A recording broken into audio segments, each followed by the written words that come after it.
Last Dawn, a post-apocalyptic survival thriller by Kevin Partner. Book 2 in the Last City series. Chapter 1, Hope. 20 days after the firestorm. You come one step closer and I'm gonna blow her head off. Paul Hickman stopped and raised his hands. Come on, Nicky. I know you. You don't want to go hurtin' no one. The gunman pressed a revolver against his daughter's temple, trigger finger shaking. I told you. Leave us alone. Nicky Pierce's place was just north of the main part of town and set back from the highway. Hickman, who'd consulted his computerized records when he'd gotten the call to come out, knew Pierce had retired here a decade ago along with his wife and daughter, Rose. He'd kept himself to himself in true Stephen King serial killer style, but his sanity, it seemed, had been another casualty of the last 3 weeks. The house stood alone in a stony landscape of grays and greens punctuated by patches of grass.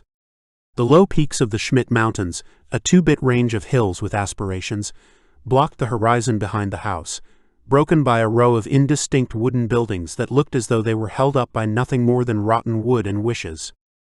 We gotta share resources, Nick, or we ain't gonna make it. You ain't having my propane. We're not asking for all of it. You'll be back. If I let you take some, you'll be back. He was right, of course. He was certainly insane, but that didn't make him stupid. Look, can't we just calm down a little? I got a nice bourbon in the car I'm willin' to share if you'll put down the gun. Ah. You must think I was born yesterday. I heard what you did to that Walmart guard. Dropped him in cold blood. Damn. How on earth did he hear about that? Pierce looked beyond Hick to the man standing behind him. Brain? You know him? Hick hissed over his shoulder. Brain shuffled uncomfortably. Yeah, boss. He married my sister. The oaf had blabbed to his brother-in-law. Showing off, probably. That narrowed Hick's options. Keep your gun then. But one way or another, we need to talk. And it's a fine bourbon. Hickman had always held to the opinion that there was no such thing as useless information, so he had gathered every scrap he could. Among his records on Nicky Pierce was the gem that the man was a heavy drinker and connoisseur of fine liquor. Well, all right then, Pierce said, and his hand relaxed a little. But you bring Rusty with you. That was a surprise. Hickman had ordered the sheriff to keep a low profile. He turned and nodded to Kaminsky, who handed his shotgun to Jensen Bowie and, smirking a little, moved forward. Me and Nick go back a long way, he said. I guess he wants a referee. Together they walked, hands raised, toward the house. It had been the heart of a working farm until Pierce bought it for his retirement, and the interior looked as though it hadn't been touched in the intervening years. Black fungus ran along the top of the hallway wall and down the magnolia wallpaper. The air had a cloying, dusty texture that sat at the back of Hickman's throat, threatening to send him into a coughing fit. In there. Pierce followed them through the dim and musty hallway and into the front room. Hickman glanced out the grimy window at the flatbed truck with a long tank on the back that stood outside the house. Brain stood beside it with another man, while Jensen Bowie leaned on the hood of the squad car that had once been Ned Burkett's. Hickman's first act as council leader had been to order a survey of propane stores in and around Hope. The mini medical unit in the community center needed electricity, as did the refrigerators in Martha's grocery store. But it was cold that would take the biggest toll on people, especially the elderly. Hick had plans for house sharing, but however he sliced the melon, he needed generator fuel. Only a small fraction of people in Hope had generators, and just over half of them ran on propane, but keeping them running until spring got underway would make the difference between life and death for many. Rusty sat beside Hick on the moldy couch. Look, Nicky, you can put the gun down now. No need to frighten Rose no more than you already have. Pierce looked from one to the other of them, and then waved the revolver at his daughter. You bring that chair over here and sit down, he said, gesturing at a wooden chair in the corner of the room. Hickman watched as Rose did as her father had instructed.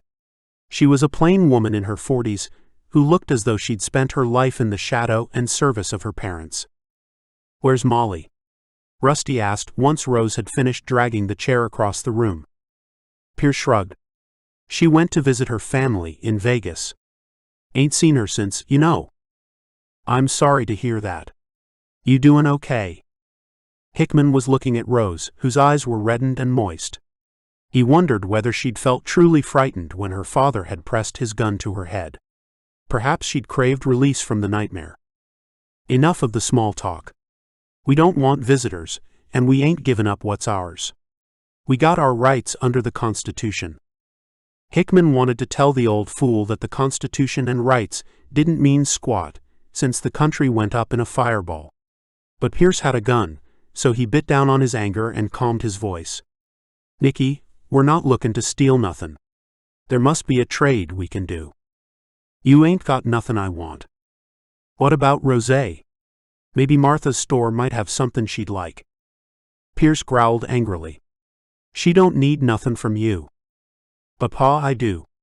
I tell you. Shut your mouth. He stabbed his ancient Smith & Wesson revolver at his daughter, hands shaking as he pulled back the hammer. In that instant, Rusty leaped at Pierce, surprising him and thrusting him back. A glass table lamp behind Rose exploded as the gun spoke. The armchair fell backward, and the yelling Rusty tried to subdue the madman. Hick took the opportunity to run across the room, put his hand on Pierce's shoulder, and pressed the cold steel of his hunting knife to the man's throat. I suggest you relax a little, Nicky, or my hand might slip. Instantly, Pierce went limp as his eyes swiveled from Hick to Kaminsky. He cursed, then hawked up a mouthful of spit that missed Hickman by inches. You better kill me, Hickman, or so help me God I'll get back at you. Truth was, Paul Hickman would have happily taken the gun from Pierce's hand and finished him, but he had an inconvenient audience. I guess I'll be satisfied with your ass rotting in jail, Hickman hissed as Rusty turned Pierce over and cuffed him. Together, they hauled him onto his feet and out to the front door where Jensen ran over and dragged him off toward the car. What happens to me? Rose said. She drifted into the hallway as her father was ejected. Well, that depends on you, Rusty said gently. You can stay here, or you can move into Hope. There's a fair few empty homes in the town, and I reckon some folks would have a room or two to let out. Will you show us where the propane tanks are, darlin'? She led them back along the hallway, and out through a grubby parlor into what had once been a farmyard. Opposite them ran a row of dilapidated animal barns, with rusting bars and clogged-up slurry drains. What sort of farm was this? Dairy, Rusty said. I knew old Sam Whalen. The only cow farm in East Nevada, but he couldn't make it pay, so he sold up and moved away. Rose turned to them, her face alight with the first signs of animation. Oh yes, we've still got some cattle. Mr. Whalen left us some milkers, and 2 of them were pregnant, so we had milk for a while. Then the bull died and they dried up. What are you thinking, Paul? Rusty rubbed his chin, his eyes narrowing. Hickman shook his head. I dunno yet. But it seems to me that Hope sure could do with its own dairy herd. If we could produce our own fresh milk, and we'd be able to make butter, cheese, even yogurt. You're getting ahead of yourself, Rusty said. We ain't got no cattle, apart from these few, and no one who knows how to look after 'em, let alone makin' cheese and yogurt. Hick slapped the grizzled sheriff on the shoulder. Have a little optimism. But first let's find the propane. They'd returned from the farm with a 2/3 full, 500-gallon propane tank on the back of the truck. That would help, that would surely help. But it was a Band-Aid on an open wound. You want to be careful, Paul. Folks ain't gonna stand for it. Martha Bowie closed the door of her cold store and blew warmth back into her hands. Sighing, Paul Hickman followed her into the daylit box room she used as her office and glanced down at his clipboard.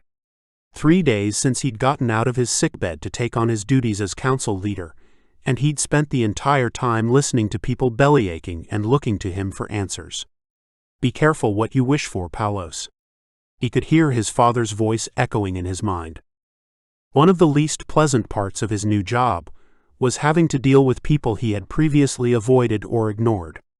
Martha Bowie didn't like him, and the feeling was 100% mutual, but aside from running the grocery store, She had her fingers in just about every pie in Hope. For now, at least. Well, I don't see what choice we got, Martha. Your cold store is the biggest one in town, and if we don't keep it workin', then everything in there goes off. Martha lifted a box out of an old swivel chair and gestured for Hickman to sit down as she settled into a moth-eaten leather seat. I hear you nearly got your head blown off out at Pierce's place. Good old Rusty saved the day. Want a piece of advice, Paul? Not from the likes of you. Sure. Try not to be so bitter about someone else being the hero and getting the credit. It's a team sport, you know. I'll bear that in mind. Martha sat back and regarded him for a moment. You're a strange one, and no mistake. I don't reckon I've quite got you figured out yet. Why do you say that? Well, for the longest time, I thought you were just a troublemaker, always looking for an angle to get one over on folks. Then, when all this happened, I figured you wanted power for its own sake. And then you went and shot that guard at Walmart. I'd have locked you up and thrown away the key, but Gil knew better. Suddenly, you're the great hero of the battle at Miller's farm. Hickman shifted uncomfortably under her examination. Just trying to do my bit for the community. She laughed at that. Hick, I may not have worked out what you're up to, but I sure as hell know it ain't community spirit that drives you. Don't do the wounded puppy dog eyes on me. I don't give a flying fig why you do what you do. As long as it's for the greater good of the folks of Hope, then I'll back you up. That's mighty kind of you, Martha, Hick said, not bothering to hide his derision. But let's get back to business. What's the latest on the supply situation? Gil Summers had put Martha in charge of managing the stock of food and drugs before he'd been deposed in a snap election, following the execution of Marlin Cook by the militia who'd taken over the town. The militia Paul Hickman had helped defeat. We're getting low on just about everything. We're just picking over the bones up at the Walmart Center now. Most folks have run out at home, and I didn't stock all we might need in the first place. Almost everyone drove down to Ezra to do their big grocery shopping. 2,000 mouths to feed, Paul. You'd be surprised how fast the well runs dry. Hickman rubbed his eyes and ran his hands over his scalp. I'm gonna get Rusty to send deputies around to all the empty houses and strip them of everything. Well, it'll help a little, I suppose. Does Rusty have the manpower? He'll have to manage for now, but I figure we need to set up some sort of team to handle this sort of thing. Can't have the police fetchin' and carryin'. Again she regarded him as if seeking to divine his thoughts. But after a few moments she sighed and got to her feet. You look exhausted, Paul. Take yourself off and get some sleep. All the same problems will be there when you wake up, but maybe they'll be a little easier to wrap your mind around. I may not have worked out what your endgame is, but you're the smartest man I know, and a few hours of shut-eye might help you figure things out. I'll hold the fort for now. I bet you will, Hickman thought, but without malice. Truth to tell, and now she'd mentioned it, he desperately craved a few hours' rest. But there was something he needed to do first. A simple wooden cross marked the spot where Marlin Cook was buried. He was one of a half-dozen residents of Hope who died since the firestorm, and the only one Hick cared about. The bodies of the militia members were buried outside the graveyard, while the survivors languished in a new makeshift jail created in a warehouse off Main. I'm sorry, son, he said as he stood hands clasped, looking down at the grave. The cemetery lay on what had once been the eastern border of the town. It was now surrounded on two sides by ranch houses, but if he looked straight ahead, past the wooden cross and squinted a little, he got an uninterrupted view of the mountains. It was a vista Marlin Cook hadn't had long enough to fall in love with, but if Paul Hickman felt an emotional attachment to anywhere, it was here. He wasn't prone to self-reflection, but he wondered as he stood there why Cook's death had hit him so hard. He'd persuaded himself that he hadn't visited the grave before because he'd simply been too busy, but he knew now that this was a lie. And it was fine to deceive others, but he wouldn't tolerate lying to himself. He'd liked the boy and had recognized in Cook a little of himself, both the good and the bad. Marlin Cook could have been a better version of Paul Hickman, a version that wouldn't have made the mistakes he had. The son he'd never had. No, now he was becoming sentimental. He shook his head, took one last look at the cross set against the jaw-dropping backdrop of a clear Nevada day, and turned away from the graveside. There but for the grace of God, he thought. And maybe that was it. Marlin Cook was a cipher for his own defeat, and he took it personally. "I promise you this, son," he whispered as he walked toward the gate, heels crunching on the dry desert soil. "I'll make 'em pay." Chapter 2 Burn. Devon Myers only wanted one thing.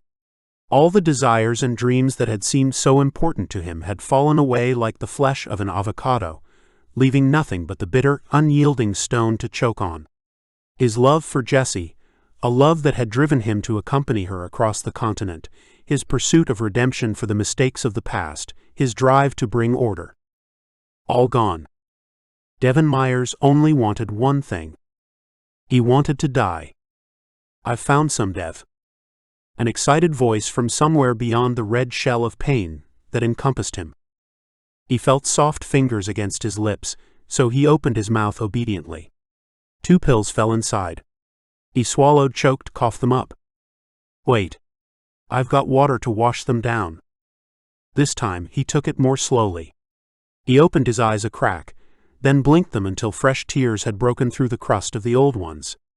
Jessie hovered over him, pity etched on her face. Pity and disgust. With a roar, he pulled himself up the pillows a little. His hands were scabbed and stiff, his forearms tender, but he took the glass and opened his mouth again. This time he took more care. Another voice. Another woman. "How much did you give him?" 2. 100 milligrams? Seriously? Can't you see he's in agony? But couldn't that kill him? A pause. "No, I don't think so. I couldn't bear to see him suffer. I'll sit with him, you go watch the road." He felt her hand in his. She was very careful to avoid the worst of the burns, and unless it was his imagination, he could already feel less pain in his fingers. She spoke to him, then she sang a quiet song of comfort.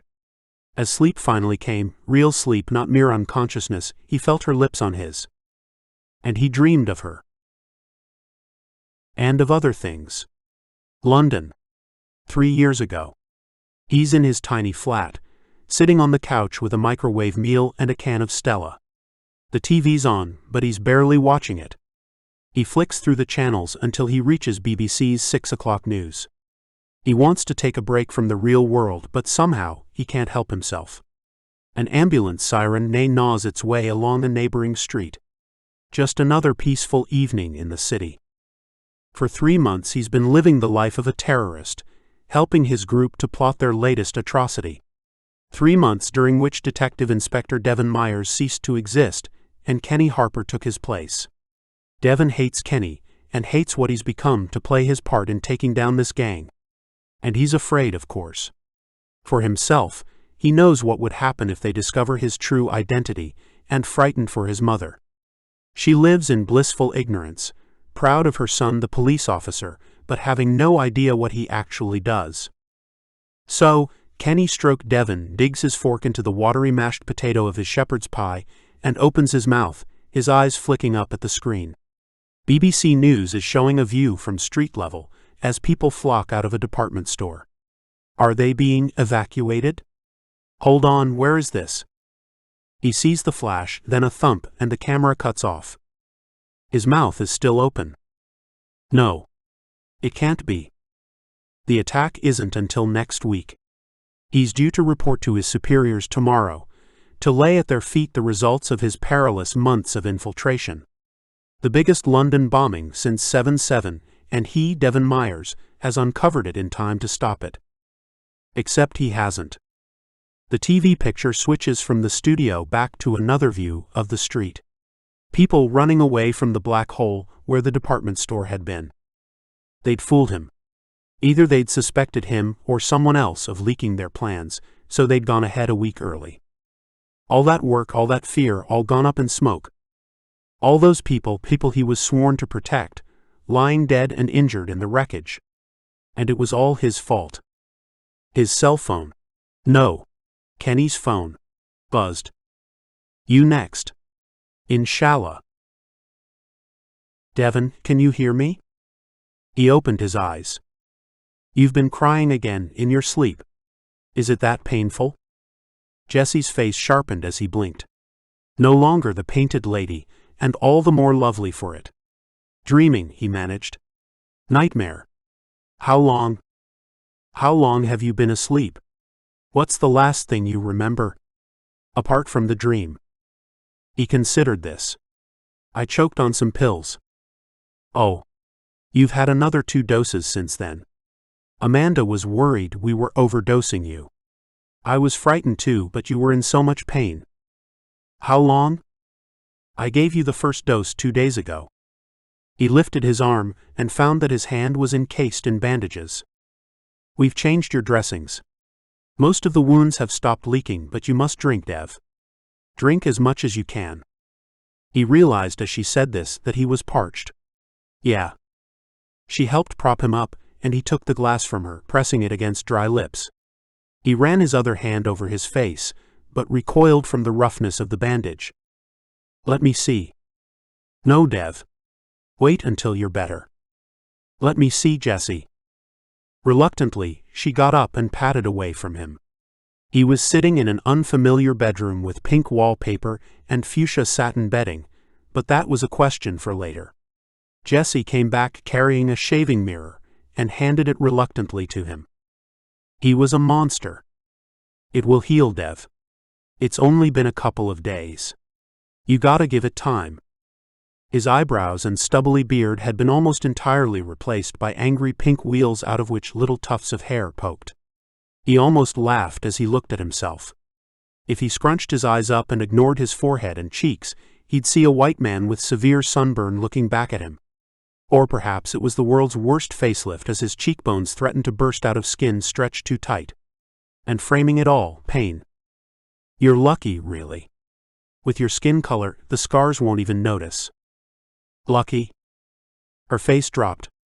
Oh, I'm so sorry, Dev. I didn't mean. Just leave me alone. Dev. Go. As she scurried away, he fell back onto his pillow and into a black pit of despair. Shrek? He awoke from a deep sleep to see a round face looking down at him. It hurt just to blink, but he did it. What was her name? Mary? Margaret? Margie. Mommy and Jesse were frightened to wake you up, but I'm not frightened of you.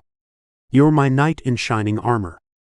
He smiled and winced again as his skin stretched. You gotta have something to eat.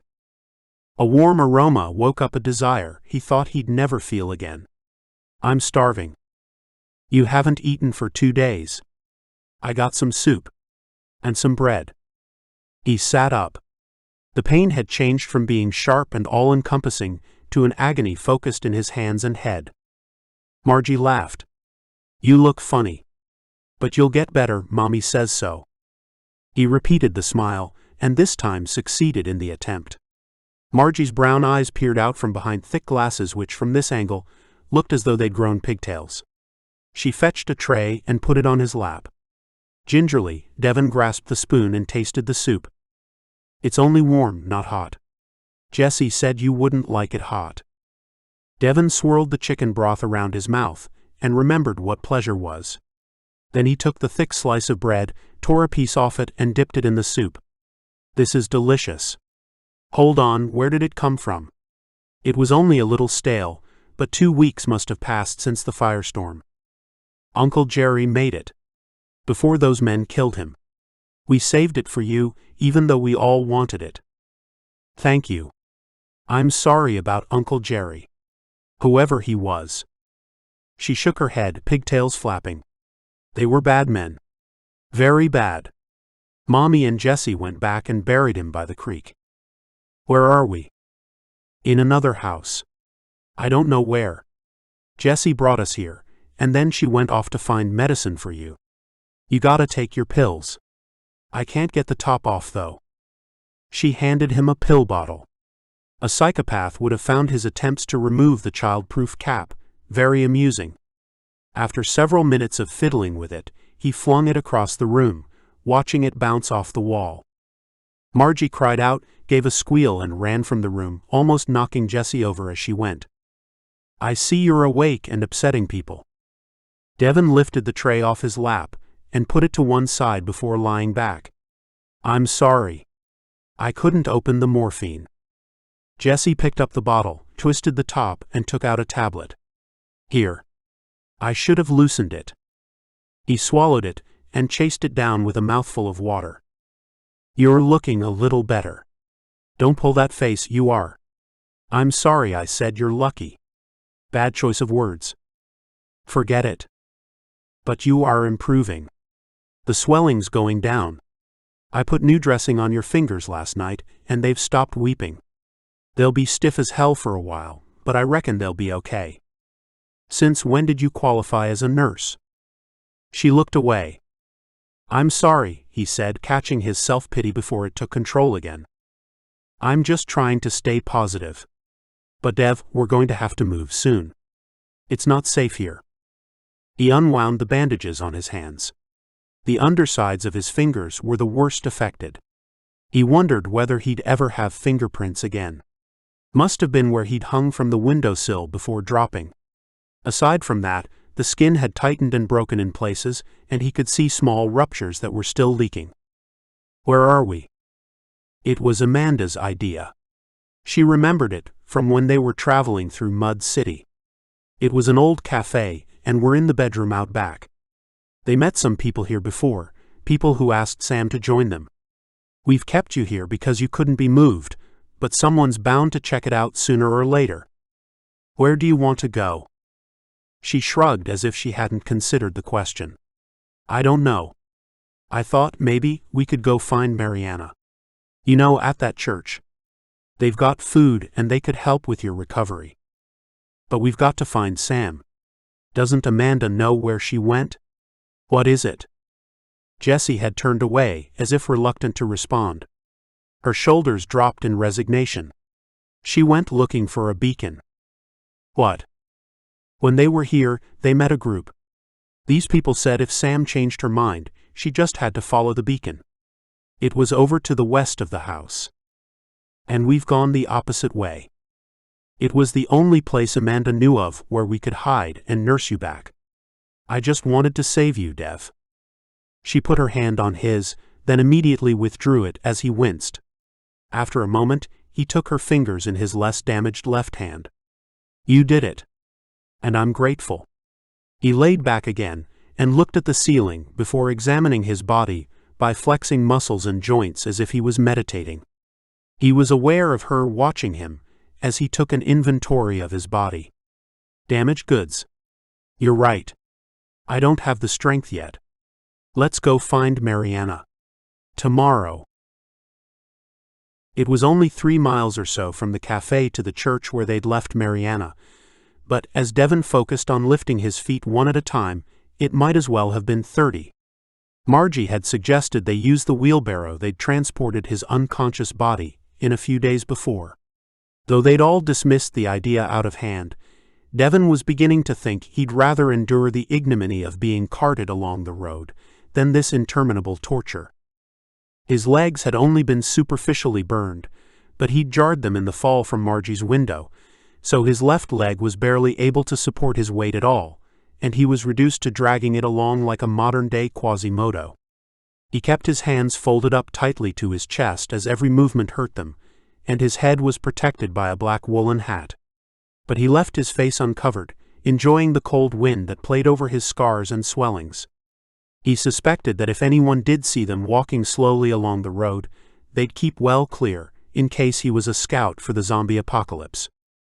Burned-out cars littered the highway as they passed what remained of a retail plaza, now just a metal roof over a series of shadowed glass shattered openings.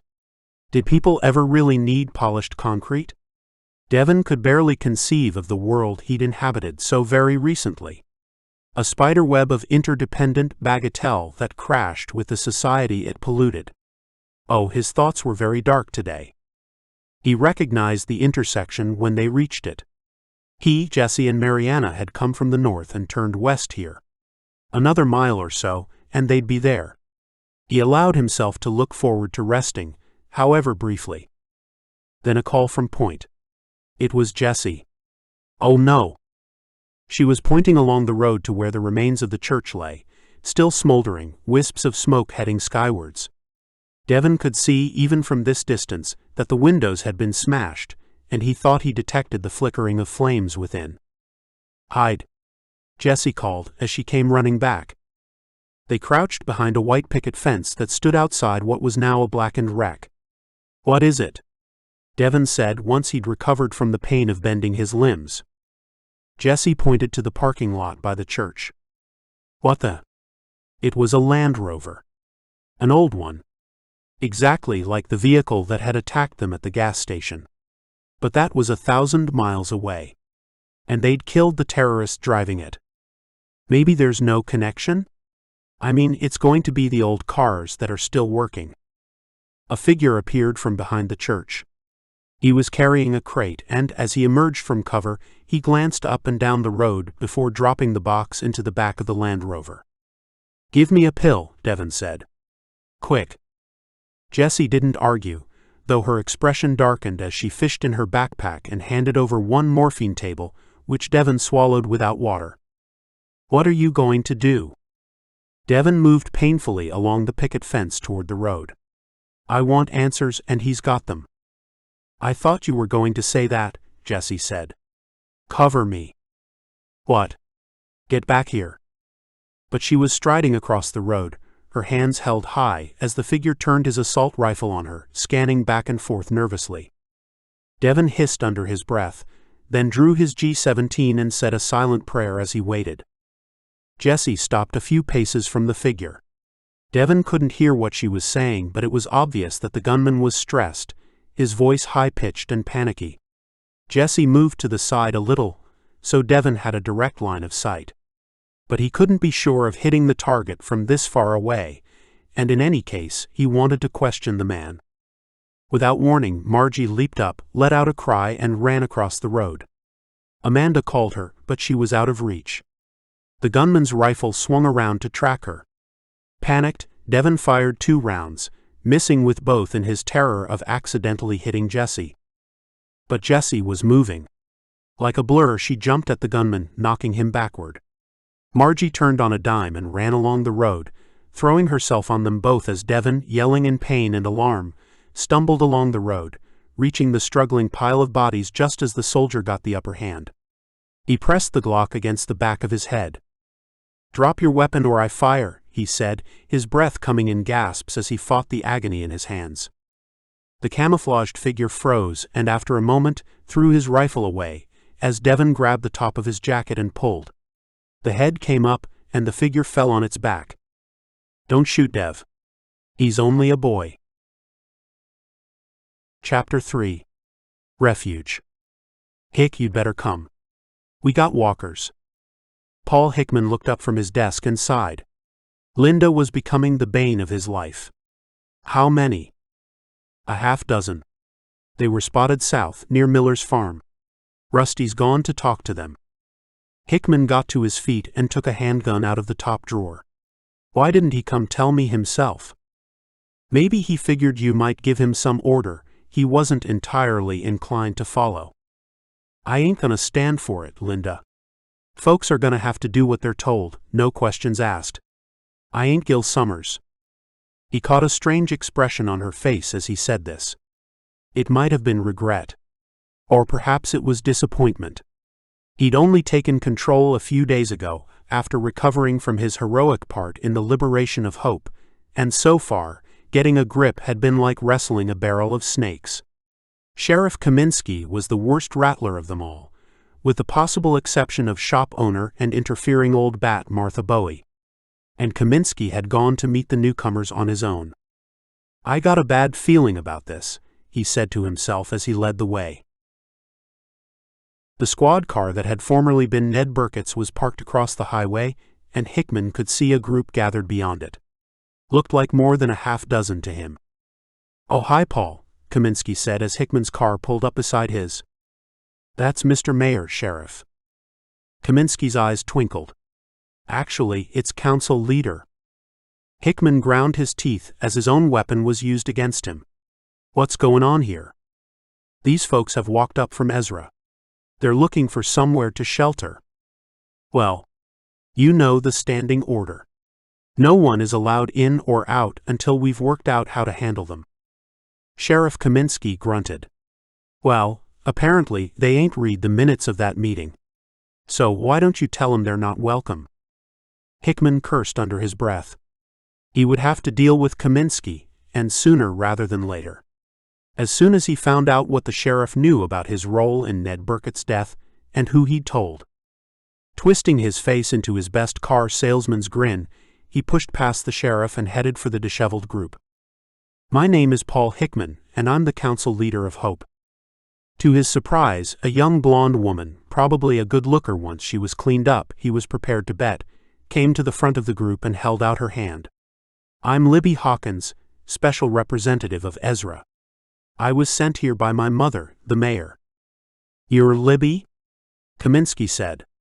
How's Crystal doing? Hickman looked irritably at the sheriff. You know her. You should pay more attention in council meetings. I drove Mayor Hawkins around Ezra while Devon was helping in the hospital. Rusty. Are you rusty? He smiled at the young woman. Yeah. An impressive woman, your mom. Libby Hawker gave a rueful smile. She said for me to come find you and Devon.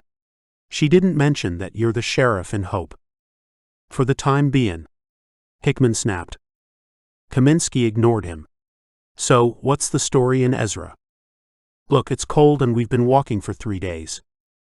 Kaminsky turned to Hickman who, recognizing that he had no good reason to refuse, nodded. We got a couple of empty houses. Folks who were out of Hope when it happened and ain't gonna be coming back. You can have one of them for now. But we ain't talking incomers, at least not until we're back on our feet.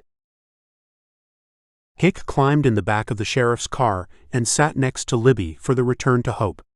They shared the back seat with one of her companions, and the others crammed into the other car that Linda was driving back into town. After a few minutes, he rolled the window down a little to let in some fresh mountain air. Libby was looking through the front window as they drove up Main Street. Oh my God. It's like nothing happened here at all. Well, I don't know about that. We got no electricity, except for those folks with Jenny's. Sourcing propane is top of my list. Libby shook her head sadly. Ezra's been burned to the ground. Barely a single untouched building in the whole city. You've been so lucky. Hickman shrugged. He didn't feel guilty that his town had survived. It had been a 1,000,000-to-1 chance, or an act of God. Either way, he had plenty of problems to solve as it was. Look, Councilman, would you mind if we got cleaned up first? Maybe something to eat? Sure, good idea. He wondered whether he'd said that a little too quickly. We can get you some hot water, and you should be able to find some clothes there that'll fit well enough. The Council of Hope met in the community center gym room, where poor Marlin Cook had been fed to the lions. Hickman's mind turned again to the young man. Nobody had known much about him. Most of the folks of Hope were just glad it hadn't been them. He'd been right about one thing: Libby Hawkins did clean up well. Strawberry blonde with blue eyes and an open, intelligent face, she had a certain gravitas, despite the fact that she was wearing the borrowed clothes of a large, middle-aged woman. Hick had spent the previous 10 minutes pushing tables together and dragging chairs from where they'd been left facing the scene of Cook's betrayal. The window blinds had been opened, so there was no need to run the generator. This here's Linda Strickland, Deputy Council Leader, and that's Emilio and Rudy. You know our sheriff already, he said, pointing at each in turn. With a sigh, he gestured to the last person at the table. And this is Martha Bowie. She owns our grocery store, though she ain't officially on the council. Martha let out a deep laugh that echoed around the big room. I'm in charge of the supplies committee, appointed by our previous mayor. Our job is keeping people fed and watered, so I guess I got a right to a seat at the table. Hickman's withering expression bounced off the defensive shield of Bowie's complete disinterest in how he felt about her, so he swallowed his anger, what was that old Klingon proverb about revenge being a dish best served cold, and put on his mask. Thank you, Mr. Hickman. My name is Libby Hawkins, and this is my colleague Austin Graves. We've been appointed by Mayor Hawkins of Ezra to make contact with you and any other communities. For what purpose? She shrugged. Information gathering at the moment. But it makes sense for survivors to come together to help each other. Pool resources. Well, you'll forgive me for pointing out, Ms. Hawkins, that if the sheriff's report of the state of your city is anything to go by, then any help is going to be a one-way street. He'd pinned her like a butterfly collector. And then Martha had to go and stick her big fat nose in it. Perhaps you could start by telling us how things are in Ezra now, she said, putting out a large hand. Hick wrinkled his nose, partly at the interruption and partly when he saw the state of her fingers. She hadn't even washed herself before coming to the meeting. And he was pretty darn sure there was no beauty hidden beneath the grime in her case. Hawkins smiled at Bowie. Damn her, then her face darkened. It's bad. Real bad. At last count, we had a little over 300 survivors. From how many? Ezra's population before the firestorm was just under 6,000, Linda Strickland said. Bowie shook her head. So, a 95% death rate. Makes the bubonic plague look like a minor cough. Libby Hawkins wiped her eyes and nodded. Yeah. Almost everyone I knew died that night. How is it you survived? Hickman asked. He saw Libby's eyes flick sideways to the man sitting next to her. I was out in the country. Saw the fires start, so I started running back. Got there in time to see a fire truck explode and take out the power cables to the mayor's office. I guess that's what saved it. That's what we reckon, Rusty said. As soon as we saw the line into Hope had been cut, we thought the electrical supply must have been the vector of attack. Libby looked across at him. You're certain it was deliberate then? Yeah. Pretty certain. Well, Mom realized quickly that she wasn't going to be able to do anything for the people if they stayed hiding in the rubble, or in the odd building that escaped. So she's secured the hospital, or what's left of it, and she's getting the survivors to set up shelters for everyone to share. Like a refugee camp? If you want to call it that, Mr. Hickman. Though for folks who live there. She turned away from him and looked around the table.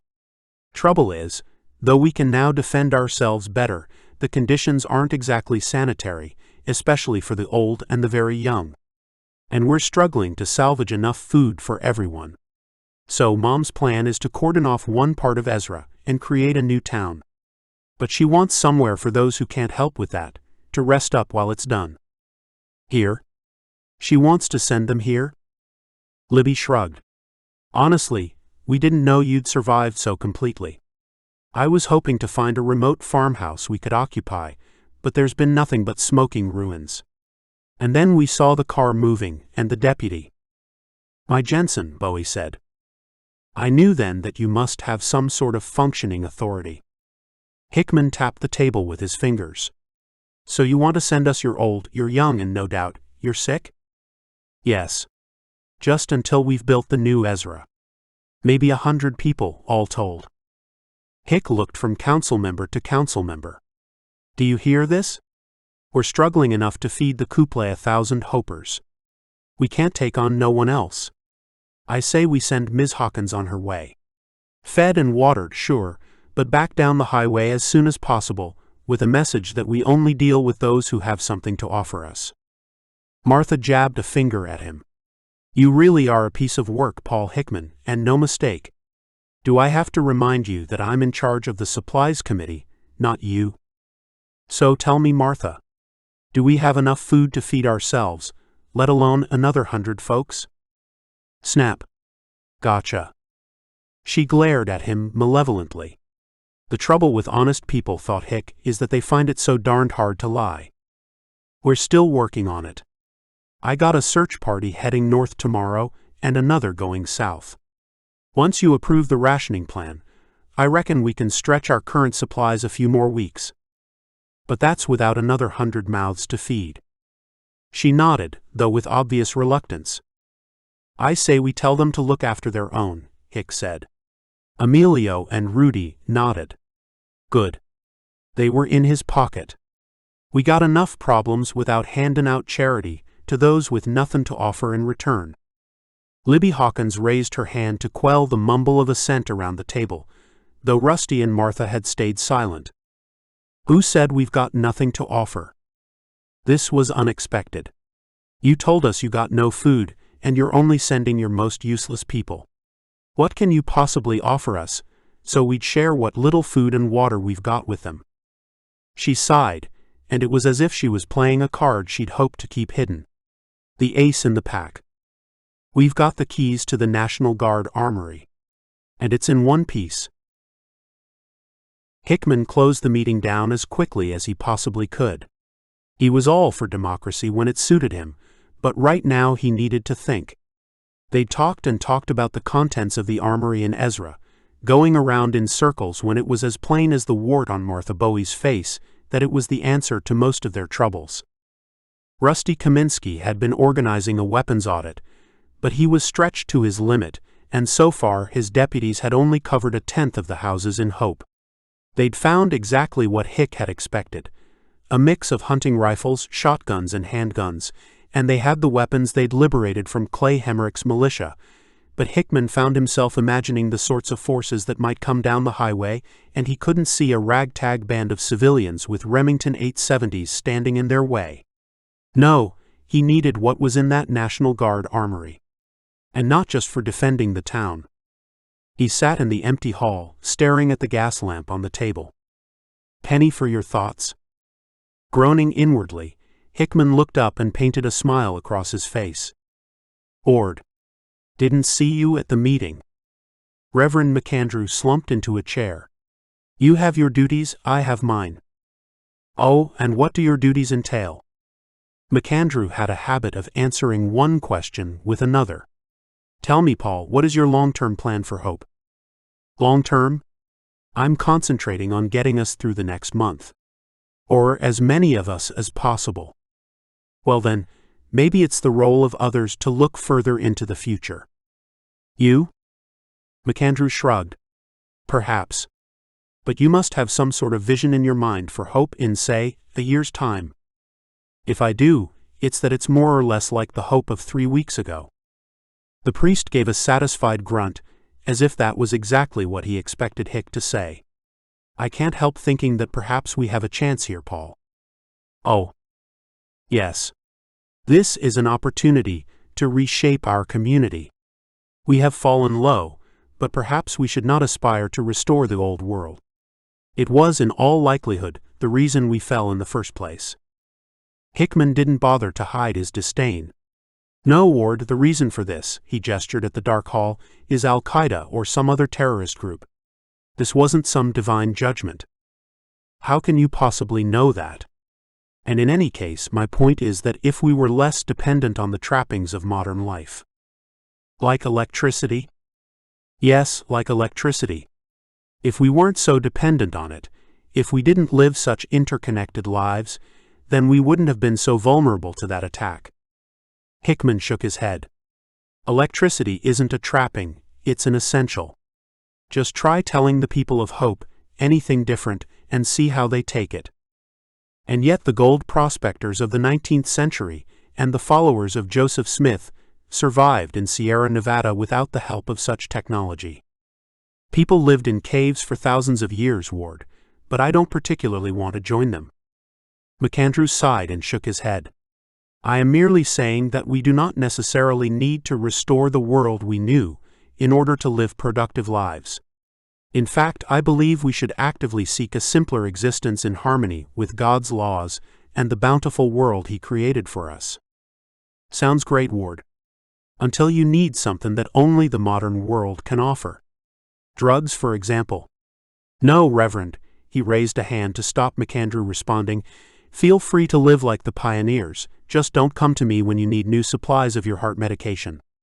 Now, if you'll forgive me, I have some thinking to do. The chair scraped backward as Ward McAndrew got to his feet. So have I, Paul. So have I trust you'll remember that we had this conversation when the time comes. What time? When all your efforts are proven vain. Hickman watched the priest retreat into the darkness. He sighed and added another name to the list. Chapter 4. Pursuit. All was silent in the ruins of the church, save for the drip of water making its way in through the window frames. The wind had shifted direction, bringing a foggy drizzle to further darken their moods. Jesse sat down beside him, taking the mug of coffee and inhaling the aroma.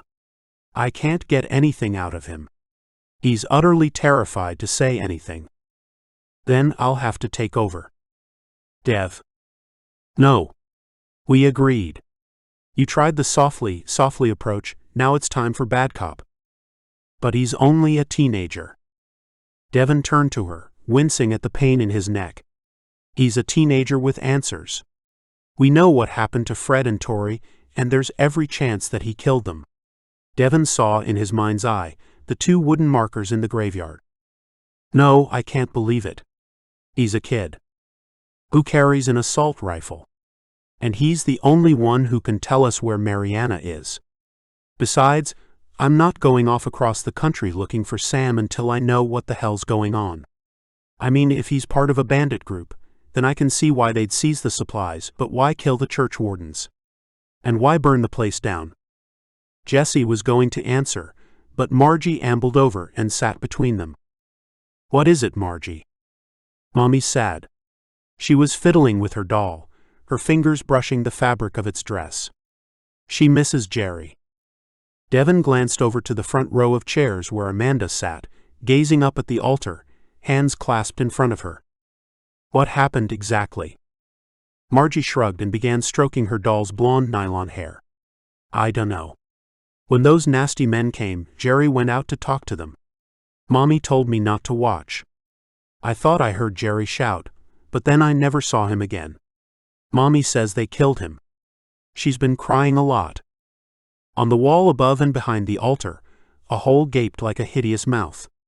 The remains of a stained glass window clung in places, but he could see no color against the gray monochrome drizzle and the leafless branches of a tree outside. No color. He couldn't even imagine what it was like to feel pleasure or delight again. These things were now lost to him, perhaps forever. Except when he looked at Jesse. He drew in a deep breath and got up, his boots scraping on the ash-covered floor. Yes, those things were beyond him now. But he could have something, answers. He could have understanding. He strode off toward the back of the church, ignoring Amanda as she turned his way, and paying no heed to Jesse as she implored him to be gentle. The world was no longer gentle. And neither was Devon Myers. His name was Marcus, he was 17 years old, and he was tied to a chair in the storeroom Frank had been using for the weekly food distribution. The supplies had of course been stripped from the shelves, and so the boy sat among the detritus. His eyes were wet and wide with fear, as Devon dropped into the chair opposite him. Seems to me, Marcus, that you've got a simple choice. Answer my questions or get left behind here, tied up and gagged. The boy shook his head slowly, as if he couldn't believe what he was hearing. Please. No. I didn't hurt no one. I promise. And yet Frank and Tori are dead. If you're caught with an automatic weapon at the site of a killing, you're going to be the main suspect. Devon sat back and looked at the boy. He was a scrawny teenager who had got tall, but not yet filled out. He was no killer. Devon was confident about that now he was sitting in front of him, but the boy knew who had committed this atrocity and where Mariana was. He was also part of an organized group, and Devon needed to know as much as he could about them before he went south on a wild goose chase, looking for Sam Hickman. He sighed and shook his head sadly. Look, you're going to tell me what I need to know, and it's your choice how much pain that involves. Now, what organization do you work for? I can't say.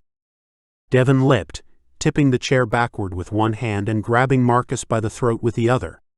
Now you listen to me, boy. You either open up or I open you up. Do you get me? Marcus nodded, but burst into tears as Devon released him and sat back down. They'll kill me if I say anything. And I'll kill you if you don't. Devon roared, reaching to his belt and pulling out his hunting knife. He grimaced as pain shot through his fingers. Biting back the agony, he fought to keep control of himself. He felt little sympathy for this young boy with his unblemished skin, and wanted nothing more than to get out of here and start walking in the fresh, cool, wet air. Marcus fell sideways with a shriek, and his chair toppled, taking him with it. Devon straddled him, forcing his head to the floor and bringing the knife to the boy's cheek, losing himself in his pain and frustration.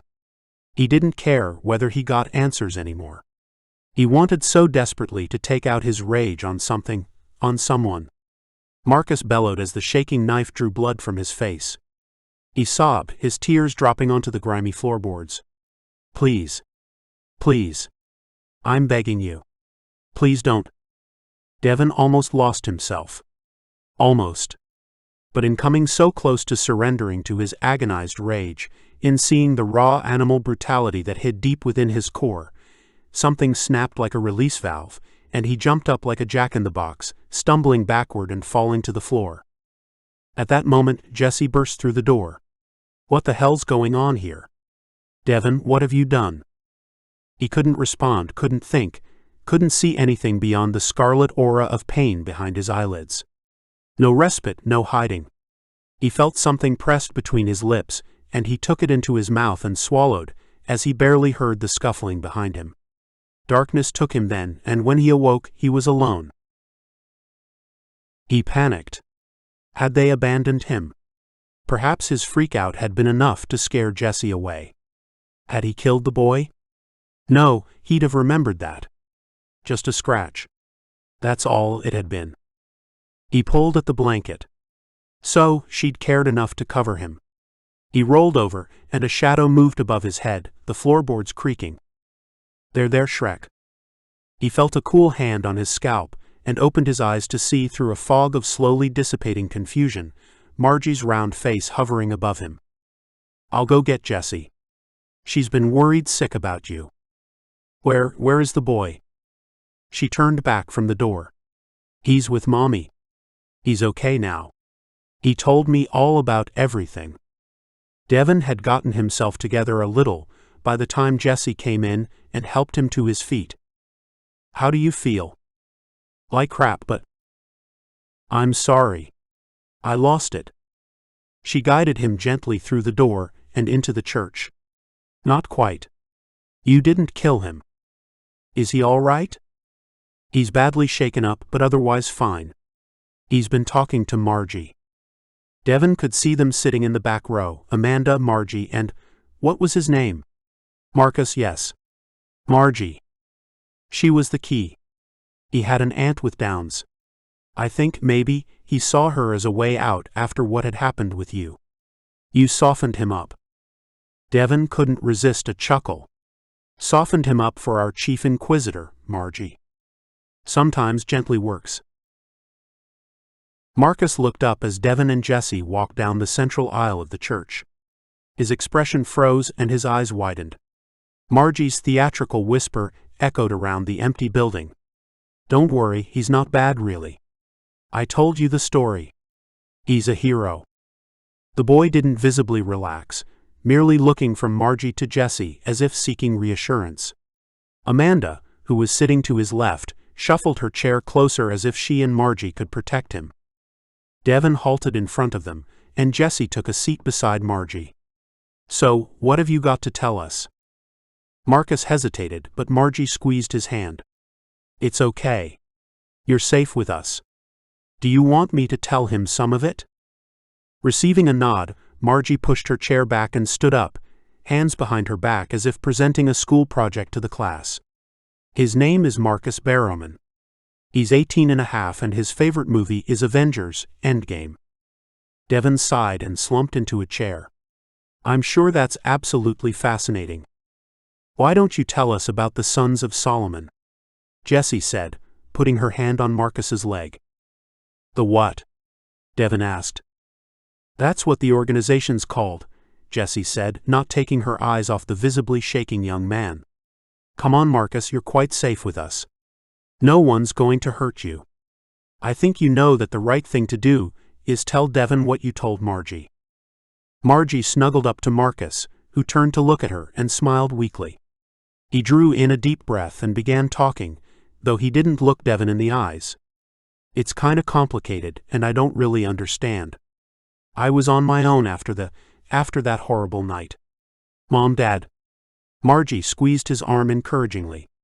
Then, a few nights later when the fires had died down, I was sleeping in an old parking lot, hiding among the burned-out cars, when I saw what I thought was a campfire. It wasn't like the others, and I was starving, so I went to find it. That's when he met Gideon, Amanda said, breaking her silence for the first time. He's the leader of a group called the New Pilgrims. We told you about when we met them. That was him. He invited Sam to join them. Devon nodded, then turned his attention back to Marcus. Got to the chase. Yeah, that was him. He had lots of other people with him. Some of them were kids like me. I had nowhere else to go, so I went with them. He said we were going to build a new life out of the ruins. Where did you go? To a place called Wareham in Pennsylvania. At first it was good. We got fed and they gave us clothes. They were a bit weird though, but I didn't want to say no because I thought they might kick me out. Then the sons arrived. Marcus paused, as if unsure how or whether to continue. He was obviously an intelligent young man, educated in a private school, if Devon were any judge. Go on. Who are these Solomons? I don't want to say. If they find out. Marcus. Devon jumped to his feet, but Jessie put her hands out and ordered him back to his seat. You must tell us, Marcus. We will protect you. He shook his head. I'm not sure you can. I saw what they did to someone who tried to escape. Tears flowed down his face again, but after a time he sucked in his fear and continued. They're like the Taliban, but most of them are from here. Americans. Yeah. They call themselves the Sons of Solomon because he was wise and powerful, and he ruled a united kingdom. They think our world was full of sin, so they destroyed it. Devon sat back and gazed at the ceiling. He absent-mindedly noticed the scorch marks on the rafters that were immediately above where the terrorists had set fires, presumably to smoke out Frank and Tori. Beyond that, the ceiling faded to darkness as he absorbed what the boy had said. Could it be true? That one group had coordinated this to take the country back to medieval times? He turned back to Marcus, who'd evidently been watching him closely, afraid of his reaction, perhaps. Did they get any help from Muslim countries? Saudi Arabia. Oh, they're not Muslim. Not all of them, anyway. What? Chorused around the church. Marcus looked surprised at their reaction. No, Joshua's a Christian, and someone told me that there are non-believers in the ruling council. Devon shook his head, struggling to process what he was hearing. He'd spent months embedded in a London-based group, and he'd learned that what drove these groups of often very disparate personalities was a shared ideology, that, and a deep-seated hatred for the society they railed against. But if Marcus was speaking the truth, then it was hard to see how people holding such diametrically opposed views could possibly come together to accomplish such a devastating attack. Perhaps, he thought, we've relied for too long on our enemies to fight among themselves, never once considering what might happen if they united against us. Jessie got up and stood behind Devon, hands upon his shoulders. What do they want, these Sons of Solomon? Marcus looked down at his feet. They say that they are building a new kind of society. I don't really understand it all because I've only been in one of their new settlements, but we're living a simpler life, closer to God. No electricity, no money, no jobs, just working together in peace. Peace? The peace of the dead, perhaps. Devon gestured around the empty hall. Jessie slapped his shoulders. It's not his fault, Dev. We don't know that. Who killed Frank and Tori? He was the one with the automatic weapon. It wasn't me. Honest. I wouldn't kill anyone. I was told to guard the place until the truck arrives. What truck? They're coming to pick up the supplies. I was left to pile them up in the garage. Devon's heart thumped against the inside of his chest. When will they be back? Tomorrow morning, they said. And who exactly is they? Marcus's face drained of all remaining color. He cast his eyes to the floor and shook his head slowly. Before Devon could erupt again, Jessie had kneeled beside the boy, placed her hands on his head and pulled his gaze upward. You must tell us, Marcus, or we won't be able to protect you. Tears were forming in the corners of his eyes as he looked into her face. No one can protect me. They are monsters. They did this. They murdered that old man and woman. I saw it from inside the APC. They go from place to place killing, then they leave one or two of us to guard until the trucks come. He grabbed her arms, shaking in obvious terror. You mustn't be here when it comes back or they'll kill you all. Who are these people? They call themselves the Brothers of Judgment. I believed what Gideon said about living a different kind of a life, but then they chose me to be a guard, and I've seen what they do. It can't be right. These people, they were just trying to help. They came out with their hands up and he shot them. I was left here, so I buried them out the back. It was horrific. I never had to do nothing like that before. Jessie took his hands in hers. You did well, Marcus. You couldn't have stopped it. And it was good that you gave them a decent burial. Devon opened his mouth to speak, but Jessie flashed a glance at him, and the words died in his throat. He still had 1,000 questions, but the boy was exhausted and petrified, and there was one thing they needed to know above all else. Tell us this, Marcus. Where is Wareham? Chapter 5. Ezra. Paul Hickman sat in the front of the truck and gazed out at the beauty of East Nevada as it slipped past. They were heading south to Ezra, and he intended to come back with 2 types of cargo, one welcome and the other a resented necessity. He would have the weapons in the armory, but nothing short of accepting the 100 refugees would do for Libby Hawkins, and he had no doubt her mother would be similarly intransigent. And she'd have already taken enough weapons from the store to ensure she could enforce the deal if he reneged on it. As if. The glorious blue sky was punctuated by a squadron of gray, sun-pierced clouds that hung above a scrubby landscape of deep greens and browns. They passed the blackened, rusty wreck of an SUV, the smashed remnants of its windshield acting like a frame around a sick portrait of the 2 ruined souls occupying the front seats. Black and bone. Gone before he could register what he was seeing. He switched his gaze to the middle distance. Hazy mountains squatted on the horizon, and at their feet a lighter green patch showed the location of Miller's farm. Hick wondered how Elwood was getting over the occupation of his farm by Clay Hemrick's militia and the death of his son Jimmy, in what must have been one of the last shots in that battle. Hickman felt an unusual and unwelcome flash of compassion for the family, Elwood, his wife and daughter. He made a mental note to call in soon. Miller's farm was now an essential resource for the people of Hope. Hick wasn't entirely sure how he was going to compensate Miller, but a deal had to be done, one way or another. The cattle and sheep on that farm could be the difference between survival and starvation. How long's it gonna be, boss? I gotta pee. Hick twisted around to look at the pained face poking through from the rear compartment. Tie a knot in it, we ain't stoppin' till we get there. Brain thought about responding, torn between the twin tyrants of his bladder and his boss. In the end, physical necessity won out. But you know I got prostate problems, boss. I gotta pee regular. Prostate, you idiot. You'll have to open the back and go on the road, we ain't got time to stop. Why did he bring the fool with him? Because he was obedient? Or because he made Hick feel especially clever? He sure missed Buster, who was not only more loyal than any human being he'd ever met, but also possessed a load more brain cells than the moron now peeing out the back of the truck. How much longer? Hickman said.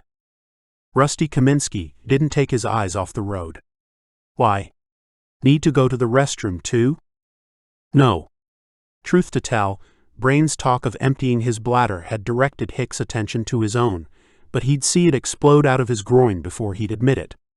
Just curious. You've been this way before recently, after all. Yeah. The road's clear now. I guess Hemrick's crew pushed the wrecks off the road on the way to us. Hickman scratched his chin. He needed a shave because the gray and white stubble sprouting from his skin made him look more like a hobo than a respected elder statesman. Not that he regarded himself as old. He just felt it. Where did he say he came from? Prescott. Never heard of it. Me neither. Looked it up though. About 100 miles east of Ezra on 50. What did you make of Mayor Hawkins when you met her? Doing a handbrake turn in the middle of a conversation was one of Hick's favorite techniques for catching people off guard. E8? Hawkins? Kaminsky glanced across at him as if surprised at the question. Well, she sure ain't no fool. I only knew her for a few hours, but folks sure were gettin' behind her. I reckon she's got a lot of respect. Mind, I can't say how things are now. A lot of water's flowed under the bridge since then. Hickman glanced out of the window. The mountains had dropped away, and here and there piles of charcoal marked where ranch houses had once been. More and more vehicles had been pushed off the roads, and he grabbed the handle above his head as Rusty swung the truck around a cargo trailer that straddled the side of the road. Let's hope this ain't a wild goose chase. I mean, we've only got her daughter's word that there's an armory here at all. Rusty grunted. Oh, if she says there's an armory, you can be sure there is. She ain't no liar. So tell me, Paul, what exactly are you looking for? Just the means to protect ourselves. Just that. What's that supposed to mean, Rusty? Kaminsky glanced across at him. Don't treat me like a fool. You wouldn't be Paul Hickman if you weren't thinking 2 steps ahead of everyone else. Thing is, if you let folks in on your plans, you might be surprised. Times have changed and new thinking is needed. Look at us too. A few weeks ago, I was a retired engineer and you earned a living fixing computers. Now you're in charge and I'm sheriff. Now if that ain't enough of a sign that things are not what they once was, I don't know what is. Well, son of a duck. After the battle at Miller's farm, Hick had made a mental note not to underestimate the sheriff, and now he underlined it in red. Kaminsky would make a valuable ally, that was for sure, and Hick was tempted to confide in him, to tell him what he actually intended to do with the weapons and ordnance that ought to be in a National Guard armory. But exactly the same traits that made him a potential friend also posed a threat. If he brought Rusty inside the tent, there was every possibility that the old fossil would set fire to it. A sign reading "Welcome to Ezra" gave Hickman the opportunity to change the subject. Good grief. And it wasn't an act. This was the first time he'd come this far from hope since the night of the inferno. Hotel Ezra Gambling Hall, free Wi-Fi. Biker friendly. These words appeared on a metal T-shaped sign that emerged from out of the parking lot in front of a pile of twisted girders and smashed glass. The ruined remains of cars and trucks littered the lot, and water dripped from what was left of the roof to pool around the gaping hole that had once been the entrance. There was no doubt in Hick's mind that the world was none the worse off for this place burning down. It had been, after all, an efficient way of emptying the pockets of passers-by. This burned-out wreckage was also a pretty good metaphor for the world they'd lost in the firestorm. You ain't seen nothing yet, Rusty said. Look over there. The truck rolled on past the ruined casino as Hick turned to look where the sheriff was pointing. Beyond a sign proclaiming Ezra Regional Airport, Hick could see the hulks of a half-dozen commercial aircraft lining the runway. Perhaps the most poignant was the nose of a Piper Archer that seemed to be pointing an accusing finger at him as they drove by. In the cockpit he thought he could see the outlines of 2 figures, black against black, one the size of an adult, the other small enough to be a child. Consumed. And so Paul Hickman came into Ezra, following in the footsteps of Rusty and Devon, and for the first time, he truly understood the extent of the disaster. Sam, he whispered. They found Mayor Hawkins outside the Sacred Heart Catholic Church. Rusty drove the truck into the parking lot, followed by the second truck which was being driven by Jensen Bowie. They'd stopped a few blocks away, so those who needed to could attend to their physical needs before meeting the Ezrans. A small group of people gathered around a short woman with a clipboard, and they looked across when they heard the now unusual rumble of an internal combustion engine approaching.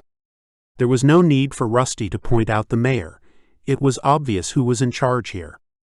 "Hey, no need to be unfriendly," Hickman cried out as two men ran from cover, handguns pointing at the newcomers. "My name's Paul Hickman, and I'm the Council Chief of Hope. We're here at your request." The short woman pushed her way to the front. She wore a bob and maroon glasses, but it was her eyes that caught Hick's attention the most. He felt as though she could see inside his mind. He sure hoped that was his imagination, because even he didn't like to look too closely at the inner Hick. "Hope still got a council? And I thought Gil Summers was chairman." "Not anymore," Hick said. Kaminsky appeared from behind the truck, hands high. "Hi there, Madam Mayor. Remember me?" The woman blinked momentarily, then her round face broke into a smile. "Rusty. Didn't recognize you in that get-up. It sure is a crazy world where someone like me gets appointed sheriff. But Hick here is the big man in Hope now. He won an election fair and square." Mayor Hawkins shook her head in disbelief. "I never thought I'd see the day when Gil Summers was voted out. I thought he had a job for life. Mind you, I'm surprised there were enough people left to have an election. As I said, it's a crazy world. Am I to gather that my daughter made it to you? Is she here?" Hawkins stepped forward to shake hands with Hickman and Kaminsky and gestured for the two security guards to holster their sidearms. Rusty nodded. "She sure did.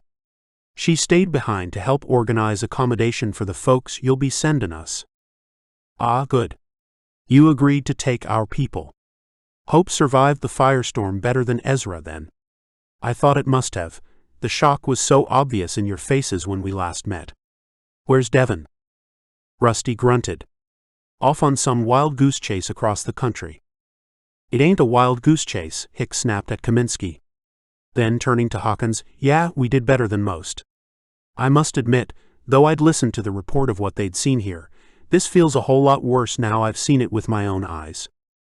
Believe me, Mr. Hickman, this is not us at our worst. We have made progress, but as my daughter explained, we're being hampered by our sick.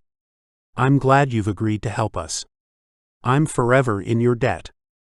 Hickman nodded, drawing Hawkins close. He smelled rose on her.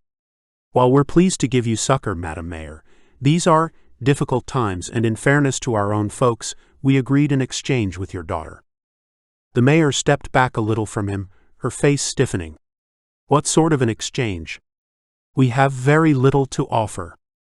You have the contents of the National Guard armory." She flushed and cursed under her breath. "My daughter had no right to tell you about that." "Well, the cat's just about out of the bag and halfway across the road by now, Madam Mayor. And the weapons in that armory will help secure my people and those you send us. Seems like a fair exchange to me." Hawkins turned away and gazed across at the church. "Some people say it was a miracle that the church survived. Saved by God, they say. But then the Lutheran church 2 blocks down wasn't so blessed. Either God's a Catholic, or it came through that night because it was being repaired and the power was out. Why don't you come with me, and I can show you how things are here?" Hickman, surprised by the sudden change in direction, glanced across at Kaminsky, who shrugged before following the mayor as she moved away. The sheriff was right, Hick thought. She is a sharp one. The church was a modern one of cream and deep gray, with a spire at one corner that looked like a missile on a launch pad with doorways between its rotors. Inside, people moved back and forth across a black stone floor between the groups of chairs that had been arranged in rectangles, blankets neatly placed between them. Hick couldn't help but be impressed by the quiet efficiency of the operation as his gaze swept the interior, settling on the statue nailed to a cross behind the altar. He was examining the tortured expression on the face of Jesus when he realized that Hawkins was talking to him. "I'm sorry, Madam Mayor." Her expression of annoyance vanished. "Are you okay?" Hickman blinked and tore his gaze away from the altar. "Yeah, thank you. I dunno. I guess comin' inside here just freaked me out a little." "It does make you wonder, doesn't it?" "I guess it does." Paul Hickman was not a philosophical man. He had his beliefs, and had tended on balance to think the God of the Old Testament had it about right most of the time. But now that he was living through the modern-day equivalent of the flood, he was being forced to reevaluate, just a little. And he didn't like it one bit. So, what are you using the church for? Mainly as a place for people to gather during the day. We keep it as warm as possible, though our supplies of oil are running low. Come on. She led them through a door and emerged into a second, smaller room. A group of people stood looking down at something on a large table in its center. They turned as Hawkins entered, and a small African-American man with thick black glasses and a harried expression bustled over. "Madam Mayor, I'm glad you've joined us. Mr. Roscoff is being, well, Mr. Roscoff. Nelson, I'd like to introduce the council leader of Hope, Mr. Hickman, and their sheriff, Mr. Kaminsky. Gentlemen, this is Nelson Banks, my deputy." The little man nodded at Hick, and then squinted in Rusty's direction. "Hope doesn't have a sheriff." "It does now," Kaminsky said with a little heat, but Hawkins had led them across to the table and was gesturing at the roughly drawn map. "So what's the problem, Gerard?" She looked up at an acerbic-looking man of middle years whose balding head was inefficiently concealed behind a comb-over plastered in place with hair grease. Hick would bet good money the man was an accountant. Or an undertaker. Gerard Roscoff rubbed his hands, not to warm them, surely he must be cold-blooded, and contrived an expression of exquisite agony. "Well, Madam Mayor, far be it from me to question your plans, but I feel we must accept the reality of the situation." He spoke in a manner that would have made Uriah Heep seem assertive. "Which is that we cannot include the hospital in the Citadel." Hawkins sighed. "Firstly, Mr. Roscoff, please don't call it that. We're not constructing Minas Tirith." "I'm sure I'm sorry, Madam Mayor. But we don't have the manpower, I'm sorry, human power I should say, to secure such a large perimeter. I believe I did raise such an objection during the planning stage, but I'm afraid that it has become clear it's quite hopeless." Hickman groaned inwardly. He recognized this particular species, Homo serpens, the human snake. Best lop off its head or, failing that, defang it. Why Hawkins had given the man a role in planning what was obviously the new city Libby had mentioned, he had no idea. "Nelson, did we agree to set the perimeter as shown on this map, with the church on one corner and the hospital in the other?" "We did, Madam Mayor." "Then that is what must happen. If anyone currently on the project team wishes to resign their post so that a more able replacement can be appointed, then I'd be happy to consider that." At this, she looked directly into Roscoff's watery eyes until, after a few seconds, he glanced away. "Good," she said. "Now don't let me detain you." When they'd shuffled out, she gazed down at the map. "I keep hoping he'll resign, but he likes power far too much for that." "Does he have a point?" Hickman asked. "Mr. Hickman, if we confined ourselves to what appears possible, then we would achieve nothing. Look at this map of the city. I want to seal off this area." She indicated where a Sharpie had been used to mark out a crude square. "This is where we are, and here's the hospital, the one I took you and Devon to, Rusty. A fourth of that area is the park," Hickman said. She nodded. "Yes, I intend to turn that into fields for growing our own food. We have some farmers among the survivors, and our numbers are small at present." "How many survived in Hope?" "Just about everyone," Kaminsky said, then glanced across as Hick gasped. "Well, what's the point in denying it to Mayor Hawkins here? Libby knows, and soon enough she would too." Hickman scowled. He generally held on to information as tight as a Scotsman's wallet, but Kaminsky was right. Everyone. So, a couple of thousand or so. How are you feeding them all? With difficulty. But look, Madam Mayor, though this is all very interesting, we came here for a purpose, and I'd like to get on with it if it's all the same to you. Hawkins grunted. "Well, I see my plans for rebuilding Ezra are of less interest to you than the armory. I guess that's what you really want to talk about." Hickman went to answer when he felt and heard a massive thump from outside. "Oh heavens, they're back." Before Hick could ask who they were, she'd run back into the church hall, the cacophony of panic echoing through the now open door. Chapter 6. Rusty. It's the hospital. They were in the parking lot of the church, and Mayor Hawkins was pointing at a plume of smoke rising into the air beyond it. "Please help us," she said as Hickman and Kaminsky joined them, Jensen running up behind. Hick watched as figures ran out from the church and gathered around the mayor. "Who's attacking?" "Bandits. They've hit the hospital, or what's left of it, before. All our sickest and most vulnerable are there. I've stationed guards, but it looks as though they've found more powerful weapons." "Why the hospital?" "Drugs, Mr. Hickman. Will you take us across there in your truck?" What could he say? He didn't have the weapons from the armory, though they sure would have come in handy right about now, and she wasn't likely to hand them over if the folks she was planning to send to Hope had been wiped out by bandits first.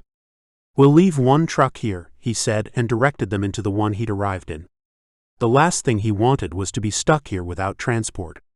Well, the last thing other than getting himself killed in the fight, and he had no intention of that happening. Hick drove the truck out of the parking lot and onto the frost-lined road outside. He put his foot down, aiming toward the snow-capped mountains that marked the other side of the valley Ezra occupied. As the church slipped away to his right, the charred remains of a row of ranch houses on the left reminded him of the true state of the world right now. He patted the Glock 41 in his pocket while making a silent promise that he'd keep some other patsy between him and the line of fire this time. The battle at Miller's farm had been enough action for a lifetime. They passed Garnett's Park on the right, and he tried to imagine the frosty field turned over to rows of beans and other vegetables, and quite unbidden, his conversation with Ward McAndrew came back to him. Would it be so bad to go back to an earlier, simpler time? If it meant backbreaking work like some medieval peasant, then his answer was an unequivocal yes, it would be bad. Heck, he wasn't sure how he'd have managed without his seat warmer today. "Slow it down," Hawkins barked through the curtain. "The hospital's just around the corner. Better get out here." The crack of small arms fire punctuated the air as Hick jumped out. He ran around the back and pulled open one of the doors. Brain jumped down and stood beside Hick, panting as a dozen others climbed out of the truck. "So what's the plan, boss?" "I dunno. We'll have to follow her lead. Just stay out of trouble, okay?" Asking Brain to stay out of trouble was like telling a tomcat not to pee on the rug. You felt like you had to do it, but you knew it was a waste of breath. Crack, crack, crack. Bang. Mayor Hawkins appeared from the other side of the truck. Sounds as though the shots are coming from the back of the building, which means they've probably come across country. I'll take half of us and go left, along the front, and try to get in that way. Sheriff, will you lead the rest out back and see if you can pin down the attackers? Rusty blinked with surprise. Sure, Madam Mayor, but what do you know about them? You said they'd been here before? She shook her head. Just a group of wasters trying to steal from us, but it sounds as though they're better armed this time. Be careful, Rusty. She touched his arm, then ran off along the road with a motley collection of men and women who had an even motlier collection of weapons at her tail. Hickman looked at those who remained. Their squad was made up of himself, Rusty, Brain, and Jensen, along with a half-dozen others, 4 men, 2 women. Most looked frightened, determined, and likely to be pretty darned useless in a fight. Rusty did a quick weapons audit, and relegated one older man to guarding the truck when he discovered he was packing nothing more than a .303 air rifle. Come on then, he said. Follow me and stay low. We gotta see what's occurring before we do anything about it. Hickman didn't like following anyone except into the firing line, so he obediently nodded and let the silly old fool lead. They jogged along the road, boots crunching on the gravelly debris cast onto the road on the night of the firestorm. From ahead of them, the sounds of gunfire echoed along the deserted street. Good grief, Hickman said as they reached the end of the avenue, and he caught sight of the hospital. It was nothing more than a burned-out shell, with the only indication it was a hospital at all being the sign saying Copper Creek Hospital that stood outside. This isn't being used, surely. Rusty, who was crouching behind the wreck of a Corolla, turned back to him. It's the birthing clinic next door. I saw it when Devon and me were here. Bang. Hickman threw himself to the ground, then immediately rolled over until he was behind the cover of the burned-out car. He squinted in the direction the noise had come from. No sign of movement. His heart thumped against his ribs and he panted, drawing wet, cold, oily air into his lungs as he desperately searched for whoever was hurling the Molotov cocktails. "I don't reckon it was aimed at us," Rusty hissed at him. "Let's get over to that truck. We might get a view around the back." Hickman glanced over at the back end of a Ford pickup whose cab had disintegrated. It looked like a hell of a long way to run. "Right," he said. "After you, Sheriff." Rusty grunted derisively, gestured to the others and tore across the asphalt as Hickman watched and slowly got to his feet. Once the last of the others reached the cover of the pickup, he jogged across to join them. "There," Rusty said, peering around the wreckage of the cab and gesturing into the distance. The rear of the hospital looked as though it had been pretty messy before the firestorm, and it was a total wasteland now. A handful of metal sheds sat in the yellow-red frosty soil, doors blown open, with blackened molten ends of cables flapping in the breeze from the electricity towers that ran along what was effectively Ezra's eastern border. The pristine mountains served to bring this man-made corruption on the landscape into even greater relief. There they were. 2 trucks parked parallel to the rear of the hospital. Crack, crack, crack. Rounds spat from behind them, but Hickman could instantly see that it was just covering fire. Figures were moving from hiding place to hiding place between the trucks and the building. Crack. Smoke was rising from where the defenders must have been, though he couldn't see from that angle. A figure ran black against the blues and whites of the mountains, drew his arm back and hurled something. Humph. Hick ducked, but bobbed up again almost instantly. Figures began moving across the ground from the trucks, unopposed by defending fire. They were yelling as they ran, as if they'd been worked up into a frenzy. Smoke rose into the sky from above the entrance. He cursed under his breath. They were in. And if he was to have any chance of getting the keys to the armory, he needed to act now. "Come on," he called, darting out and gambling on the attacker's attention being focused on getting inside the building. Crack, crack. Several attacking figures ducked down, but most ran on into the entrance. Hick could see it now as he crouched beside one of the metal sheds. Kaminsky drew up beside him, heaving in deep breaths of cold mountain air. Hick tapped him and pointed at the nearest vehicle. "You take a few and grab that there truck. I don't reckon there's many left to defend it."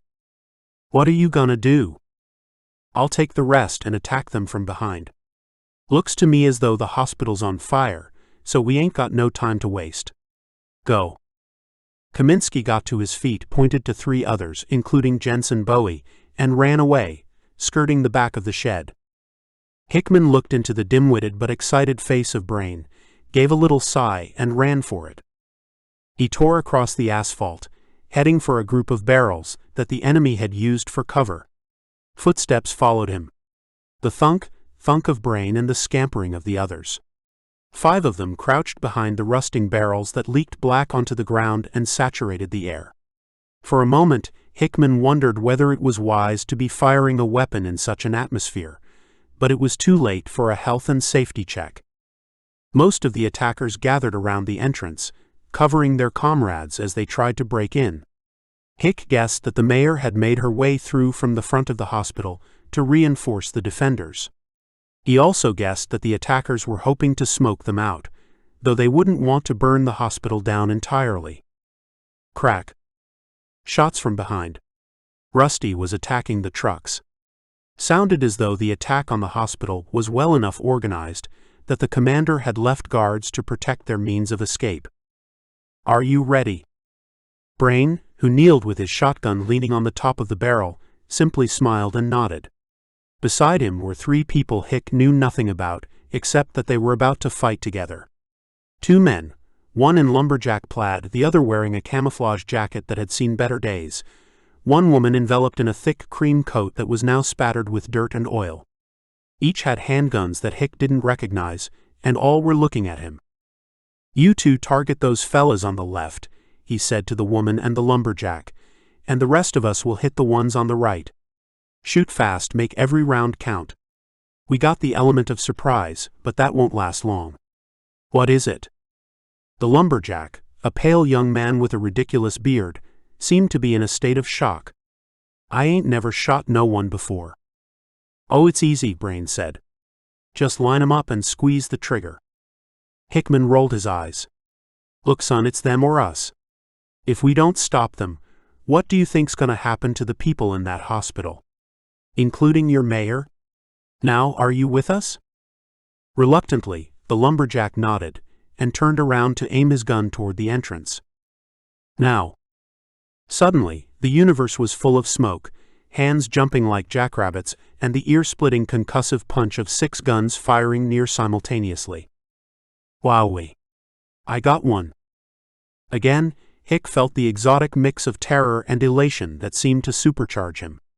Heart racing, eyes wide, hands moving fast, he felt more alive than ever before as he took life, shapes falling as his gun kicked.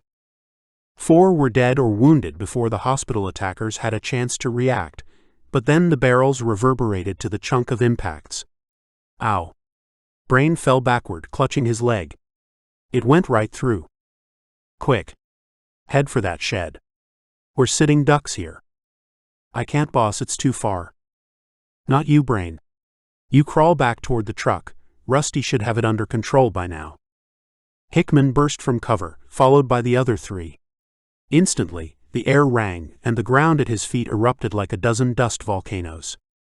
Ah! Behind him, Lumberjack had stumbled, clutching his side. The woman in the cream coat grabbed his arm and began dragging him as rounds fizzed in the air like firecrackers. Cursing, Hickman ran from cover, followed by Camouflage Man, and together, they pulled the wounded man behind the shed. They're comin', the woman said as she peered around it. Hick pulled at the shoulder of the man in fatigues, who was leaning over the lumberjack. Come on, we need you. Damn it, there were a lot more of them than Hick had counted on. He could only imagine that some had gotten inside the hospital entrance before he'd taken up position. His attack had taken them by surprise, but only for a few moments, and now the commander had sent a dozen or so to attack Hick's squad while the rest pinned down the defenders. I've only got a couple more rounds, the woman said, gesturing at her revolver. Hick hadn't been keeping count, and he couldn't remember how many rounds his clip took, but he guessed he'd be out soon enough.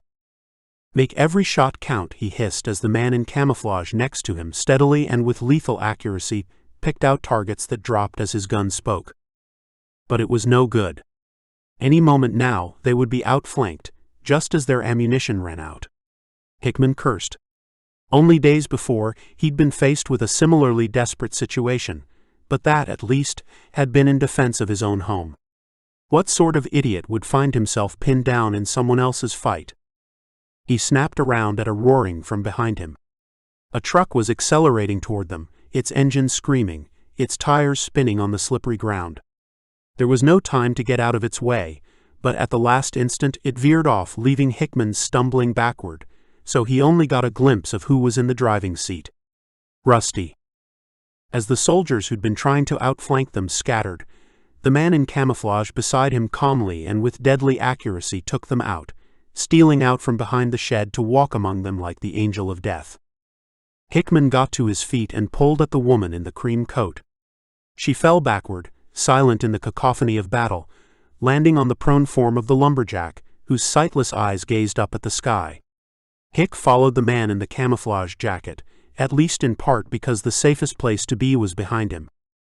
The truck came to rest in the hospital entrance, and Hick ran from cover to close in on it. He could hear gunfire coming from within the entrance and darted to one side as a group burst out, jumped on board the truck, and after a brief exchange of gunfire, revved it up and reversed it away. Hick ducked behind a burned-out Nissan pickup and watched the truck's back end weave back and forth as the driver fought for control of the accelerating hunk of metal. More figures ran out of the entrance as Hick checked his clip and found that he had only 2 rounds left.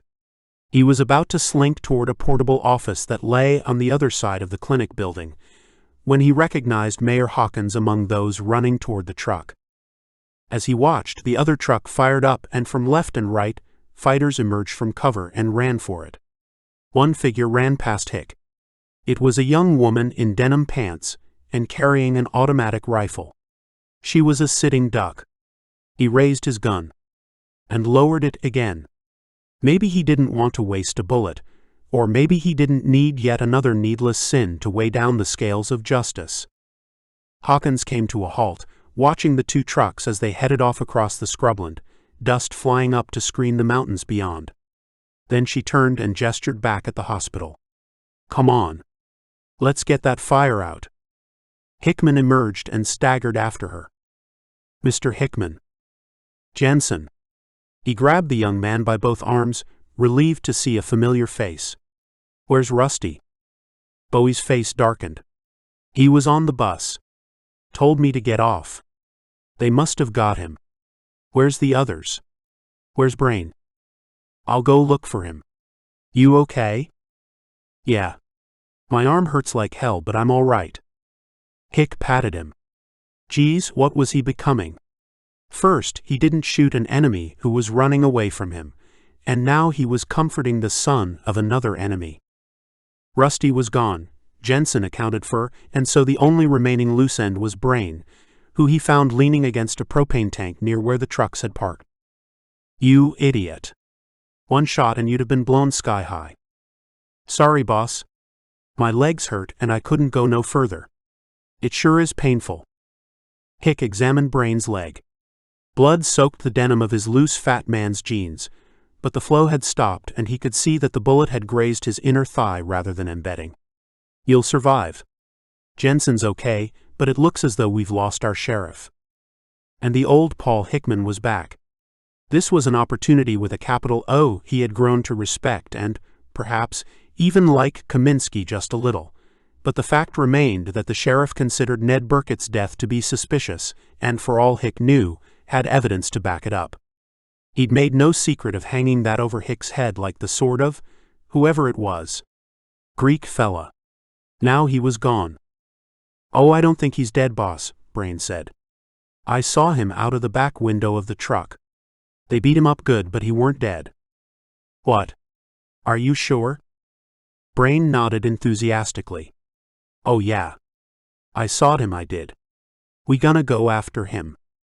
Hickman grabbed Brain by the collar of his filthy coat. "No. And you listen to me right now, you moron. You didn't see him. Do you hear me?" "But boss, he was right there as clear as day." Brain's eyes looked as though they were about to explode out of their sockets. "He's dead, and if anyone asks, that's what you'll say. Do you hear me?" Brain nodded. "Unless you want to go after him on your own." "Oh no, boss. I ain't got the brain my daddy was born with. That's what Mama always said." Hick let him go. "And that's the first right thing you've said. Now don't you forget it. I ain't going on a wild goose chase to rescue no one, especially not when he stands against me. You got me?" Brain nodded again, and Hickman got to his feet. It was a sorry state of affairs when an idiot like this was his only henchman. He'd have to change that, and his first target was the man in the camouflage jacket who'd been such an efficient killing machine. He sure hoped that fella had survived. "Come on," he said as he glanced over at the hospital entrance. No more smoke rose into the sky, and people were beginning to emerge into the daylight, Hawkins among them. "Time to show willing, then we can collect what we came here for." Chapter 7. Amish. "Just act normal," Devon hissed to Jessie as she stared out the window open-mouthed. "But there are people. So many people." Devon scowled. "I messed up. I didn't expect them to be this far out of town." Perhaps he'd become complacent as they'd headed northwest into Pennsylvania in the Sons of Solomon's Land Rover, the one that had been left with Marcus. It said something about their brutality that he was less frightened of being punished for it being stolen than he was of being tried as a deserter by going with Devon and the others. They'd done their best to create a plausible fiction that he'd been captured by overwhelming force, having left him tied up in the supplies room and for good measure and appearance's sake, taking as much of the food as they could stuff into the trunk of the car. Margie and Amanda sat in the back. Devon had been reluctant to bring them along, but there was nowhere safe to leave them. Several times on the journey, they'd found a farm with a habitable outbuilding that could have accommodated them, but both insisted on sticking with him and in particular, Jesse. Marcus's fear, it seemed, at Devon's behavior had transmitted itself to Amanda, and she kept him at arm's length. Like a fierce dog, necessary for keeping the wolves away, but you didn't want to get too close. They'd driven through green countryside shared by the living and the dead. The farther from the main highways they'd gone, the less often burned-out vehicles had been pushed off the road, and once or twice, they'd been forced off-road to bypass a collision that sat as if it was frozen in resin in their path. Marcus had told them about the settlement he'd been taken to by Gideon. It was called Wareham, and it was smack dab in the middle of Amish country. Of course, it made sense on the one hand. If there was one group least affected by the firestorm, it would be the Amish, since they rarely allowed householders to connect to the electrical grid. On the other hand, the Amish were staunch pacifists. Marcus couldn't explain because he'd spent no more than a few days at a house in Wareham, and had only seen the Amish from his window before being shipped off to training camp. But he'd watched as others of those he'd arrived with had been taken away by Amish families in their gray-hooded buggies. So, Devon and the others had traveled the 250 miles, skirting the devastation of Philadelphia to find Sam. It was, at least, in the right direction, and would shave a day or two off their return journey. If Sam was there. If they could find her, and if they could get her away. The pain in his head and especially his fingers and arms was a constant companion. He'd refused pain relief other than ibuprofen, as the morphine that would give him true relief also made him drowsy, and they needed all their wits about them as they traveled through once rich farmlands and the shells of formerly prosperous cities. As it turned out, they saw few people on the open roads, and those they had seen darted away quickly. It seemed the boxy Land Rovers were becoming a sight people chose to hide from, which was worrying in itself. He'd taken the back roads once they were within 10 miles of Wareham, but they'd emerged among tended fields sooner than he'd expected. To left and right, men in straw hats and blue shirts with dark gray jackets labored beside women wearing violet dresses and white bonnets. It was like some sort of Pilgrim Fathers reenactment. Sturdy carts moved slowly across muddy fields being prepared for planting, as children bent to pick the first broad bean crop of the year. Life persisted. Faces glanced in their direction as the car passed, rumbling like thunder in an otherwise peaceful countryside. "See how they look away," Jesse said. "It's as if they don't want to admit they've seen us." Devon shook his head. "I'm getting a bad feeling about this. I wish Marcus had come with us. They're not going to be happy with him that we took the car." "Yeah. But there's nothing we can do about that now. Dev, I think we need to get off the road. We're attracting a lot of attention." Amanda reached through from the back. "How about over there? Is that what you're looking for?" Squinting in the direction she was pointing, Devon finally saw the unmistakable shape of a ruined farmhouse set far back from the road. He took the first lane that seemed to be letting in the right direction. It was so narrow that in places it was tough to squeeze through. He leaned forward, praying that they wouldn't come across an abandoned car. Finally, they popped out onto a slightly wider road and, like rats in a maze, picked their way toward where they'd seen the farmhouse. Jesse had pointed out that even in an area settled by Amish and Mennonites, they might be in a minority, so their plan had been to find a partially burned-out house on the edge of the community to hide Margie and Amanda in while Devon and Jesse tried to— what exactly? In his naivety, Devon had imagined they might be able to creep around the settlement in the hope of spotting Sam, but he now had a sense of the scale of the place. No, they'd need to speak to someone local. But how they were to do that without raising the alarm, he had no idea. First things first. Jesse gasped as they rolled into the driveway. What had once been a large rectangular farmhouse made of white wood and roofed with slate was now a tumble-down wreck. The upper story was completely gone, save for the brick chimney stack that pointed accusingly at the heavens. Stray timbers jutted over the edge, and a halo of broken tiles marked the perimeter. The only sound aside from the wind in the trees that lined the road was the dripping of water that came from somewhere within. Devon got out of the car and walked across the ceramic boundary toward the front door of the first story, which creaked on its hinges as the breeze escaped from the remains of the house, bringing with it a sickly stench that he knew only too well. But he had to know, so he activated his flashlight and stepped across the threshold. It was dark enough to set his skin a tingle, but not enough to cloak the horrors inside. He found them in the living room, black skin and bone wrapped in rags lying among the ashes. They'd been watching TV. 4 of them, he thought, though that was just a guess. A family evening in front of some sports. The huge screen, it must have been 70 inches, hung from a metal arm attached to the wall, though there was little left other than the screen's aluminum frame. Behind the couch, the ghostly remains of the speakers they'd used to enjoy the game in Dolby Surround sat on their metal stands like pig carcasses in a butcher shop. At least it had been over in seconds. Explosive flame from in front of them and behind. He imagined the screams as they writhed in agony, consumed. He choked down the bile that threatened to overwhelm him. No, Amanda and Margie couldn't stay here.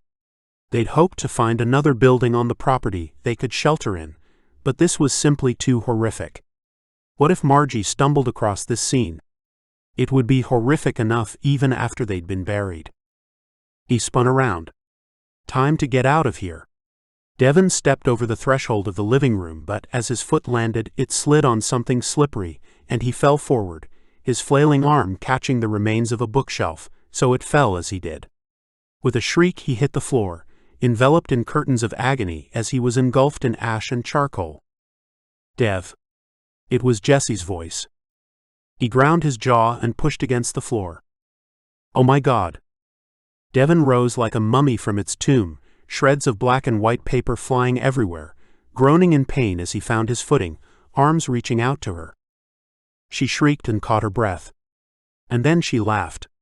In this place of death, she actually laughed, a staccato that reverberated from the blackened walls and seemed to suck reality back into the nightmare.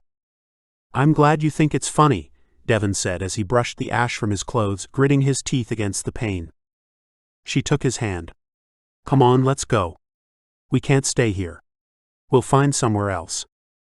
He let her lead him out into the sunlight where they found a man in a straw hat waiting beside the car, a shotgun held at his side. Who are you and what are you doing here? This is a place of tragedy and death. Devon pulled the gun from his pocket, flecks of ash flying from his arms. Put it down. Gently, the man put the shotgun down. I was hunting. I do not use weapons on my fellow man. I wonder who you are. When I saw your car, I thought you were sons, so I hid and watched. But then you emerged, and I saw that it was not so. Are you with them? Devon could see Margie's round face pressed against a window of the car. He shook his head. No. Are you? The man smiled. He was good-looking, with a deep brown and gray Lincoln beard and bright blue eyes. I am not.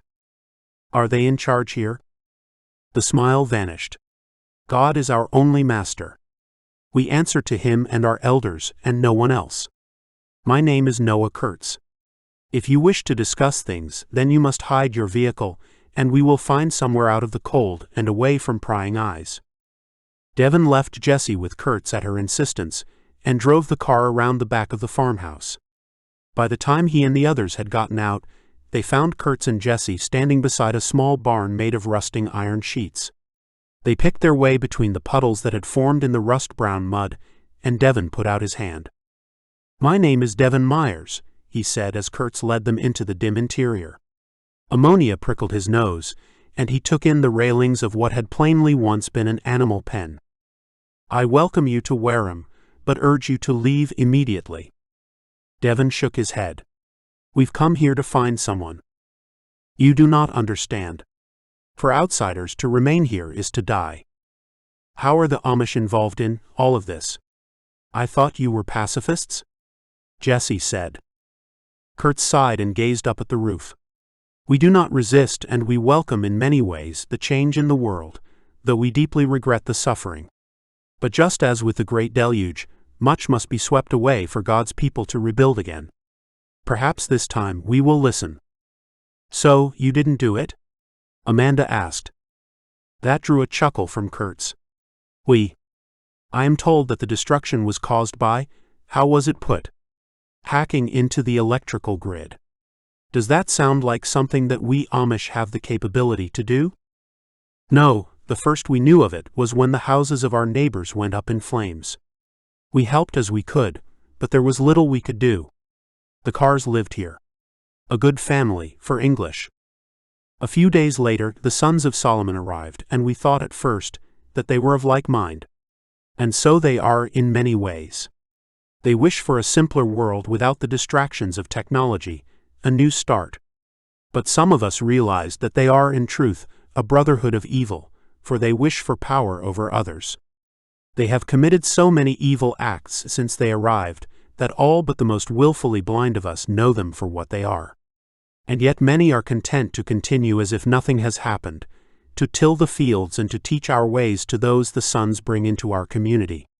Now, before I tell you any more, I have said enough to earn a public flogging. I must hear your story.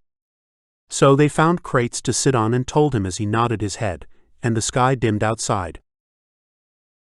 Anna, ich bin es, Kurtz called as he pushed at the front door. He'd led them along the labyrinth of little lanes that crisscrossed the landscape, as dusk was quickly followed by drizzly night.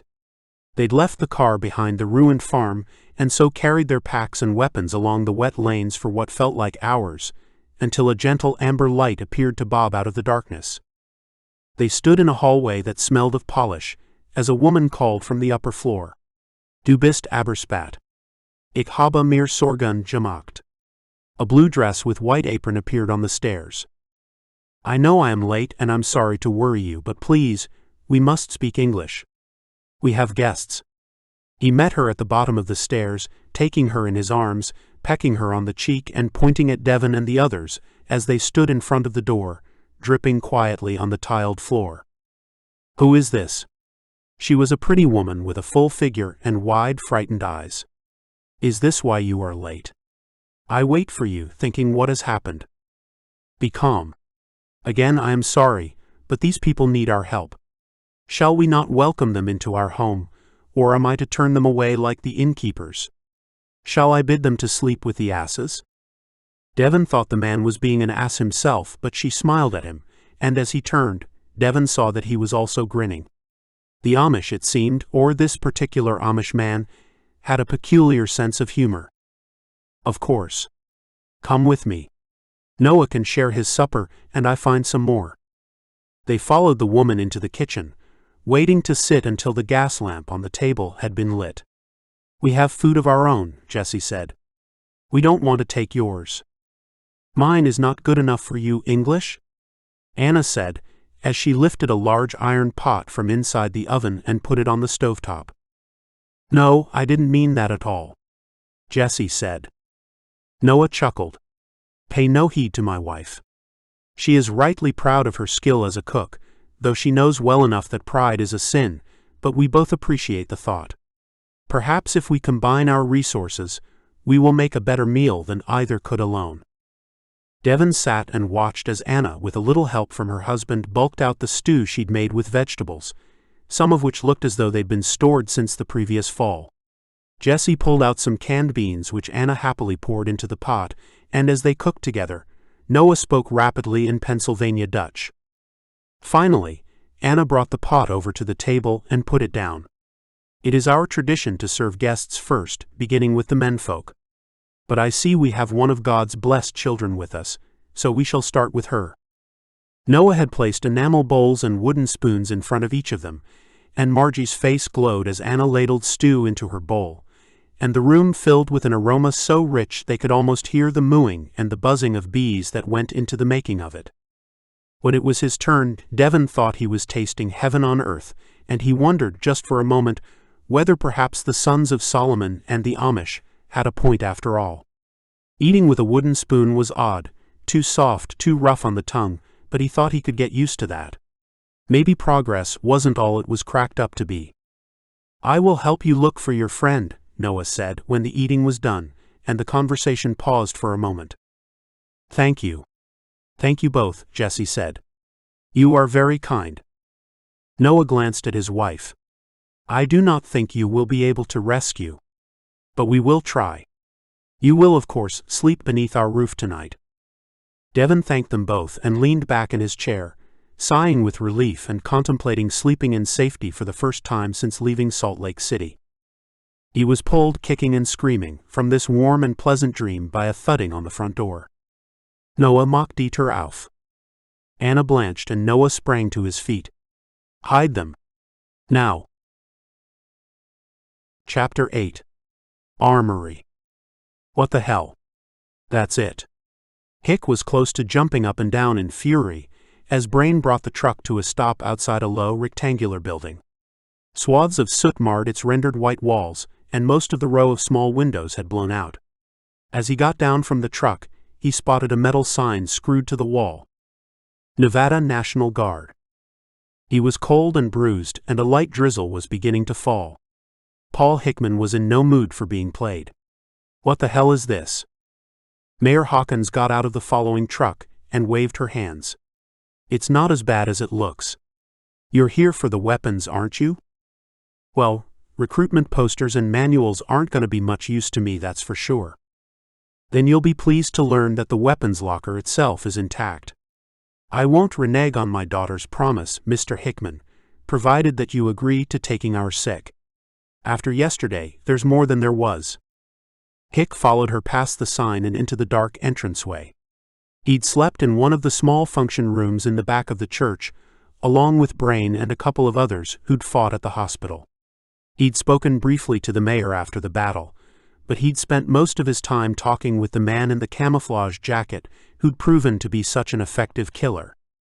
His name was Gert Beckman, and he was a former sergeant in the Dutch military police assigned to a special operations unit called the BSB.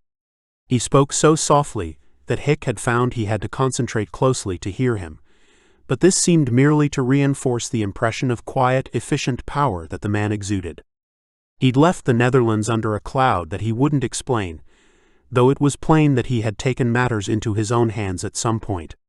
He'd come to America some years before getting involved in private security in the Middle East. He'd only intended to stay in Ezra for a single night, but then the firestorm had happened, and since then he'd kept his head down, helped with the rebuilding, but had stayed off the radar of Mayor Hawkins.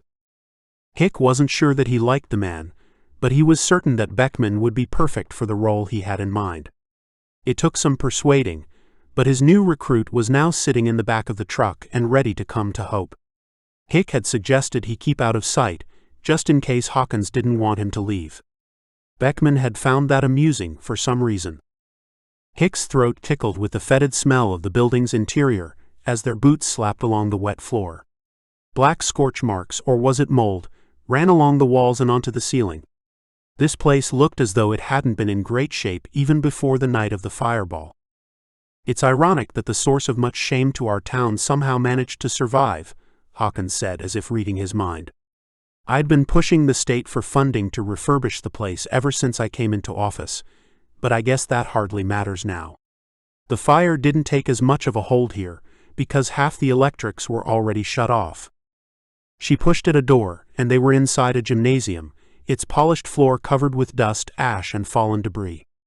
Tables lined the walls, piled one on top of the other, the only light coming through grimy windows set into the roof. A figure ambled out of the darkness and saluted Hawkins. "Hello, Private. This is Mr. Hickman. He has come to do an inventory of the weapons locker. Would you hand me the keys, please?" The soldier was a young, thin man with shadows under his eyes. "Private Becker was on guard duty that night," Hawkins said, as he pulled the keys from his pockets and, after looking from Hawkins to Hick and back again, handed them over. "Did any others survive?" "Of what unit was it?" "The 1024 Engineers." "A few, but none of the chain of command. Most of those came from out of town in any case. Here we are." She'd stopped beside the first of a series of metal doors. Each had small rectangular sections of mesh cut out at head height so, with the aid of a flashlight, Hick could see inside. After a few attempts, Hawkins found the right key for the first door and swung it open, the squeal reverberating around the empty building. The room was around 10 feet in depth and 6 feet across, and on metal racking that ran from floor to ceiling, Hick found what he was looking for. Jackpot. 4 machine guns, each on a separate shelf. Beckman would later tell him that they were M249 light machine guns, but they didn't look light to him. "You may have 2, Hawkins said. He went to protest, but one look told him it would be fruitless. 2 was a whole lot better than none. 1 at the northern checkpoint, and 1 at the southern. And half the rounds. She could of course cheat him. But he didn't think she would. She wasn't the type. And he had helped save her the day before, so he deserved a break. In fact, by the time he'd made his way along the cages, he'd come away with far more than he'd imagined. He was no weapons expert, but a haul that included 2 light machine guns, a dozen M16s, a box full of Berettas, a grenade launcher, and 2 pairs of night vision goggles looked mighty impressive. There was also the ammunition, of course, and Hawkins was happy for him to take as many items of uniform as he wanted. He was gonna need a bigger truck. "How many will you take back with you?" "What?" Hick was still having wet dreams about his new military dictatorship. "Our people, how many? You've only got 2 trucks, and one of them will be used for your haul of weapons." Hick shrugged. "I guess it depends on how sick they are. If they can sit up, then we can manage 20 or so, but if they're on stretchers, less than half that. We're not sending our critically sick, Paul. They'll all be capable of sitting upright. We'll also send along some medical staff. Now hold on just a minute. Just attend to them on the road and see them settled in. We wouldn't want to be a burden." Hickman looked into her eyes. Nice eyes, though she was a plain enough woman otherwise. And she seemed honest, but he had to always remember that she was a politician, and he'd yet to meet a completely straight member of that species.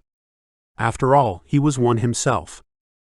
After she'd marked up the inventory that was to go to Hope and handed the keys back to Becker, she said, "We lost a lot of people yesterday, you know. I'm sorry about Rusty. You're sure he's dead?" "Yeah. I saw it." "How many overall?" 8 from our side, a dozen from theirs. Almost as many wounded." "Any prisoners?" 2 who are capable of speaking at the moment." "What are you going to do with them?" They stopped in the entrance and Hick looked out at the street, as rain melted the last of the frost that lined the sidewalk. Hawkins drew in a deep breath and stood beside him. "I don't know. We can't afford to keep prisoners." "You could shoot them." He could see her head shaking vigorously out of the corner of his eye. "No, not without due process. I want what we're building here to be the foundation of Ezra's future, and it doesn't start with frontier justice." "Put them to work then. Maybe they can earn their freedom if they shift enough dirt. You got a mighty big field to plant and spring's almost here." She stood silently beside him as they listened to the rain fall. In a moment, they'd step into the street and become visible again, but for now, they were hidden in the shadows. "It's not easy being a leader, is it? I mean, it wasn't exactly a bed of roses before the firestorm, but we had precedent to guide us and the whole structure of government to help." "I'm not entirely sure that structure was there to help, Madam Mayor. The folks of Hope certainly didn't feel like it." "But you got lucky, didn't you?" "Yeah," he said, then moved out of the doorway. He didn't want to talk about why Hope had survived when Ezra had become a pile of burned rubble. He knew the how of it well enough. The power line had been cut at just the right moment. It was the why of it he hadn't yet figured out, and he wasn't about to admit that to this woman, however much he admired her. Paul Hickman considered himself a rational man, and so he accepted that coincidences happen. He just didn't like them. He understood that Hope might have been a 1 in 10,000 freak, and if it hadn't been, then he likely wouldn't have been alive to wonder why. He'd be as dead as millions of other Americans. But it didn't sit right. Maybe it was a lack of imagination. Or perhaps there really was a reason, and he hadn't unearthed it yet. Whatever the truth turned out to be, it frustrated him like a chunk of grit in his boots. He shook hands with Hawkins and climbed back into the truck. The deal was done. 5 trips between Ezra and Hope, each taking 20% of the people, and 20% of the agreed munitions. "Head for the hospital," he said to Brain. The Walking Dead of Ezra filed out of the hospital's front door and toward the makeshift ramp leading into the back of Jensen Bowie's truck. Most were elderly, and Ezra was sending one nurse for every 5 patients, so there were plenty of hands to help getting them aboard, and as comfortable as it was possible to be in the back of a vintage military truck. As soon as everyone was aboard, Hickman jumped into the lead truck and drove the convoy around to the armory where the first batch of their new equipment waited. "Very good," Gert said as he lashed the first M249 into place in the back of Hickman's truck. "You gotta be careful, though. Need to be looked after. You can give a Beretta or a Glock to any apocop, just tell him to point and shoot, but one of these, it has to be in the hands of an expert." Hickman nodded.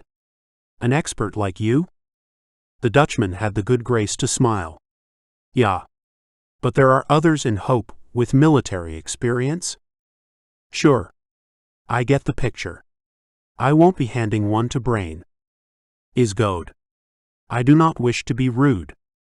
But you're about to be. But Brain is not a good name for your friend." Hickman slapped him on the arm. "Ah. Ain't that the truth? He's reliable enough, but he sure was last in the queue when they were handing out the gray matter. Now let's get this aboard.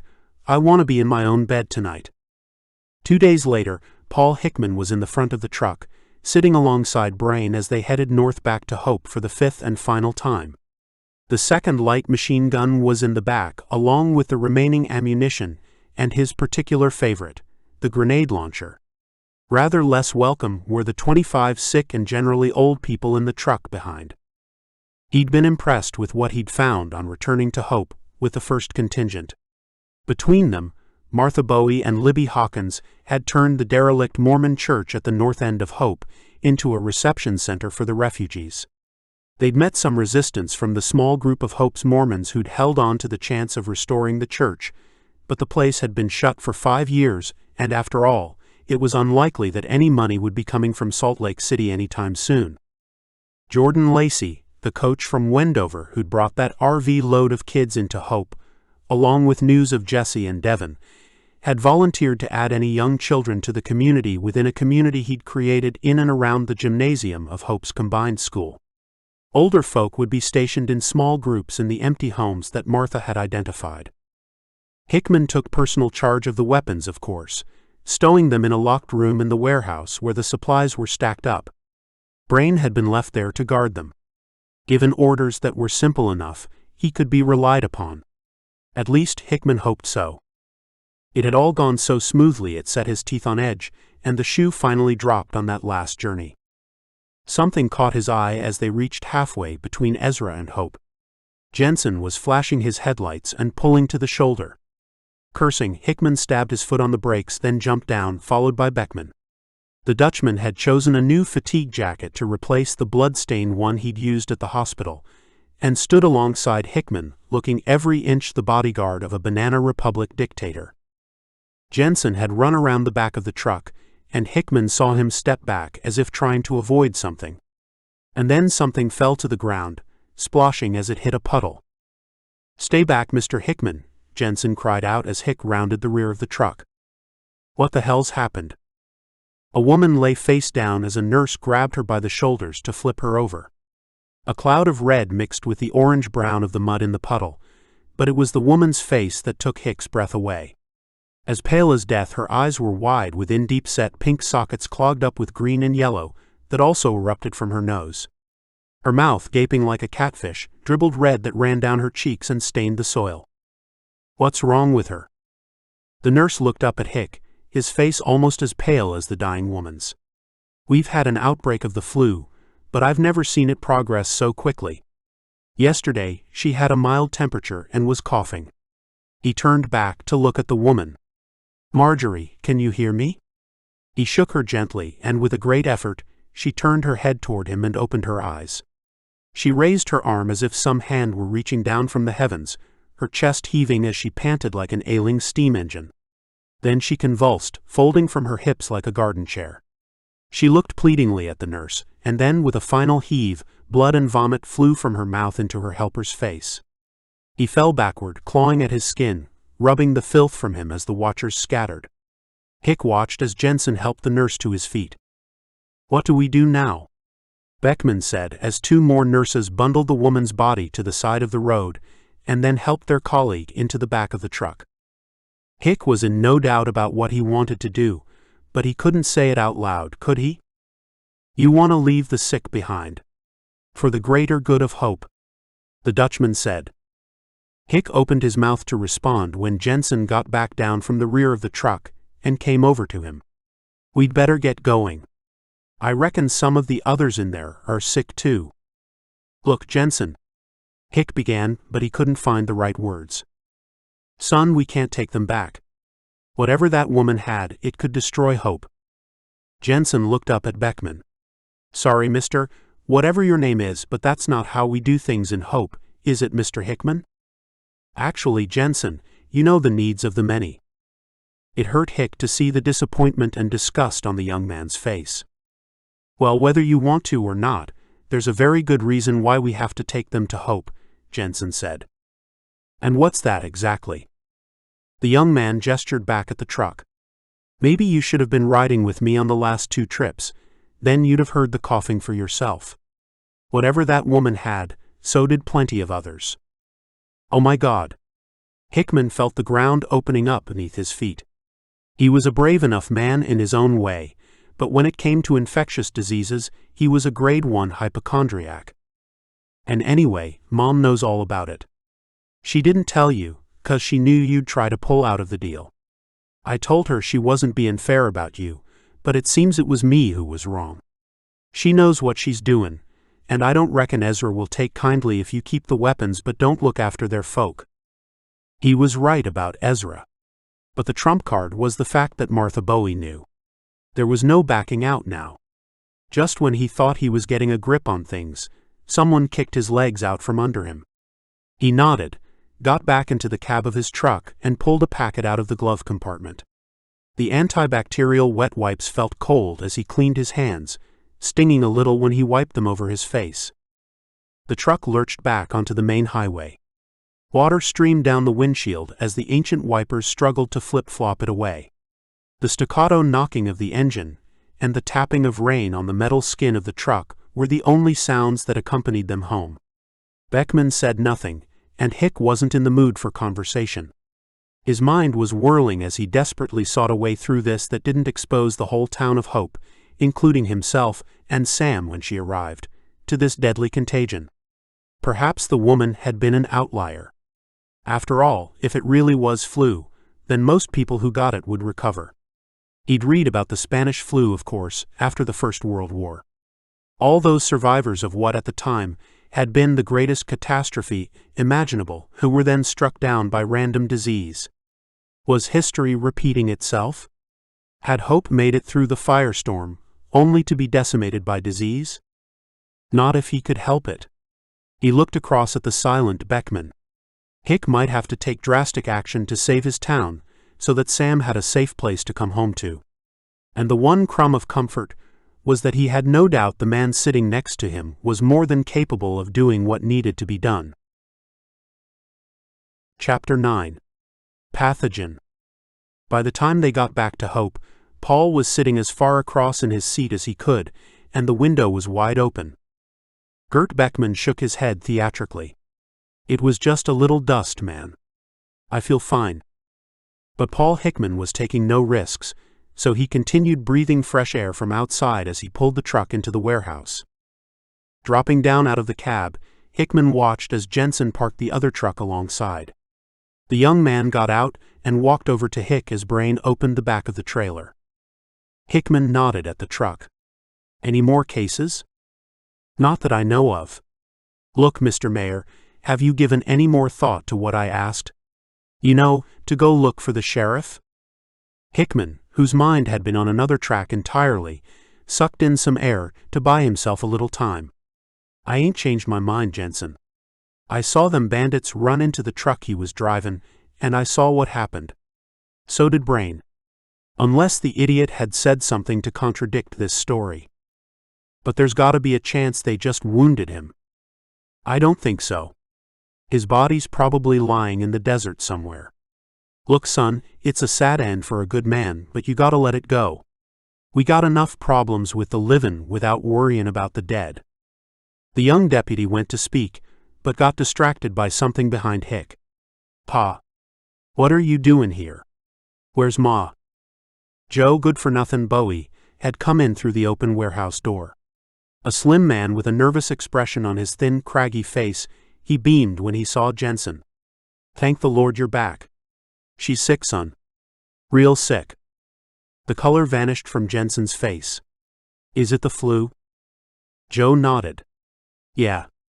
I told her not to get so close to the sick'uns, but she didn't listen to me. Sure you did, Hick thought. How bad is she? Maybe this cloud has a silver lining. Pretty bad.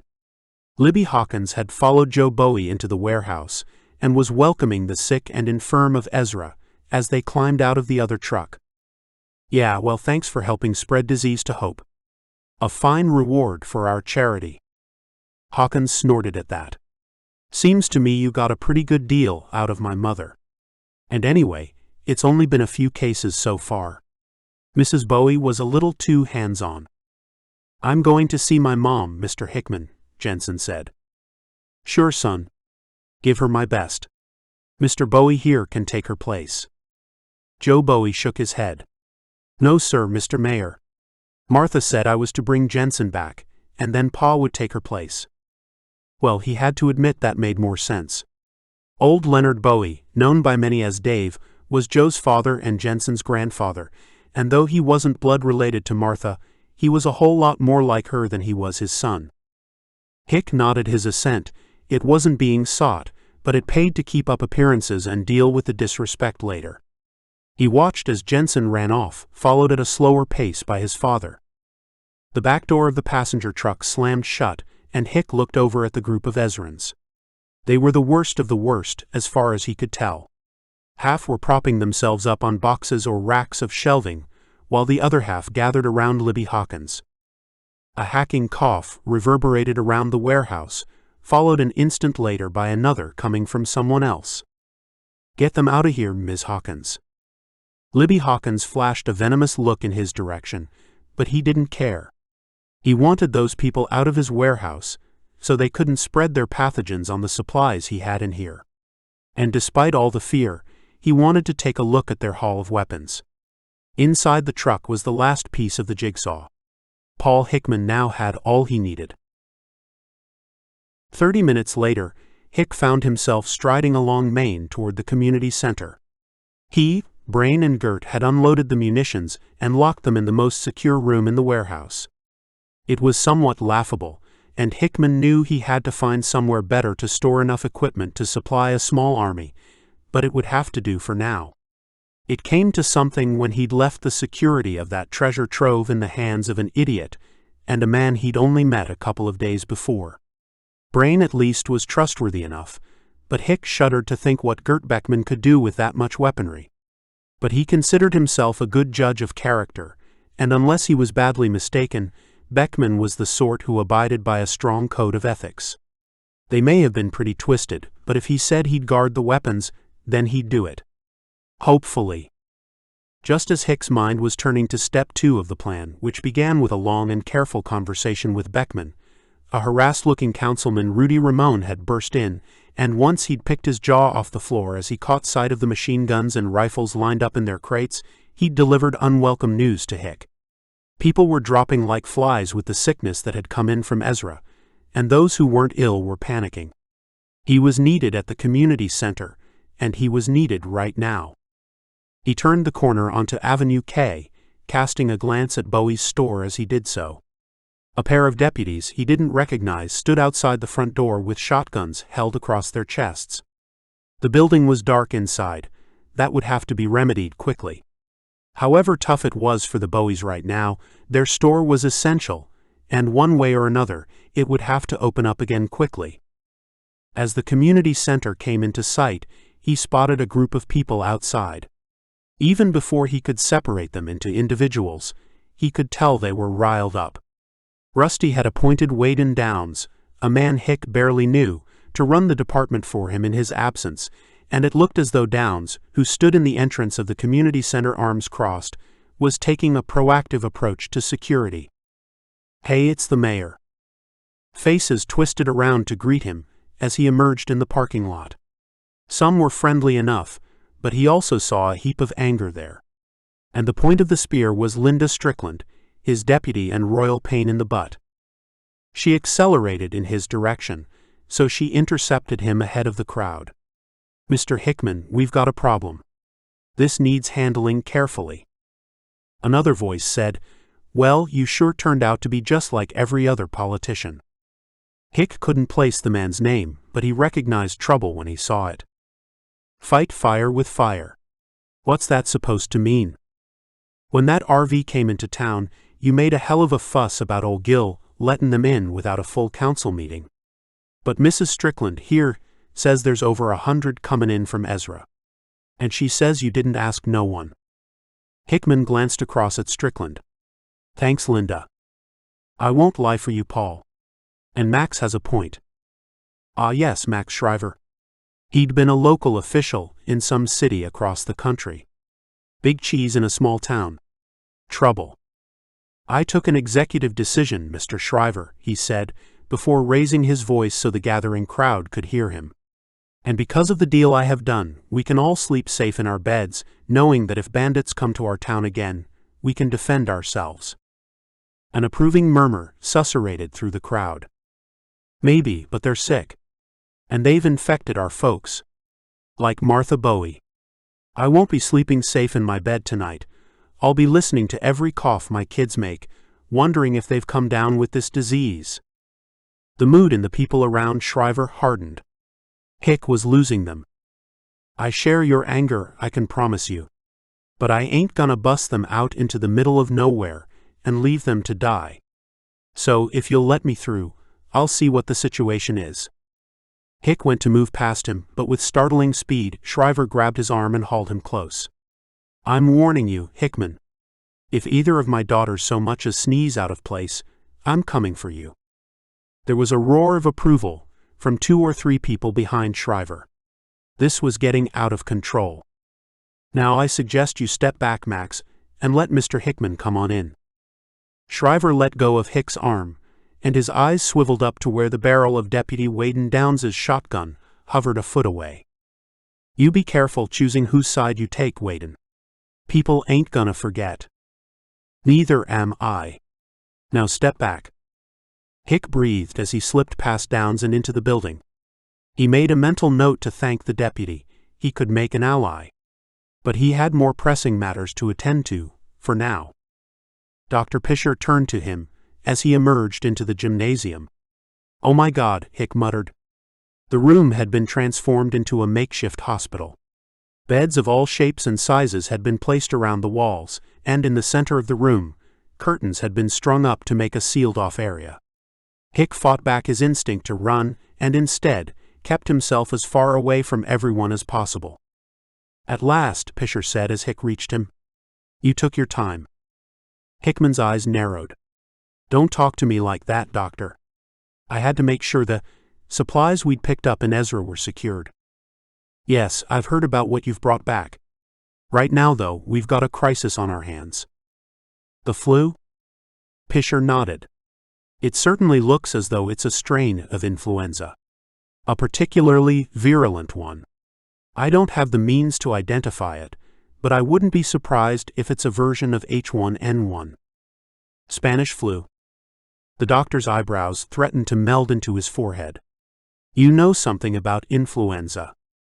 If he were to be honest, Hick would admit that he had the knowledge of a true hypochondriac with a particular dread of infectious disease. He'd watched every pandemic as it spread, just waiting for the big one to hit. It was like some kind of cosmic joke that it would happen now, just after the greatest disaster in human history. Talk about kicking a species when it was down. But instead of saying any of that, Hickman simply nodded. "Just an interested amateur, Doc. I'm impressed with what you've done here." Behind him, someone was coughing up their lungs. Hick glanced over to see an old woman he recognized by sight. So some of these people were from Hope. "We're doing our best." The Ezrans brought their own medical staff and are being looked after in the communal homes Mrs. Bowie and Ms. Hawker set up. You mean all these people are from here? The doctor nodded gravely. I'm afraid so. And this isn't everyone. They only come in here if their condition becomes especially serious. Mrs. Bowie is the exception. She insisted on staying at home come what may. Give me the numbers. Pisher looked down at his clipboard. He was young for a doctor, and Hick guessed that his parents had offered him medicine or law as his career options. Hick couldn't help thinking he'd have made a success either way, but right now he looked burdened by responsibility and just about fit to collapse. 26 cases among the Ezrans, including 3 deaths, and 4 others whose condition was critical when it was last reported. We have 15 in here and another 32 at home. We haven't lost anyone as yet, but it's only a matter of time. It is a particularly virulent form of the disease, it would seem. But that might not be our biggest problem, Mr. Hickman. Hick looked up from the clipboard and realized he was within transmission distance if the doctor coughed right now. He stepped back a little. Oh, do tell. Pisher gestured out toward the parking lot. People are starting to get nervous. Soon they'll panic and all hell will break loose.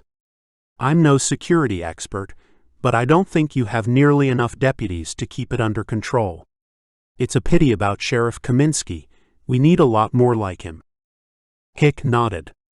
Maybe there was a silver lining to the cloud after all. I mean, no one could complain about due process in a true emergency, could they? Anything else, Doctor? Antivirals. We don't have enough. Do they work with this strain? Pisher shrugged. As well as with any other. They don't cure it, of course, but they reduce symptoms. And increase survival rates? They should do, though I can't say by how much. Caught early enough, antivirals would reduce mortality close to 0, but a lot of the people here are already very ill. We're almost entirely out of supplies, so if you can obtain more, then you'll be saving lives, Mr. Hickman. Paul Hickman shook the doctor's hand, thanked him for his service, and promised to do his best. He knew well enough where there were some antivirals, but they were already earmarked for life-saving, and the lives in question weren't the common folk of Hope or Ezra. Hick cared about 2 lives, his own and his daughter's. Sure, if he had plenty, and it was to his advantage, he'd hand them over, but for now he was going to keep them secret. He pushed his way through the crowd, keeping out of sneezing distance, then turned to face them. People of Hope. I have spoken with our doctor, and am making arrangements for further medical supplies to be provided. The outbreak is contained, and I ask you all to come together in unity to protect our city.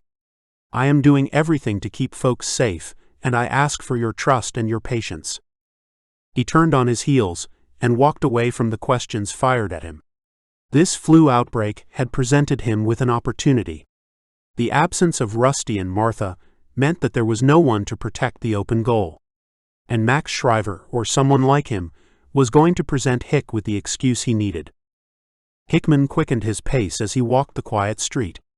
Hopers were evidently staying indoors to keep themselves safe, but he was willing to bet that as soon as the trouble started, they'd be out on the streets fast enough.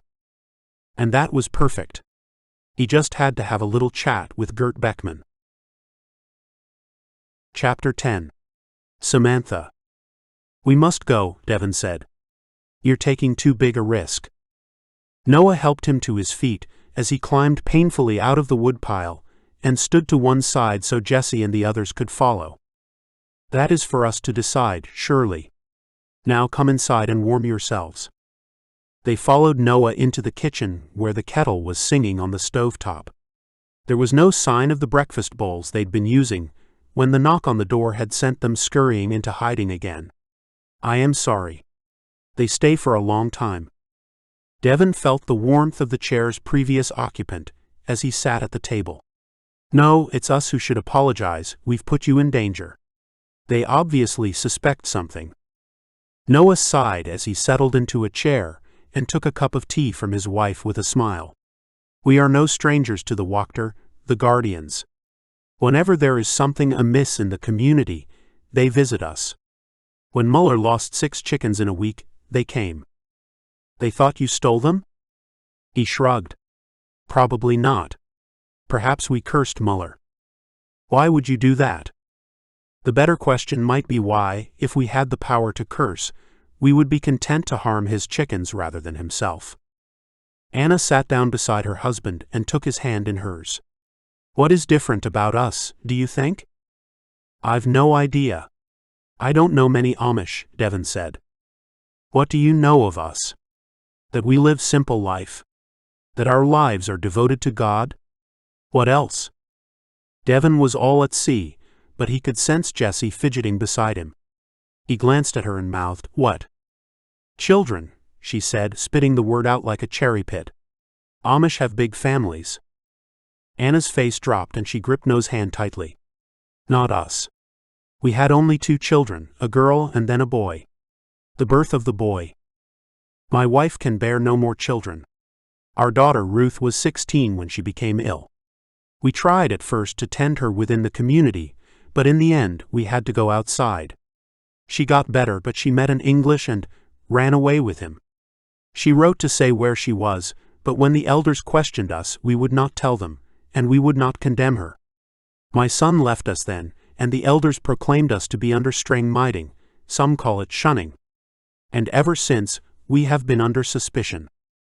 Anna kissed his hand. We must speak truth, husband. We are not liked because we question. Long they have watched us. But now they fear the sons, and they have heard that one of their vehicles has been taken, so they seek it. And they come to us because flies come to cow dung. We are the dung, Noah said with a chuckle. And you are the flies. We attract trouble, they say. And they are correct, are they not? I hope and believe that it was God's hand that guided me to the farm of the cars. So, we will protect you as we may. But we must find your friend soon, or abandon the attempt. He pulled a map from a kitchen drawer, where it had been hastily hidden when the Wachter had knocked. Noah spread it on the table and smoothed it out. We have covered this area, he said, running his fingers over the map surface. There's a colony of new pilgrims here, but I think we have spent long enough watching it to know that she is not there. Devon nodded. They'd hidden in the trees above the fields of that farm for a full day, watching as people were let out and set to work. They were obviously unused to it, and they were given much smaller areas to work than the Amish. They were also brought in after a shorter time. It would take a while for those soft urbanite young people to adapt to a life on the land. It hadn't helped that the weather had turned cold and wet again. Devon had enjoyed the cool rain on his head until it had seeped down the back of his neck, and he'd spent the rest of the time crouching miserably in the thicket, hoping beyond hope that Jessie would at some point recognize Sam in the field below. No such luck. They'd returned the previous night soaked to the bone, but Devon refused the warm bath Anna offered. Though over the past days the needle-like agony in his head, hands and legs had given way to a general pain that only morphine and sleep interrupted, he still couldn't bear even the thought of heat. Not even to share Jessie's bathwater. Amanda and Margie had made themselves useful in the farmhouse while they'd been away. A week's laundry had been done in a day, and Margie, it turned out, was something of a genius when it came to folding linen and making beds. She is a gift from God, Anna had said. There is another colony here, Noah said. It is maybe 2 miles away. Come, if we leave soon, we can get in position as they take their morning break. And so, a few minutes later, Devon and Jessie followed Noah Kurtz onto the lane outside their farm once he was convinced that the way was clear. It was a bright day, but yesterday's rain had left the trees and grass soaked, so they walked along to the gentle percussion of falling water drops and footsteps in puddles. This is beautiful country, Noah, Jessie said as they turned into a narrower lane that skirted a tree-cloaked hill. The asphalt had given way on the right-hand side as the edge of the road threatened to follow the slope downwards. Given 20 years, all evidence of humanity would be gone from this place, buried beneath leaf mold and the compost of ages. Noah beamed. It is. We are blessed to live here. But it is more dangerous than it was since the coming of the sons. Surely they have the same vision as you? A pre-industrial world where people live in harmony with their world. Yes, I suppose when you put it like that, we might seem to share much in common. But the end does not excuse the means. Where we seek to live what we see as God's desire for His people, they impose it on all. Where we live in peace, they practice violence. Extreme violence. We do not like them, but the people here do not believe they can oppose them. Here, we will cut across this field. He climbed the gate and jumped down, squelching in the mud before wiping his hands on his deep brown pants. So they bring these kids, these new pilgrims to you so you can train them as farmers? Noah helped Jesse down, and then led them along the edge of a recently plowed field lined by trees on 3 sides. Yes, and we are happy to do it. This new world has desperate need of farmers. The sons say these people will be sent out to make new communities across the country. Surely that's a good thing? Indeed, but there is violence that goes with them, masquerading as protection. And who knows what will come next? There are no women among their leaders, you know. Isn't that also true of the Amish? Noah stopped for a moment and gazed across the field. It is, sadly. But we do treat our women with respect. You see this field of beans? The seeds were planted by men and by women, working together. Our elders are men, it is true, and they guide us. But women are our partners. The sons shun women even in their name for themselves, and we have seen some cruel things since they joined our community. All inflicted by men. On women? Not always. All resistance is punished. Now the edge of this field borders the farm we are heading for, so we must be careful. I do not wish to experience the punishments of the sons firsthand. Devon and Jesse followed him along the edge of the field until they reached the corner. A copse ran along that side, and as they crept through the trees, Devon caught a glimpse of a farmhouse at the bottom of a long slope that ran away from their feet. Noah was crouching behind a long, low branch that spread out from near the base of a tree, and Devon crept across so that he kneeled beside him, signaling for Jesse to join them. This oak has seen many changes, Noah said as he gazed down over the valley. It has been here since before my ancestors first farmed this land, and it will outlast us all. I guess it would welcome the culling of the human race, since we are the main threat to its existence. Smoke curled from the farmhouse chimney, and great steaming clouds rose from heaps of straw and manure Devon could see piled up on its far side. The house lay at the bend in a track that emerged from the woods to their left, and then turned almost 90 degrees before heading off to join a larger way beyond the crest of the farther hill. The valley formed between the slope they were sitting on and the one beyond the house had been divided into 4 large fields. One had a stubbly green appearance as a spring crop grew, potatoes perhaps. Another was covered in the black and yellow remnants of last year's wheat crop, and the 2 fields closest to them were entirely barren.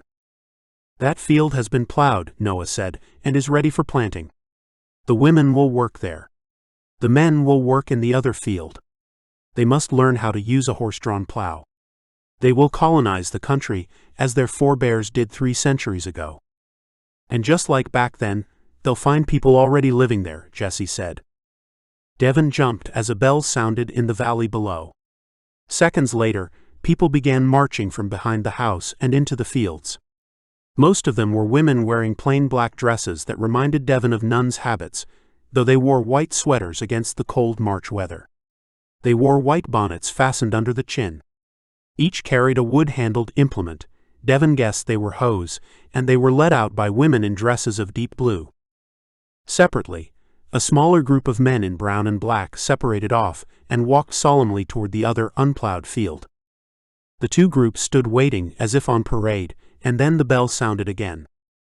The farmhouse door opened, and a figure was dragged out by 2 large men wearing black from head to toe.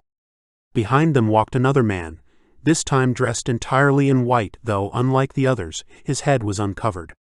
He was a man of middle years, bald but with a long flowing brown beard flecked with gray. He carried something wrapped in cloth. It was the size and shape of a rifle. Devon could now see that the prisoner was a young man, and that blood ran down his face and onto his white shirt. "Heavenly Father," Noah said under his breath.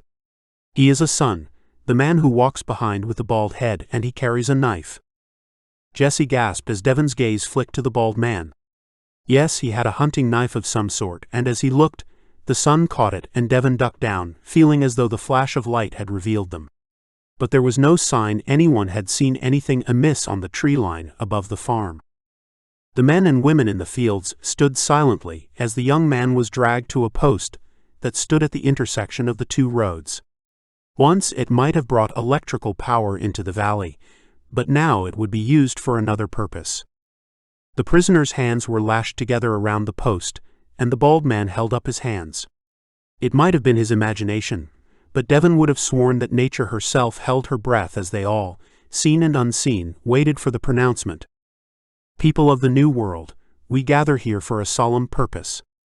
He had a rich nasal voice that carried through the still air, and all movement ceased.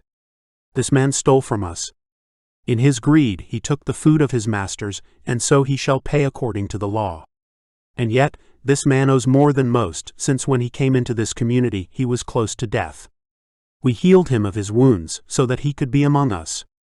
We welcomed him as a new brother, so that he might help build a better world for all. And he repays us with theft. Tell me, brothers and sisters, what is the punishment for theft? The people in the fields raised their arms, as if responding to a teacher in school. Devon waited for the bald man to select one to give their answer. Yes. Our laws demand that the thief lose the hand he used to steal from us. The voice echoed around the valley, as the audience waited in dread of what was to come. But without a hand he would be worthless to us. How would he work the fields? He would become a burden, and that would also be a crime. It would be more just to simply execute him. Devon saw a shudder run through the shivering body of the man tied to the post. He was young and thin, and though he was clothed in brown pants and a white blood-stained shirt, Devon could see traces of injury beneath the cloth, old wounds that had twisted his body. The poor devil. If we execute him, however, he will never be able to repay his debt to us. No, he must work in the fields, so we shall not kill him. But he must be punished. The bald man nodded to one of the two guards, who took the cloth bag from him and walked back to the post. The other guard lifted the prisoner upright, sliding his hands upwards while he kneeled and grabbed the prisoner's foot, tying it to the post with a strip of cloth. The young man wriggled, as if sensing what was to happen. Let it be known that this man, Jason Kelly, has sinned in the eyes of the community and God, and that his punishment has been pronounced. Again he nodded, and in a single motion one of the guards swept something of silver and wood from the cloth, swung it up and then down again. The young man screamed as the axe came down on his foot and red misted the air. No. One of the women in black and white yelled as she leaped forward. An arm shot out and pulled her back into the ranks before either the guards or the bald man could see who it was. Oh my God, Jesse gasped. Sam. It's Sam. Chapter 11. Martha. You can't do this, Paul. He'd never seen Linda Strickland so mad. And he kinda liked it. She'd stormed into his office on the top floor of the community center, right on schedule. It's just during the crisis, Linda. We can't allow everything to go belly up. Then why not just recruit more deputies? Hickman shrugged. I'd have thought after what happened to poor Marlin, you'd agree we need our own civil defense force, so we don't get caught with our pants down again. So you're killing two birds with one stone. You could put it like that if you want. Fact is, we got the equipment, and we got enough vets to use it. And we're lucky to have an experienced military police officer to run it. But he's Danish. Dutch. And so what? He fought alongside me and Ezra, so I know he's got what it takes. Linda Strickland leaned over the desk and wagged a finger.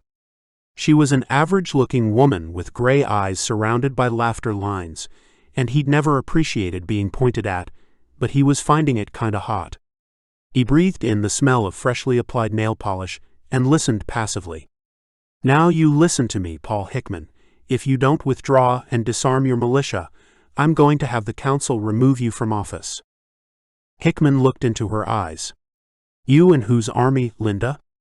Now you run along and do whatever you want, But you'd be a lot more useful helpin' with the supplies distribution now poor Martha's out for the count. As for me, I got plenty to be thinkin' about because, in case you hadn't noticed, we got a lot of sick folks to care for." Strickland jerked back up and turned to go, but then she paused, threw her head back and somehow pirouetted so she was facing him again as she sneezed all over him. "Oh, excuse me, Mr. Hickman. I sure hope I haven't got the early stages of the flu. You know, when it's at its most communicable. That'd be a hell of a shame." She smiled at him and left the office before he could respond. He gave the surface of his desk a thorough clean with disinfectant wipes, then scrubbed his hands with antibacterial gel, cursing under his breath as he did so. The last thing he needed was to come down with the disease when he was on the cusp of having total control. But what he needed right now was some fresh air. It was mid-afternoon, and he'd spent the entire day in the office. One meeting after another. He had to admit he felt a certain pride in the way some of the council members had stepped up to the plate during their city's darkest hour. He knew Linda to be efficient, and she'd taken on responsibility for the supplies in Martha's absence. Working with Libby Hawkins, she'd placed all the Ezrans into shared houses that had been left vacant by Hopers who'd had the bad luck to be elsewhere on the night of the firestorm. Dr. Pisher had been handling the supply of drugs, but that had gone to pot since the flu outbreak, and Hick knew he'd have to deal with that personally, and soon. Other council members were working on essential utilities.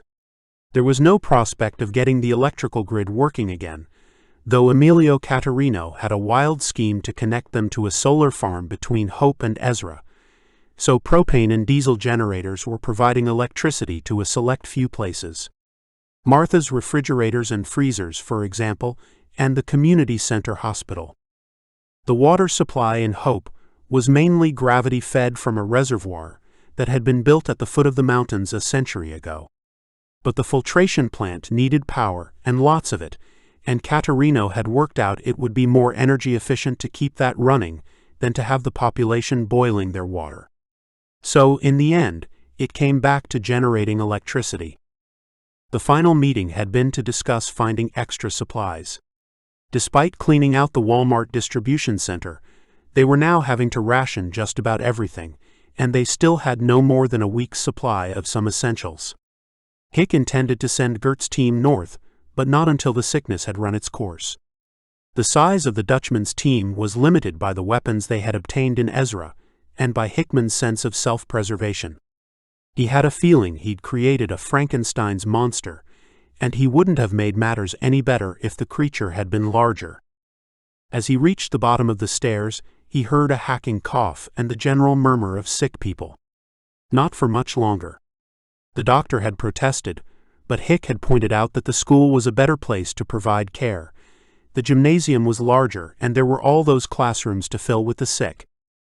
Hick skirted the makeshift sick bay, and made it to the front entrance without being stopped by anyone.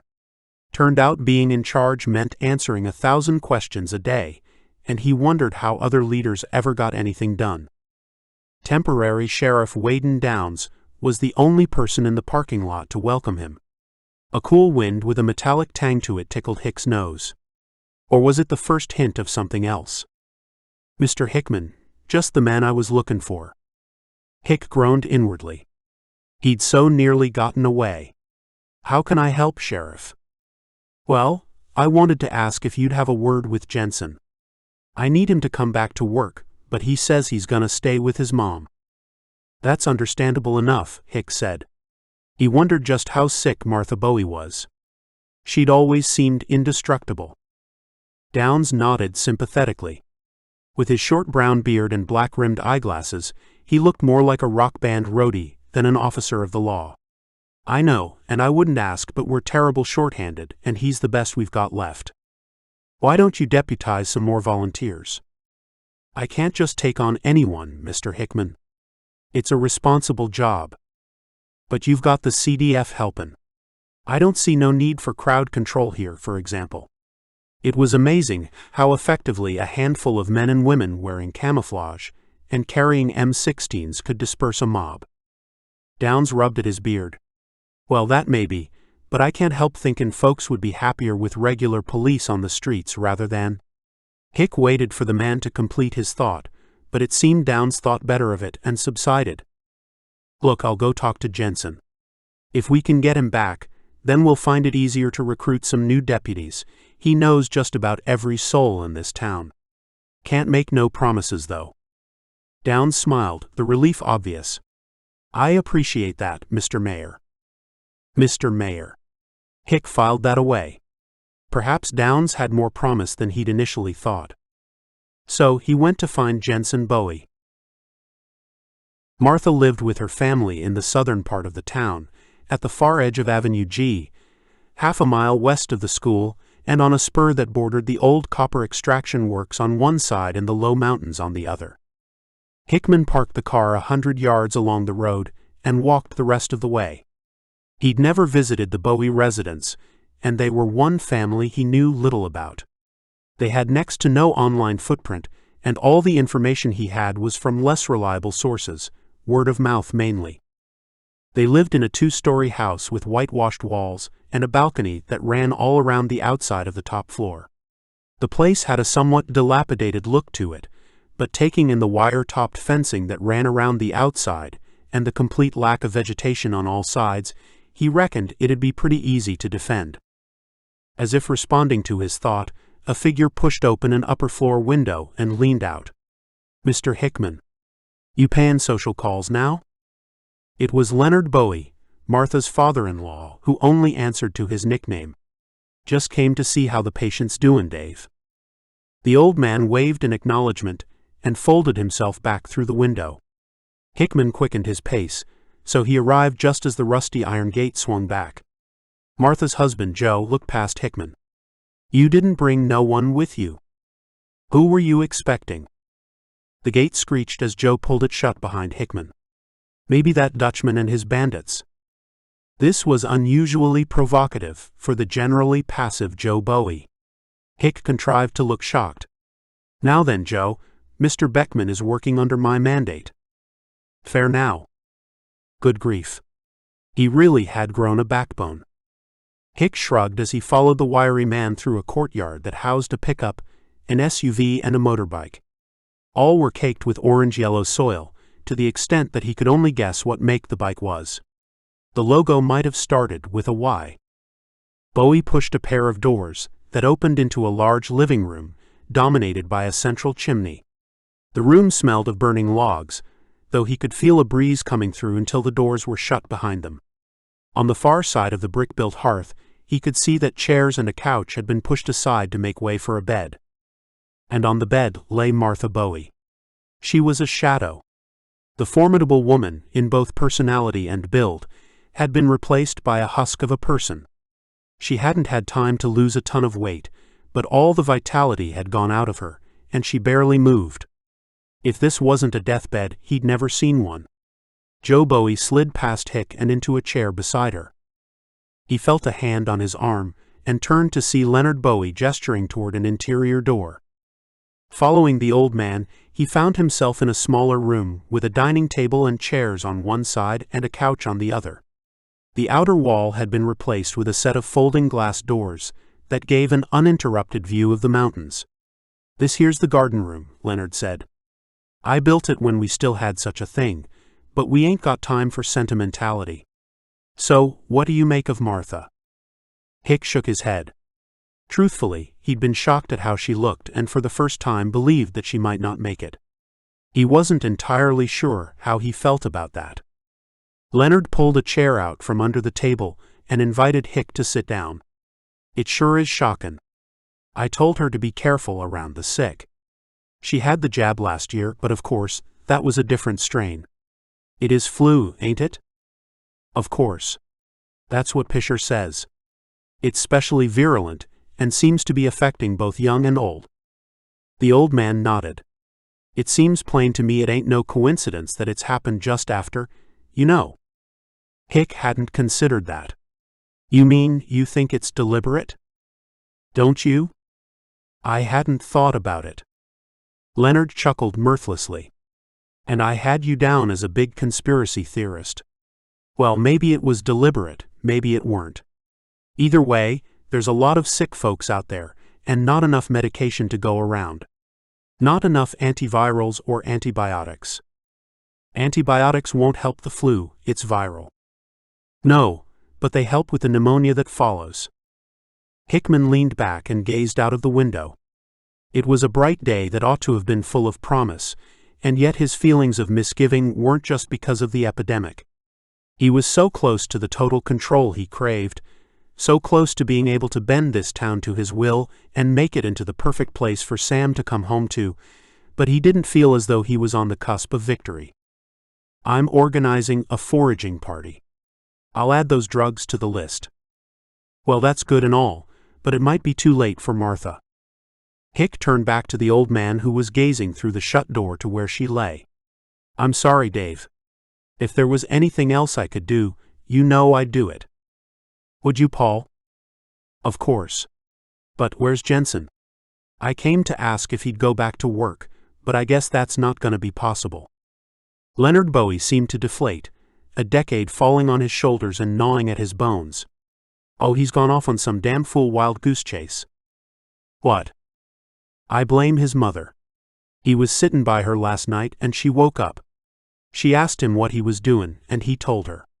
Then she said why wasn't he lookin' for the sheriff, and he said the sheriff was dead. Now what do you think she said to that? Hick groaned as his chest tightened. I have no idea. She said he could still be alive, and Hope needs him. Maybe she was delirious, but she sure didn't sound like it. So young Jensen was up on his feet like a jackrabbit on hot sand, and he left the same night. Took the patrol car. But I was there. The bandits got on board the truck and shot Rusty. Don't you think I'd have gone after him if I thought he was alive? Ask no questions, tell no lies, Paul. All I know is that Martha was determined, and Jen seemed grateful to have something he could do. She told him not to go alone. Said to go find that fella. Hickman leaned in. Who? Can't remember. Fella follows you about a lot. He was with you and Jensen at the farm. He paid Martha a visit yesterday. Big fella.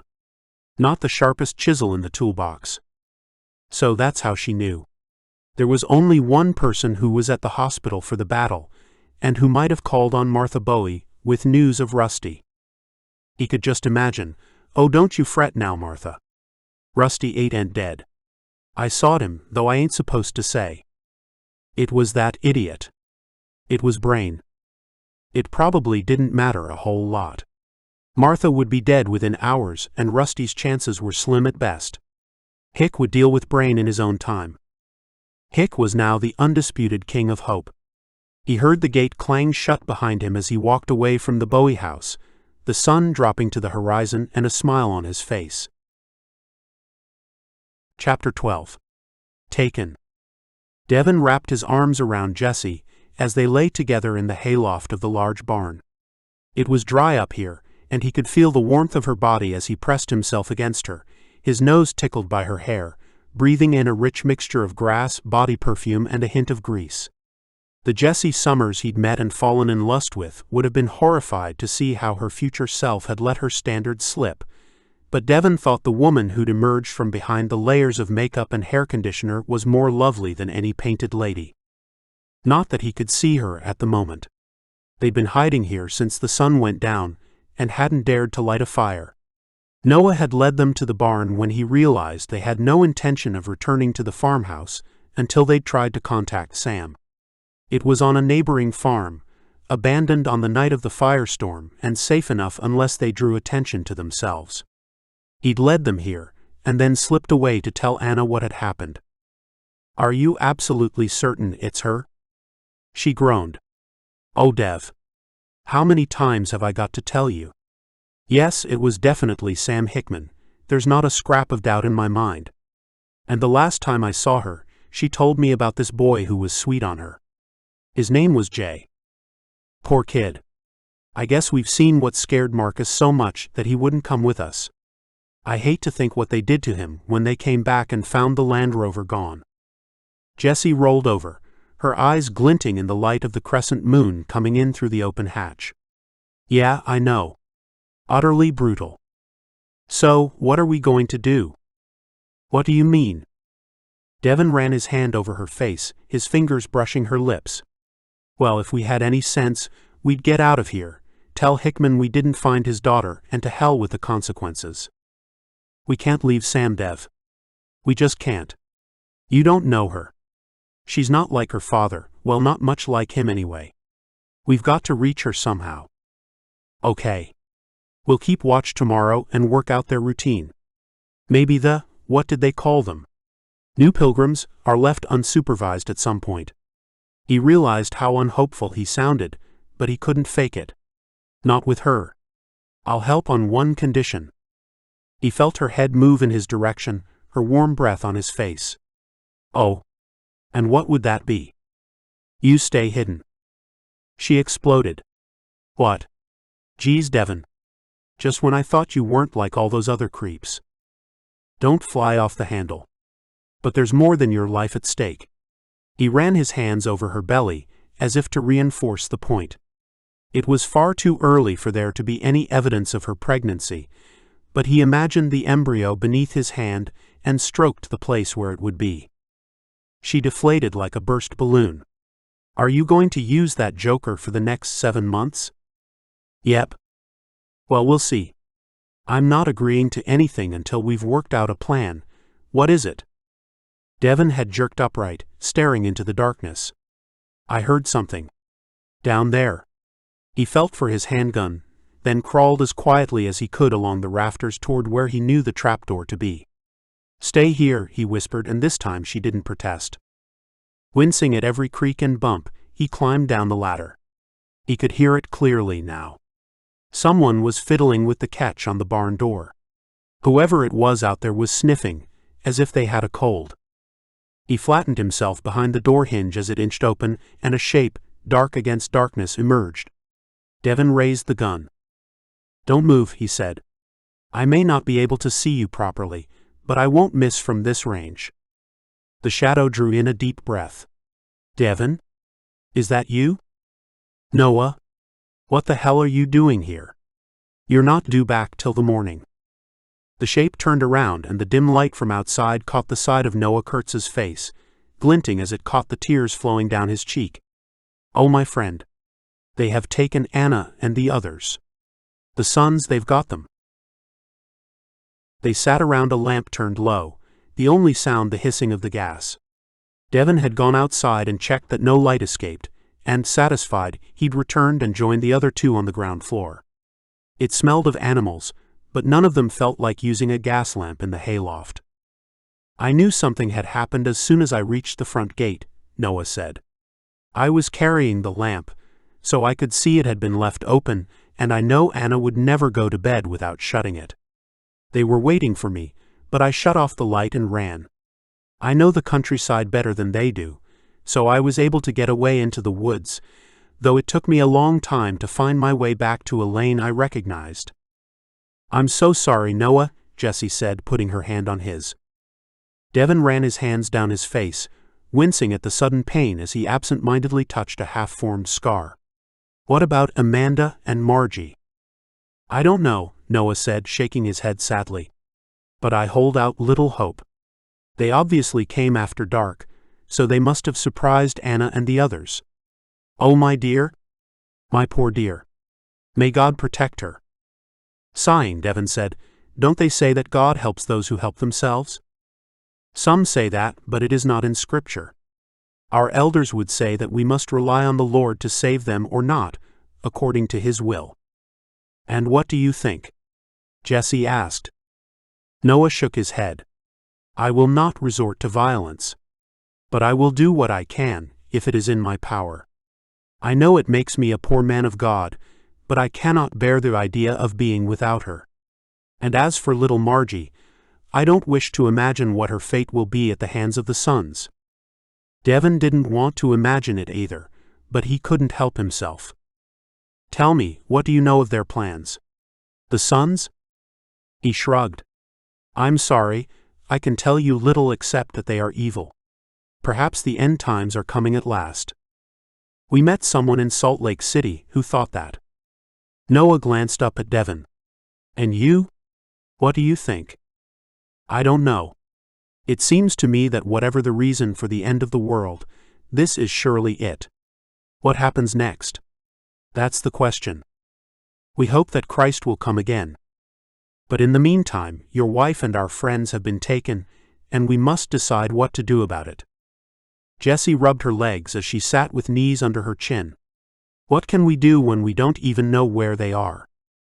There is a jail in Wareham. That is where they will be, but we have no hope of getting them out of there. Well, hope or no hope, we've got to try, Devon said. They were woken from a fitful sleep by the sound of a voice echoing along the lane outside. Devon and Jessie disentangled and sprang up, each grabbing for their weapons. People of Wareham, there is to be a public meeting today at noon. All are required to attend on pain of the severest sanctions. Meet at St. John's. The voice was tinny and moving, and Devon realized it was being broadcast from a car. The message repeated a few seconds later, though quieter. Oh dear Lord, Noah gasped. They are going to be publicly punished. How do you know this is about them? Jessie asked. Noah wiped the tears from his eyes. Because there has only been one other public meeting and at that, a young man was executed. He had defied the suns. He whispered the last word as if he couldn't bear to say it out loud. Devon felt a wave of shock run down his body. Good grief, surely not? What can they possibly accuse Anna of that would justify such an extreme punishment? They will accuse her of harboring fugitives, but they will execute her as an example. They wish for total domination, and Anna's life is a down payment on that. Look what they did to that boy yesterday. Brutal. My poor Anna. Noah collapsed into a heap and sobbed as Jessie put her arms around him. Getting up, Devon paced across the barn, clouds of dust blossoming in his wake, and peered through a gap between two planks. Well, things were already impossible, but now we've got no choice. We've got to do something. What do you have in mind? Jessie was holding Noah's head to her shoulder as he heaved with grief and hopelessness. Devon shrugged and turned back to the gap in the boards. I don't know, but I want to check on the Land Rover. If it's still there, we can at least get in and out quickly.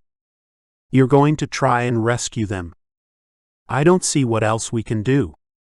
You know it might be a trap to draw us out? They obviously had suspicions that there were people hidden among the Amish, and I don't suppose they're going to be convinced that Amanda and Margie were traveling on their own. Devon turned away, the early light running like war paint down his face and seeming to pierce his eye. A trap? Maybe. But I think Noah's right, it's mainly a show of strength. They probably think no one would be stupid enough to try and rescue their prisoners. Let's prove them wrong. It's just a pity. What? That the Amish won't help. I mean, Noah said the sons are anathema to the very core of their beliefs. There are hundreds, thousands of Amish, and how many sons have we seen? A handful? They are enough, Noah said, pulling himself away from Jessie and sitting with his back to the barn wall. But I will come with you. The Land Rover was where they'd left it, so they drove it around to Noah's farmhouse, and he wept again at the devastation inside. But it was one small thing, lost among all the discarded detritus, that told Devon that Margie had also been taken and wasn't hiding somewhere. Elsa lay on her face under the kitchen table. He bit his lip and checked the clip on his Glock again. Yep, 17 rounds. He had a spare magazine in his backpack, but he doubted he'd have time to reload it in the heat of battle. There was every chance he'd be dead before he got that far. When Noah had calmed a little, he and Jessie sat at the kitchen table while Devon watched from the back door. They didn't have much of a plan, but it began with Noah gathering some clothes for himself and his wife, because if they did manage to free her, then she'd have to flee. Their life in this cottage was over, and Devon felt the weight of guilt settling on his shoulders. He bitterly wished he'd stood up to Hick, or that Jessie had, and he hated the man for setting in motion the events that had led to this desperate situation. St. John's was a Presbyterian church in the center of Wareham, and the only building big enough to hold a substantial proportion of the town's surviving population. Noah guessed it would take 20 minutes or so to drive from the farmhouse. I have only ever walked in or gone by buggy. So they got into the Land Rover and set off with an hour to spare, picking their way along the back lanes. Noah had pinned together some black cloth to make hoods for himself and Devon, so that they would look like sons to anyone glancing at them. Given that most Amish would look away when they heard the rattling diesel of the old car's engine, Devon hoped this disguise would allow them to get close enough to be able to monitor what was going on at the church. "Slow down," Noah said. "We're close to Black Mountain Road. The church is a couple of 100 yards from the junction." Devon pulled the car into the driveway of a pile of rubble that had once been a house and turned the engine off. "Can we cut across by foot?" "We can. Few of the houses here have fences." "Why? What is your plan?" Devon lifted his hood and turned around to look at Jesse in the back seat. "Noah and I will walk down." "Hold on." He put his hand up to stop her protesting. "When you hear a gunshot, come get us. Down this road and left. You won't be able to miss it. We'll be the ones disrupting a public execution. Oh, and put your foot down." She wanted to argue, he could see that.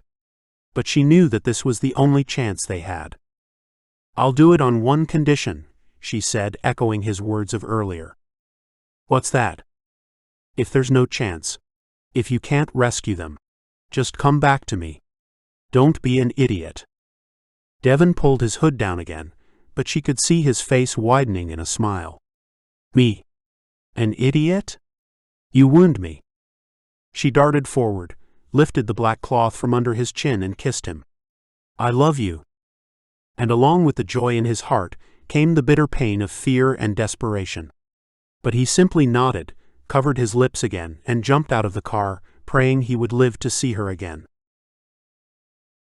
Chapter 13. Sedition. "We've lost 10 so far, and another 33 are ill," Libby Hawkins said.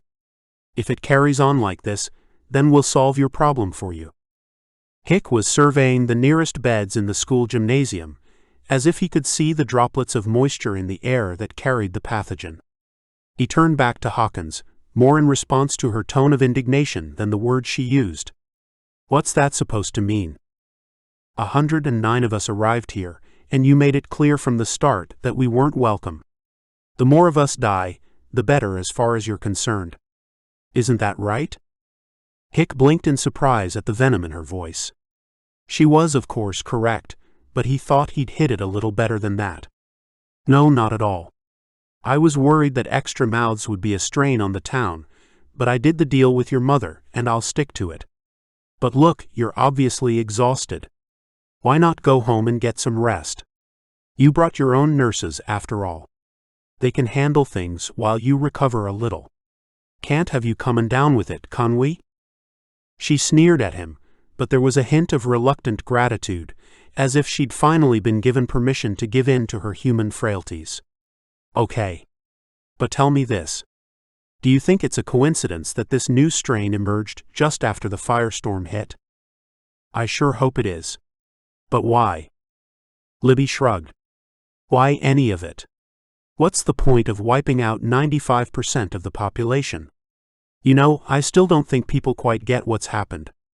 It's like they're in some sort of emergency state, but if and when things stabilize, there's going to be a world of delayed grief." Intrigued, Hickman leaned closer. "What do you mean?" "We've all lost people we loved. In Ezra, every single person is a survivor of a tragedy that all but wiped out their families, those that lived locally and relatives across the country. All the time they're focusing on staying alive, where the next meal is coming from, and whether they can sleep safely at night. The impact of that is kept at bay. But once those things are assured, or once they get used to being hungry, their minds will begin to process the scale of what's happened and what it means to them. Dozens, maybe hundreds of people they will never see again. Then we'll have a whole different type of trouble to deal with. I think many won't want to live in the new world when they see it for what it is." She leaned back against the wall of the gymnasium. Hick jumped as a woman in the nearest bed coughed. He'd found himself spellbound by this prophet of doom. Like her mother, she was not to be underestimated. Libby shook her head, straightened up and dropped her clipboard on a school desk that functioned as one of 4 stations for the medical staff to work from. I guess we ought to hope we can get to the point where people have time to think about such things. Thanks for coming by, Mr. Hickman. I'm off to bed. She shook his hand. Get some food inside you first, he said. Canteen's open. She nodded, pulled her coat over her shoulders, and headed for the far corner of the gymnasium. The school canteen was now feeding a sizable percentage of Hope's population. It had been Martha's idea to centralize the preparation of meals. It was much more efficient to keep the school's ovens running rather than those in hundreds of kitchens across the town. It was a good idea that Hick had transformed into a great one by adding the requirement that anyone choosing to use the canteen had to first donate their supplies to the general pool, along with a contribution toward the diesel generators that kept the school running. Gert and his civil defense squad were responsible for enforcing it, which kept it at arm's length from Hickman himself. Of course, it was generally those who were running short of supplies themselves who opted to give up what remained and rely on the communal canteen, but it still boosted what they had on hand. Hickman watched Libby go. Then, keeping as close to the edge of the gymnasium as possible, he made his way past the rows of beds toward the exit.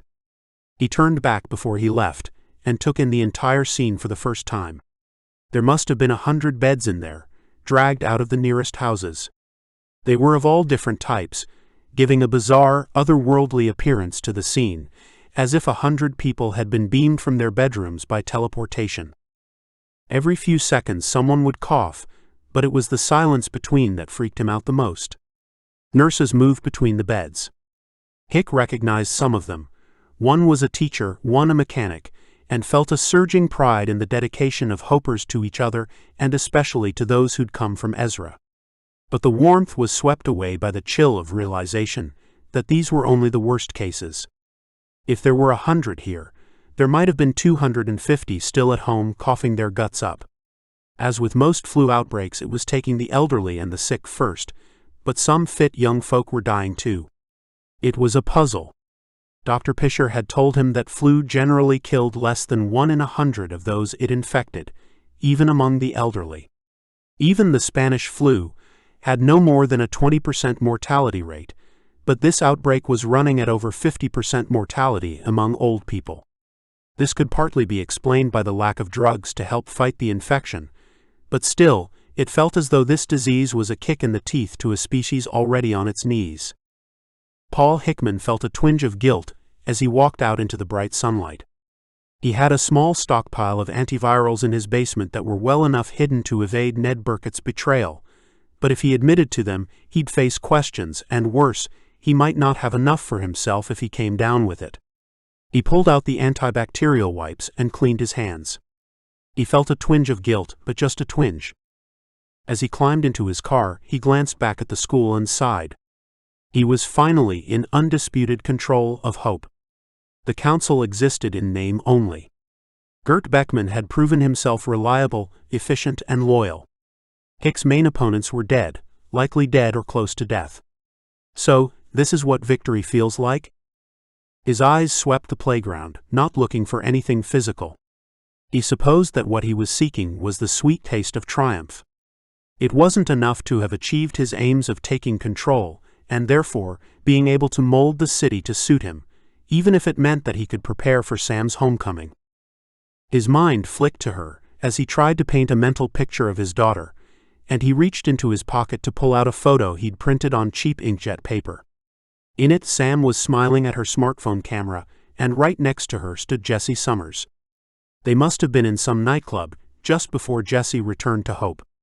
Maybe that was the night her husband had changed the locks on their apartment. Never could keep her legs together, that woman. He carefully folded the dog-eared paper, making sure the crease was across Jessie's face, not Sam's, and put it back in the inside pocket of his jacket. He wondered what Sam looked like now. Still the same? Or had she been changed like so many others? Hick rubbed his eyes as if to bring himself out of the unfamiliar introspection. How much had he changed? Not much, he decided. In a world of flux, Paul Hickman was a constant. Or was he? The key was turning in the ignition when he thought he heard something. He rolled down the window and stuck his head out into the frigid breeze. Yes, there was something. Voices singing. He jumped out of the car and turned around, trying to pinpoint the source of the sound. The church. 2 blocks down. Hymns drifting through the clear air. It was St. Barbara's, not the Mormon church farther up Main Street, and Hickman found his curiosity piqued. St. Barbara's was an Orthodox church built 80 years ago to serve the Greek community of this part of Nevada. But since an equivalent had been built in Ezra, attendance had dried up, and there wasn't even a resident priest anymore. He certainly hadn't heard singing coming from there before.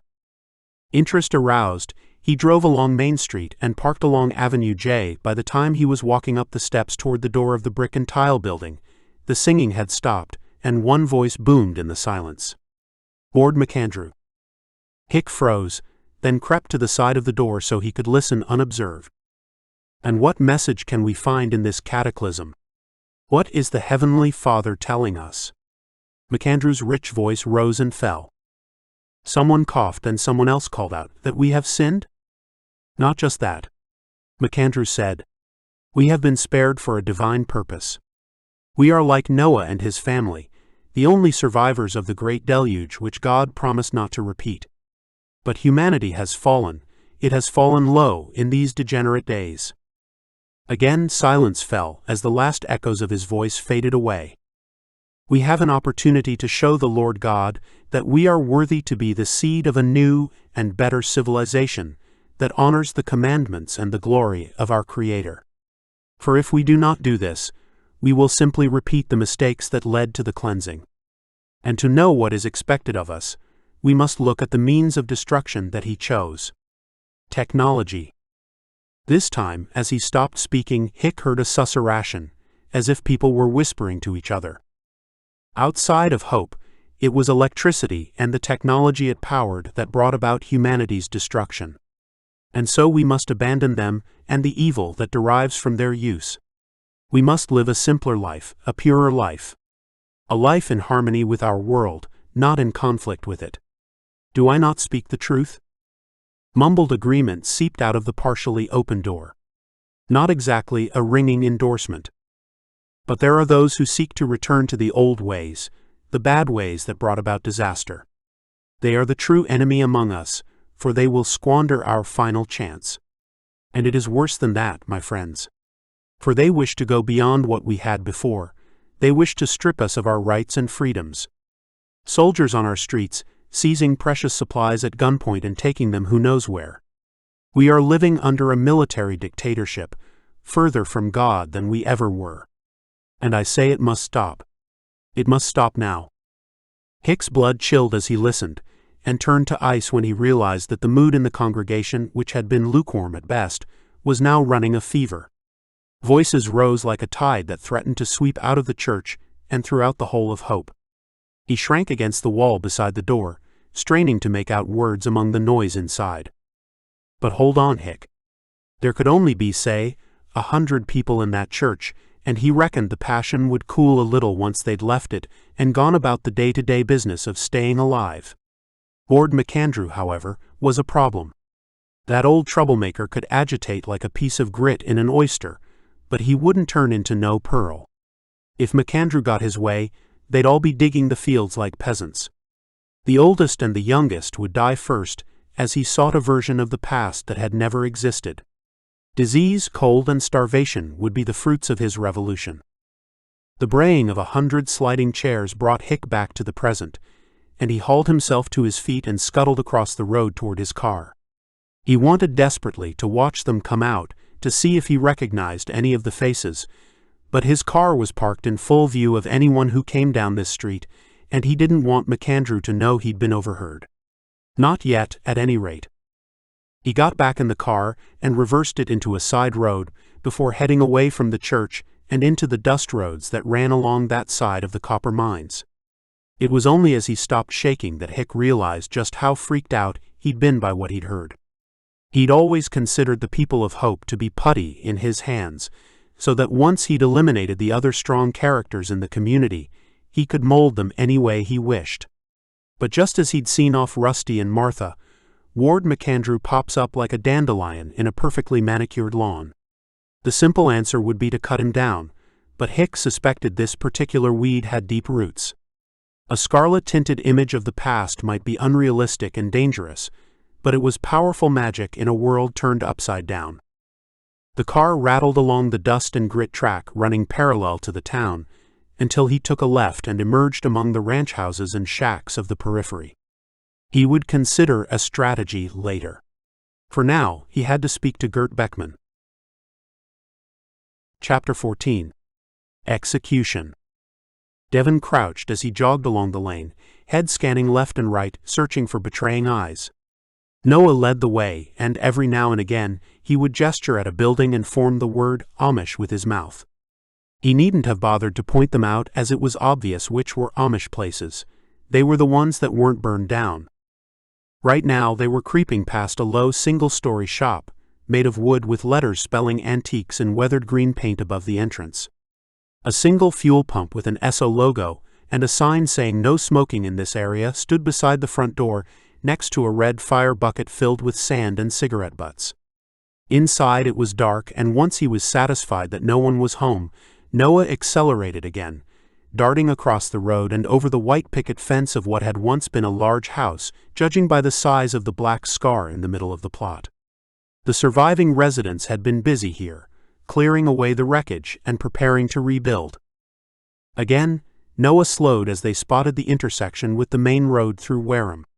So far they'd seen no one, but as they sidled along the chipped and faded red-painted wall of a large house, Noah hissed a warning and pointed ahead. Two buggies clip-clopped along, one after the other. They both had gray hoods and were pulled by chestnut horses. "They're moving fast," Noah said. "Must be late. Hurry." He waited until they disappeared behind the corner of a building that faced the main street, then darted across the yard of the red house and over the fence into the next plot, cutting off the corner entirely. It was an idyllic landscape on a bright March morning, but Devon barely noticed as they entered a stand of cedars, footsteps crunching on the needle-strewn floor. He flattened himself against the rough trunk of a juniper, as Noah gestured at the long stretch of grass beneath them. A whitewood church stood pristine against the blues and greens. It had a small spire that pointed like a sharpened pencil at the sky, and a light gray roof that crowned a row of narrow windows. The church sat on grass surrounded on two sides by rectangles of asphalt. One was being used as a parking lot, and they watched as the two buggies found space among the others, and the occupants got out to hurry toward the church.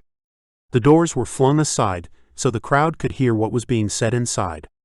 Devon guessed the church could accommodate 60 or 70, with 5 times that number listening outside.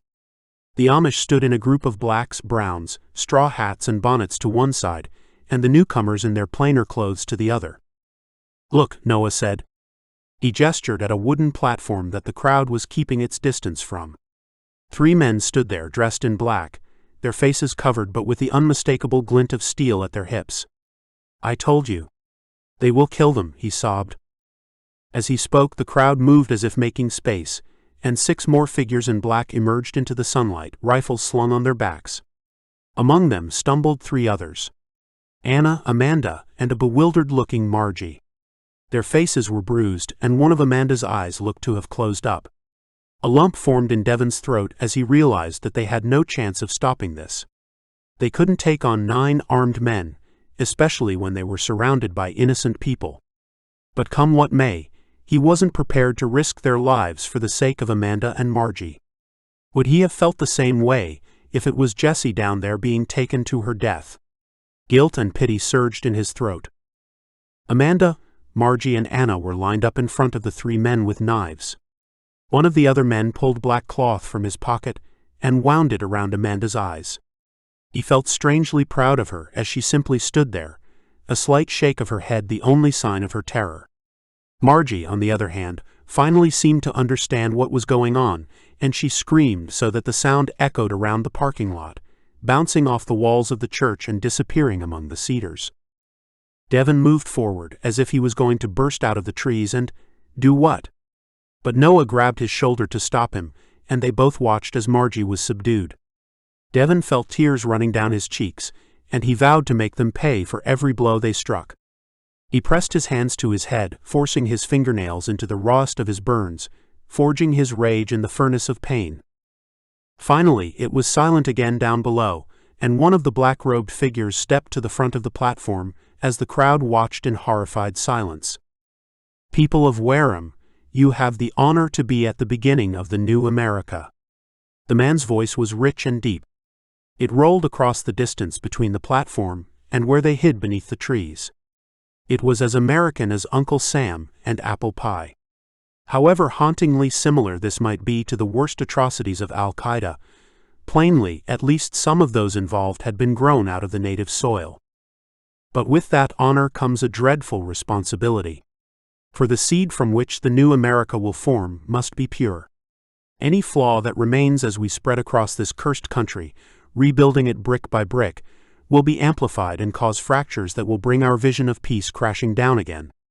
We do not wish for the suffering of the past weeks to be repeated, and so we must be unwavering in these early days. The voice died away as Devon listened in horror. He could see no reaction from the watching crowd. They seemed as frozen in their dread as he was. He just hoped that Jessie would do the sensible thing and drive away before they found her. "This woman," the man continued, his arms swinging around to point at Anna, "harbored spies among us. Spies from the old world. She knows that we admit only the new pilgrims handpicked by our agents. We do not allow others to pollute our brotherhood. And here is a Jezebel," he was now gesturing at Amanda, who stood shaking gently.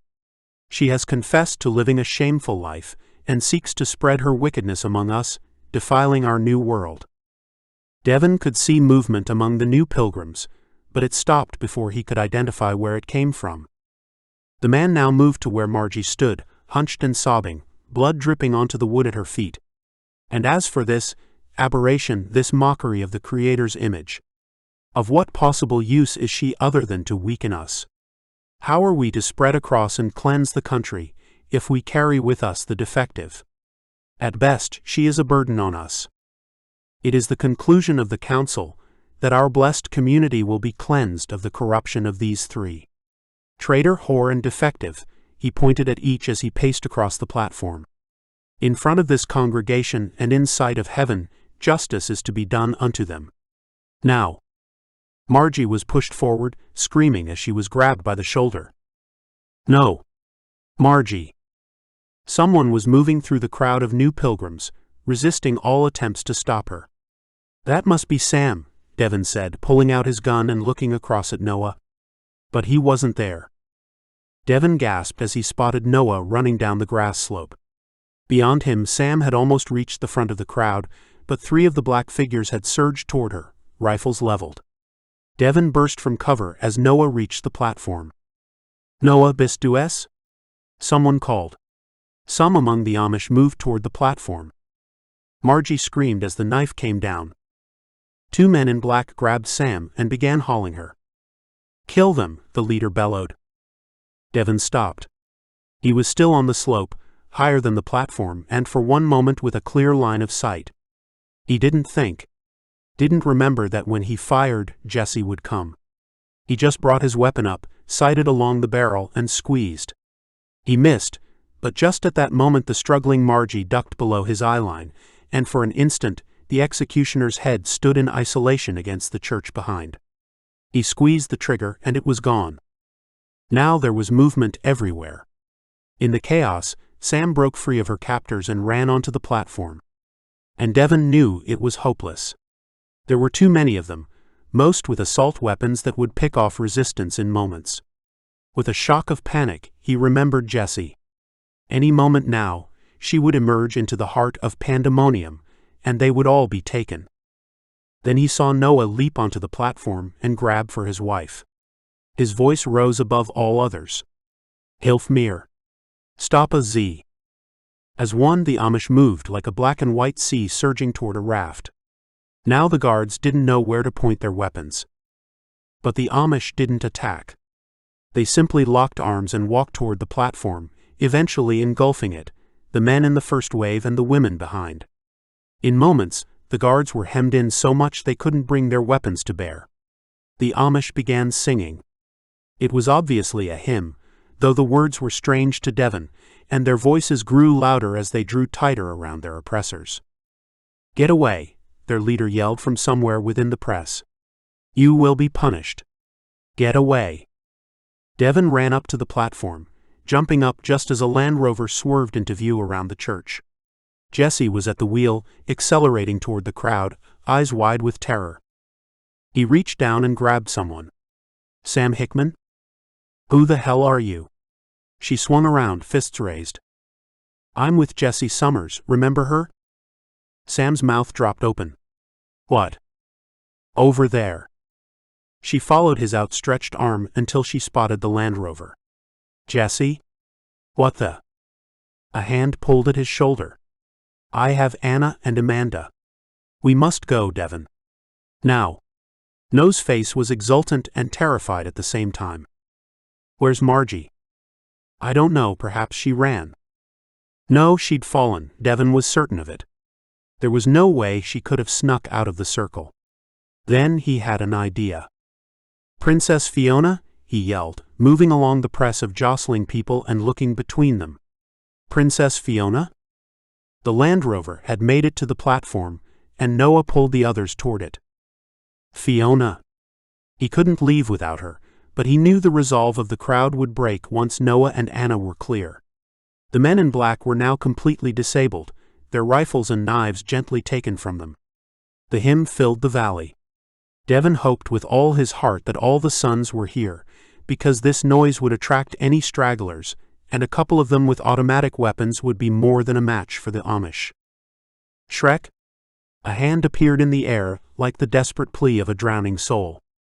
He plunged toward her, slipped, hauled himself up by grabbing arms, elbows, and shoulders, and then clasped her hand and pulled. He guided her downwards where there was a gap between two men, and grasped her in an embrace as he lifted her again. "You came for me, Sir Shrek," she cried. "Always. Do not suffer the retard to live. Or do you wish her for some other purpose, spawn of the devil?" Devon looked into the face of the leader. His black hood had come off, and he was revealed to be a surprisingly young man with a beard and bald head. The sort of person you'd pass on the subway without looking twice. Except for the expression of pure malicious hatred on his twisted face. "You want her for yourself, don't you? Freak." Devon pushed Margie toward the waiting car, raised his weapon, and the air filled with red mist. A cry went up and the singing stopped. He could have killed all the remaining black-clothed guards, picking them off one by one, but he couldn't tell which were the remaining executioners and wasn't prepared to shoot all 7 guards to be sure of killing those who most deserved it. As the crowd dissolved, he jumped down from the platform and ran to the car, throwing himself into the front passenger seat as Jessie put her foot on the gas. "Where's Noah and Anna?" he asked, looking over at the back seat where Amanda and Margie sat sobbing beside a white-faced Sam. "They've run for it. They want to stand by their community, so they're going to hide." "Fools," Devon spat. He couldn't imagine what the sons would do when they were released. "There wasn't room for everyone," Jessie said, putting her hand on his arm. "Let's get out of here." Sam put her hand on Jessie's shoulder. "Not yet," she said. "We have to get Jay." "What?" She pushed the door open, then shouted above the sound of the wheels spinning on grass. "We've got to get Jay or I'm jumping out." Devon looked across at the crowd by the church. The platform stood like a rock pool on an ebbing tide as they retreated, the black-clothed figures still gathered together, kneeling beside the body of their leader. "Look, if we don't get away now, we might not get away at all. I'm not going without him. I left him before, and I won't do it again. I don't know who you are, but I'll do it, I'll jump." He looked across at Jessie as she brought the car under control and headed for the main road. She shrugged. "She will. This is Paul Hickman's daughter, after all." "My dad. Is he okay?" "Yeah," Devon said. "He's all right. Where's this Jay?" She pointed past the church. "I don't know for sure, but they care for the sick somewhere along there. I've seen it before when we've come to pray." Ping, ping, ping. What the hell? Devon swung around to see a man in black running across the field toward them. The Amish hadn't managed to seize every weapon, it seemed. "Head for that building," he said, gesturing at a white wood house that faced the main road. Jesse stabbed down on the gas, and the car swerved back and forth across the wet grass, before finally reaching the stability of the asphalt. "Stop here," Devon said. "What are you doing?" He thumbed over his back. "I'm gonna deal with him first. Then I'll go get this Jay. If he's there." Sam pulled at the door. "I'll come." "No, you won't. We've come clear across the country to get you, so you can just stay put. Margie and Amanda need you more than I do." Then he turned to Jesse. "Take the car along this road to the next settlement and wait for me there.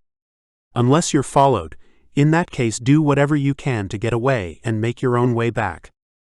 "Dev." But he was gone. Then he reappeared at the window, pulled the door open, planted a kiss on her lips and told her he loved her. She wasn't sure he heard her reply. Chapter 15. Rescue. Devon risked one glance at the Land Rover as it sped away before pressing himself against the front of the house, listening for any sign of their pursuer. He slid along until he reached a window. It was dark inside, and he could just see light coming through another glass pane on the side of the house. A shadow moved quickly across it, and he knew where the man was. He crept along the front of the house to the farther corner and waited. The man was an idiot. He hadn't given any thought to whether they'd stopped the car. He just plunged out from cover, and seeing the car heading off along the road, he raised his gun. From out of the darkness, Devon squeezed the trigger, and the man fell without a sound. Devon kneeled beside the body, searching the pockets for ammunition. It had been a clean shot to the chest, death instantaneous, and he was glad he couldn't see beneath the black mask. Somehow, the anonymity made it easier to lock down his emotions and do what needed to be done, without thinking of the hunk of flesh beneath him as human. He grabbed the rifle and a spare magazine, and with one more glance at the retreating Land Rover, he darted off toward the church. To his left, fields ran up to the brow of a hill. To his right, an odd brick building of red peeling paint with a door on the second floor. He darted across the road as he spotted the crowd moving quickly out of the church. Buggies jockeyed for position in their haste to get away. He wondered how many would deny being part of this gentle rebellion, and what price they would pay. Sensing that he had very little time before the surviving guards would regroup, he ran into the parking lot and hid behind one of the remaining buggies parked at the far edge. He didn't have long to wait. Jumping out, he grabbed the man by his arm and pulled him behind the vehicle. "What do you want?" "Where's the hospital?" He shook his head. "Who are you? Are you sick?" "Wait, I saw you. With Noah Kurtz." "I'm pretty recognizable." "You shot Herr Adams." "The leader?" "You bet I did. Now where's the hospital?" Any remaining color drained from the young man's face. "Are you going to shoot me?" Devon deflated a little. "No. I'm here to rescue a friend." "The thief?" "Yeah. I will take you." "What?"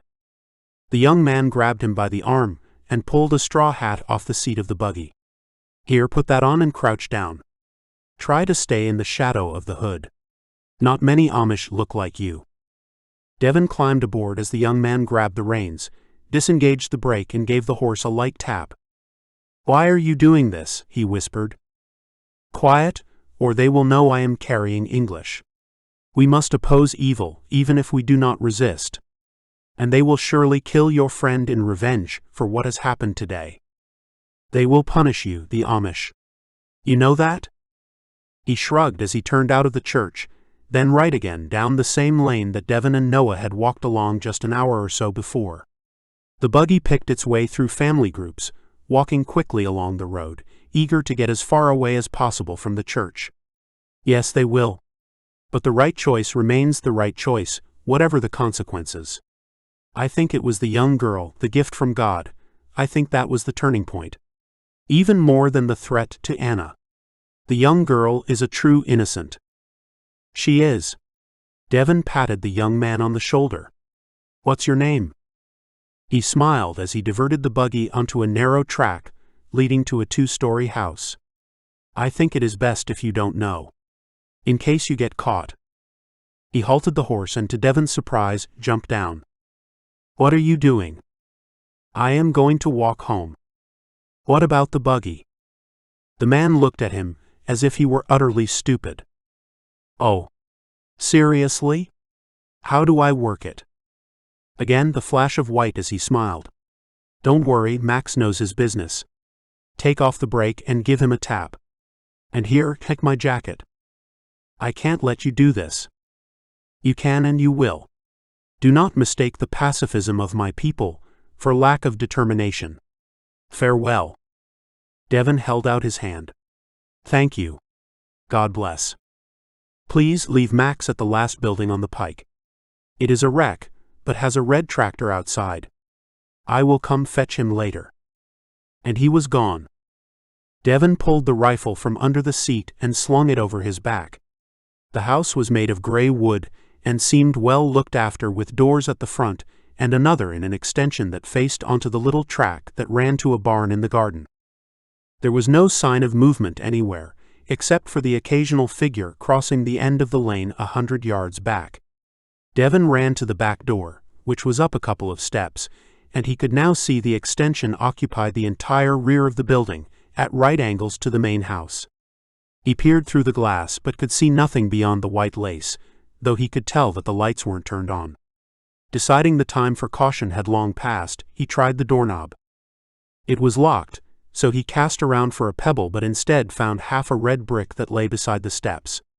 It took 3 blows to shatter the glass, and he winced every time, but in the end, he was able to reach in and turn the handle. The door opened onto a dim hallway, and he flitted inside, closing it gently behind him. Please, you put down gun.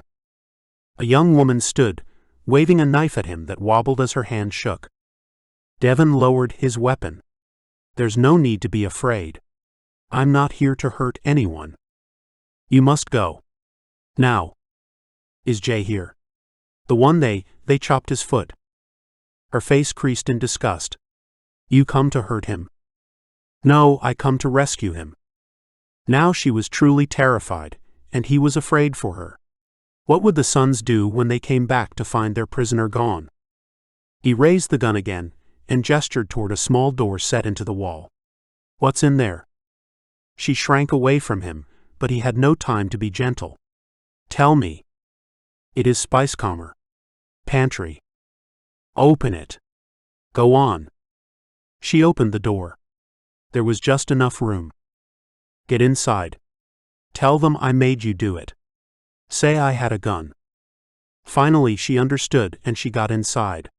He is in main room. Second door. But he is strapped to bed.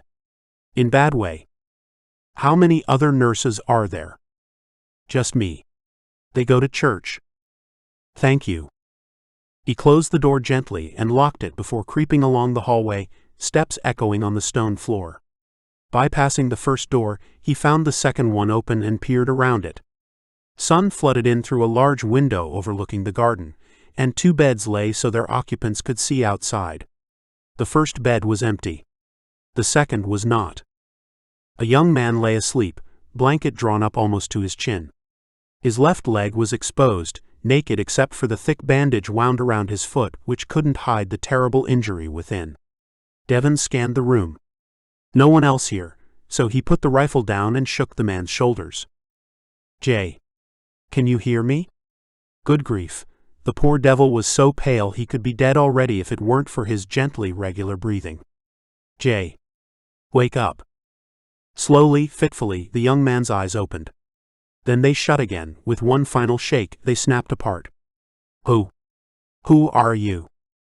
I'm a friend of Sam's. Sam Hickman. He shook his head. No. I was dreaming. I am dreaming.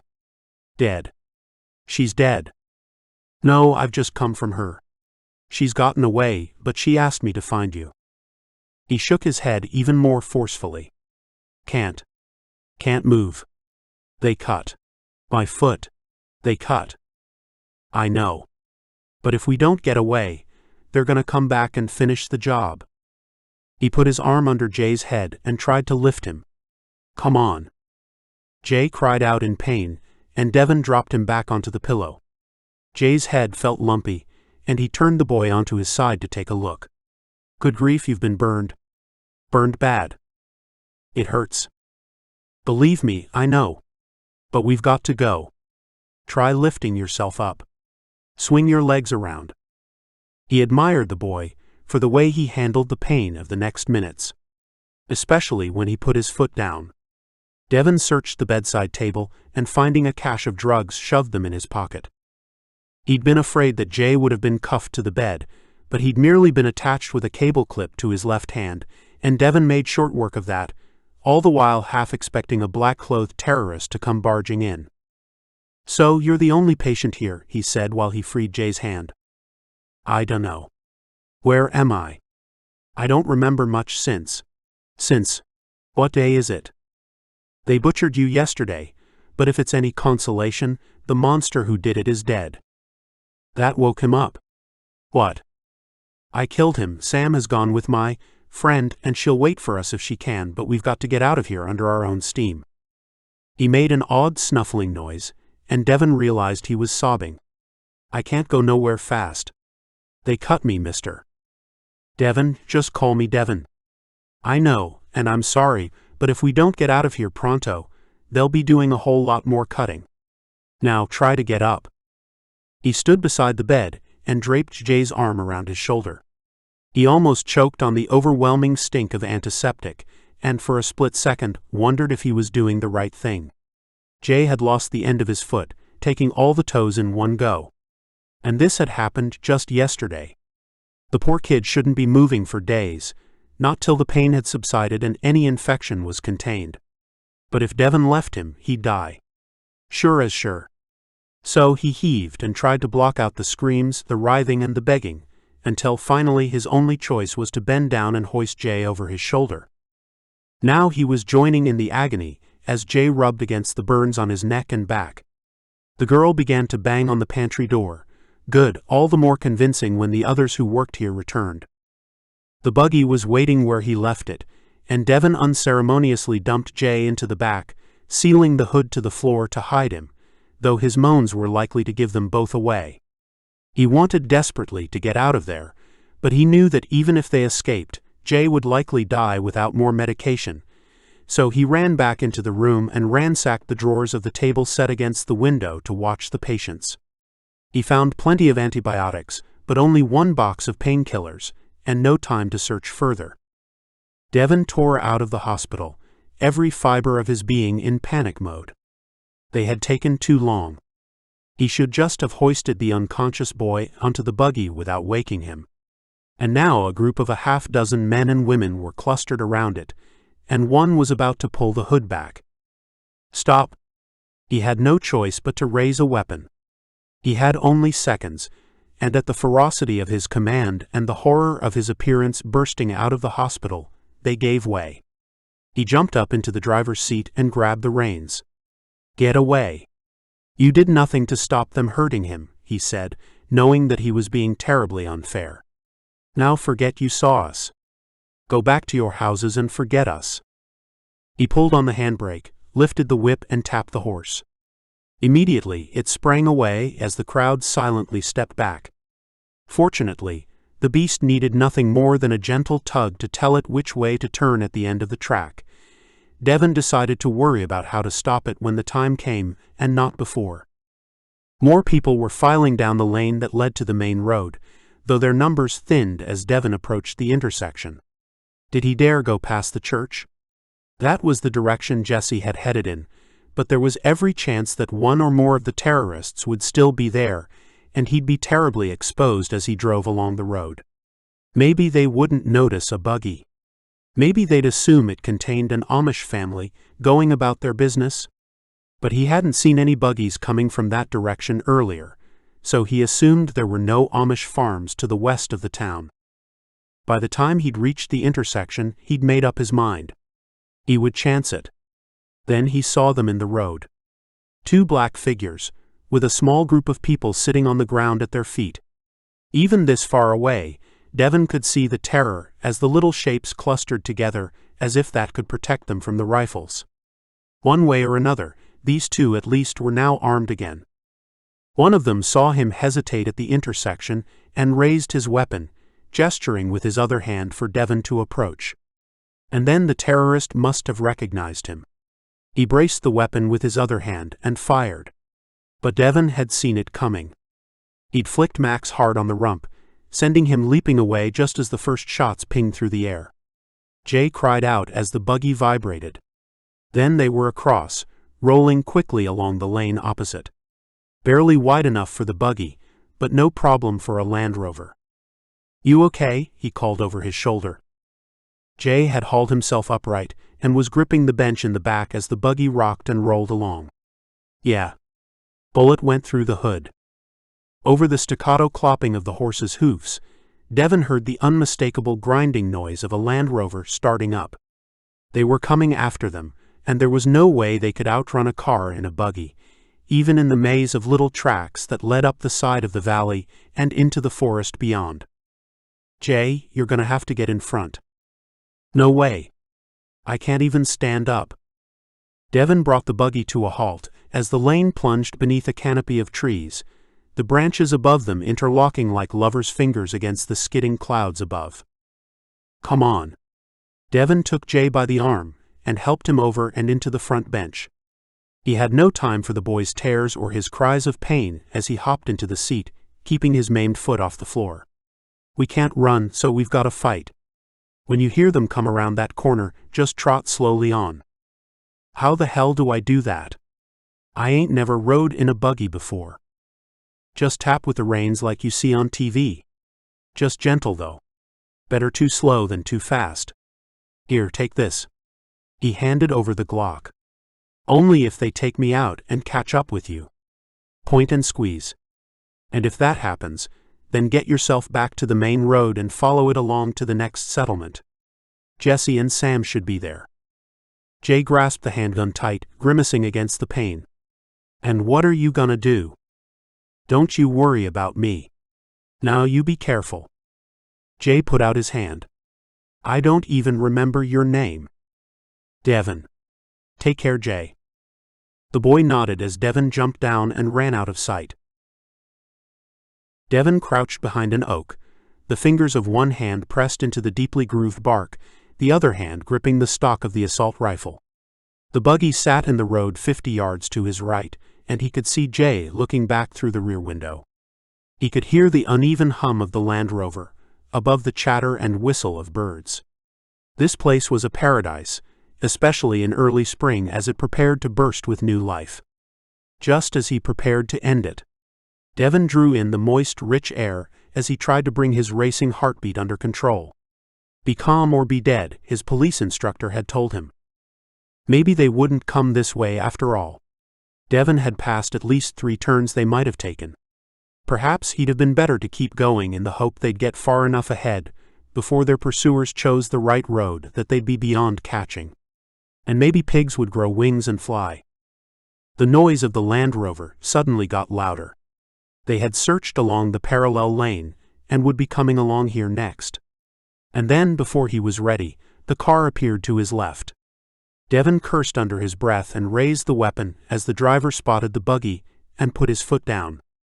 Jay must have seen him, because it began moving away, drawing their attention exactly as Devon had intended. But the Land Rover was past him before he could bring the rifle to bear. Close to panic, he lined up on the rear tire and fired a short burst. A miss. And they were almost at the buggy now. He calmed himself, aimed again and pulled the trigger, prepared this time for the recoil and concentrating the rounds to a smaller target area. The car slewed to one side, almost toppling as the tire shredded. Devon ran from cover. He was too far to take them out like a sniper. The only option was to get messy. He kept the car between him and them, and he was almost upon it when a head popped up and the muzzle of a rifle began swinging in his direction. He cried out in rage and fear as he jumped, slid over the hood of the car, and came down on the man in black before he could fire. Out of the corner of his eye, he saw a second shape moving away and toward the buggy, but he couldn't do anything about it for now. Devon threw his rifle to one side and reached down for the knife in his belt. He was barely aware of the searing pain in his limbs and head, merely channeling it into a tsunami of rage as he fought to subdue his opponent.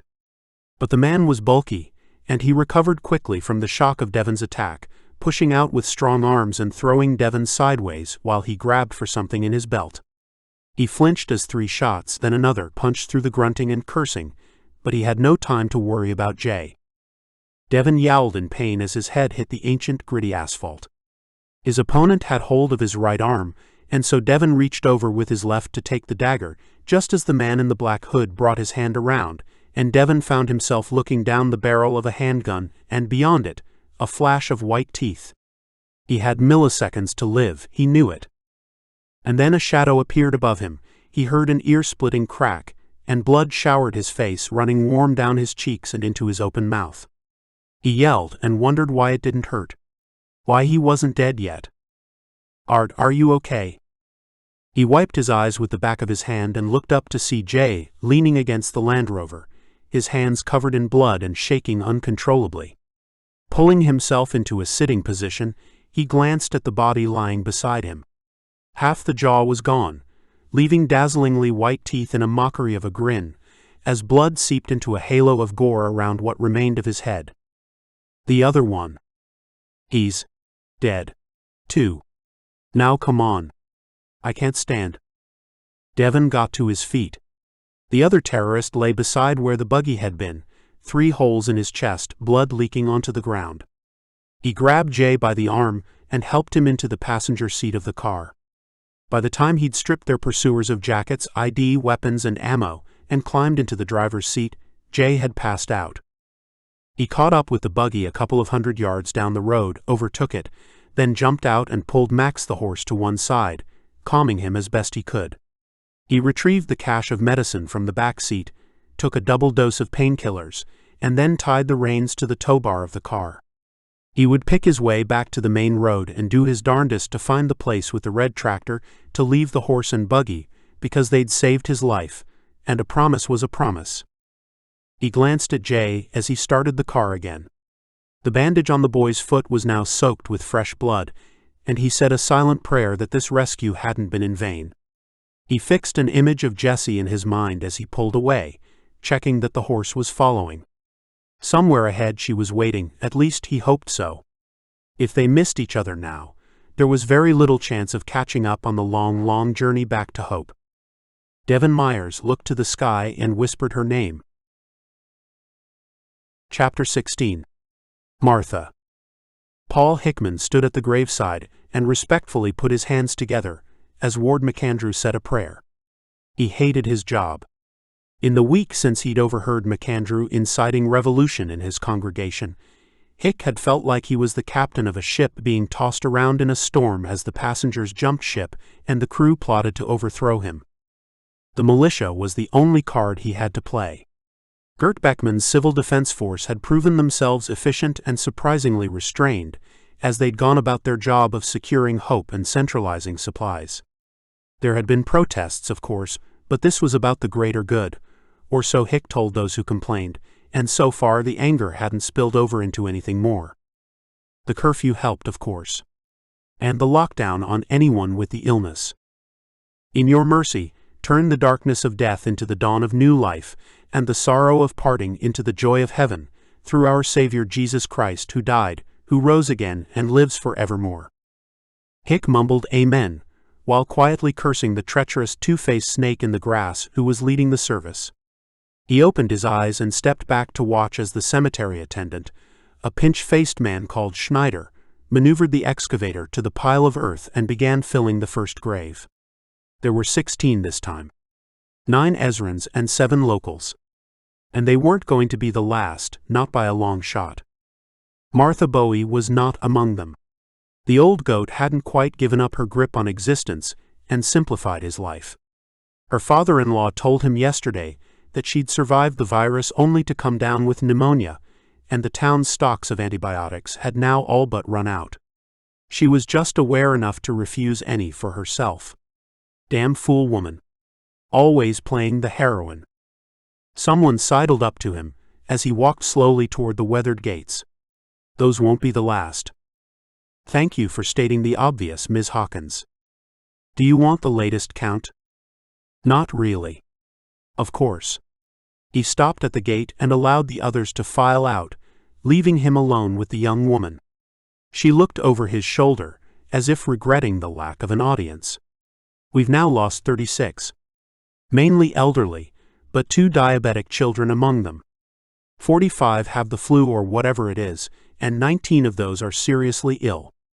We could easily lose another 15 this week." "Well, I sure am sorry to hear that," he said in a tone that suggested the exact opposite.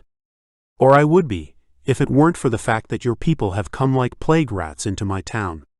Because of you, at least 250 of my folks are ill, and we're only containing it at all because we're isolating the sick in their own homes and quarantining their families. Leaving them to fend for themselves. Very compassionate." He jabbed his finger at her. "Now you listen to me, Missy." Now she was really riled up. "Good. A leader has to make hard choices. This is our only chance to stop it spreading to the whole town. I only wish I'd made the decision earlier, but, democracy and all that." Now he was lying. He'd had the idea soon after overhearing McAndrew's sermon. Keeping people apart seemed like a good idea until the revolutionary zeal blew over. And in any case, we ain't leaving them to fend for themselves. Every quarantined house gets food and whatever they need once a day, and the good doctor gets around to as many as he can. Libby Hawkins sighed as she looked back over the graveyard with its freshly dug rows, then out to the scrubby landscape beyond, and finally to the modest peaks of the Schmidt Range. "I just hope we've seen the worst of it, that's all." "Me too," he said, and meant it. Their anger had dissipated like a desert mist at sunrise. "I wonder what's happening in Ezra. I mean, there must have been people there with the disease. They can't all have been evacuated." Hick had to admit he'd originally suspected that was exactly what had happened. That Mayor Hawkins had seen the epidemic develop and had shipped all her sick out of town. But even if that weren't so far-fetched on its own, she wouldn't have sent her daughter with the sick. Would she? "Why don't you send someone to find out? We got plenty of vehicles with nowhere to go. I'll requisition one for you if you like." He could sense her surprise without even looking at her. "I'm not a complete monster, he said, trying to keep her off balance. "Actually, I didn't know. I'm glad to find it out, however. If you could arrange that, I'd be grateful." "Consider it done." He didn't move because he suspected she had something more to say. He could almost hear her internal struggle. "You know there are people speaking against you," she said after a long period of silence. "You surprise me." She checked there was no one in earshot before moving closer to him. "This whole disaster. Some people say it was caused by our way of life, as if it was inevitable." "Hogwash. Oh, I believe you when you say some folks are talking that way, but to blame washing machines for the end of civilization is crazy." She nodded. "I agree, but it's a compelling message for some. And folks here haven't seen what it's like in Ezra, let alone the rest of the country. To them, things have gotten much worse and they're looking for somebody or something to blame. And they're looking for someone to follow." "Aside from me, you mean?" She smiled, and it was like looking at a different person. Like a glimpse into the Libby Hawkins from before. "You've got your strengths, Mr. Hickman, but gentle persuasion isn't one of them." Then she got close enough for him to smell her breath. Minty. Look out for the pastor. At times like these especially, folks feel helpless, like there's nothing they can do. And aside from those you've got working, they're sitting around with nothing much to do. And along comes Ward McAndrew, and he tells them he knows why the disaster happened and what they need to do to make a better life for themselves, and pow. She clapped her hands together, simulating an explosion. Now, it doesn't really matter that most of them don't truly believe that it was their use of tech that brought this all about. They just want a purpose. They want something to say they believe, so they can actually commit to a cause that gives them something to do. You're sitting on a powder keg, Mr. Hickman, and the fuse has already been lit. I know about Ward. I heard him speak last week. Truth to tell, however, he hadn't entirely thought it through with the political and sociological insight of this young woman. Perhaps things were worse than he thought. Maybe it was time to act against McAndrew.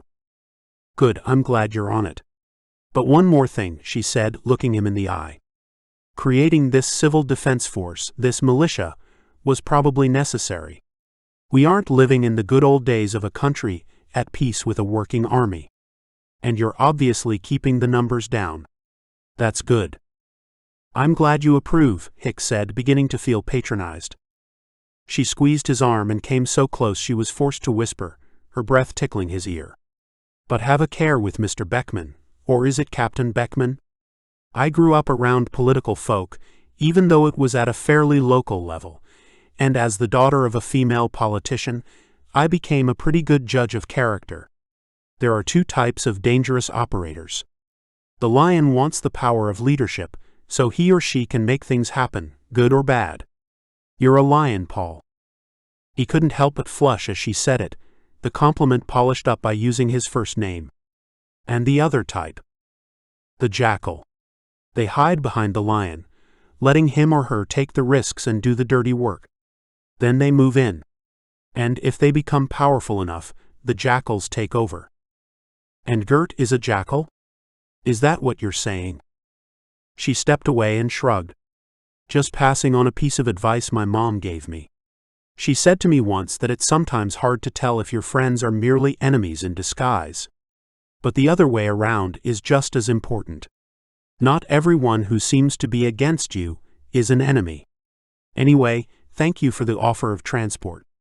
I'll get a report and let you know. With that, she walked away, leaving him to ponder her words. Especially the last comment. Was she saying that she's not an enemy? It seemed to him that he was surrounded by people opposing him, and it was tough to work out which of them was anything other than an enemy. And she was right about Gert. Hick had indeed kept the militia numbers down, but the truth was they were well enough armed to be able to take control at any time. Was he just the fall guy, taking the heat while Gert plotted to take over later? Or was he simply seeing enemies everywhere? He felt alone in a new and dangerous world, somehow looking back at his attempts to take over the council almost with fondness. He shook his head to dismiss the thought.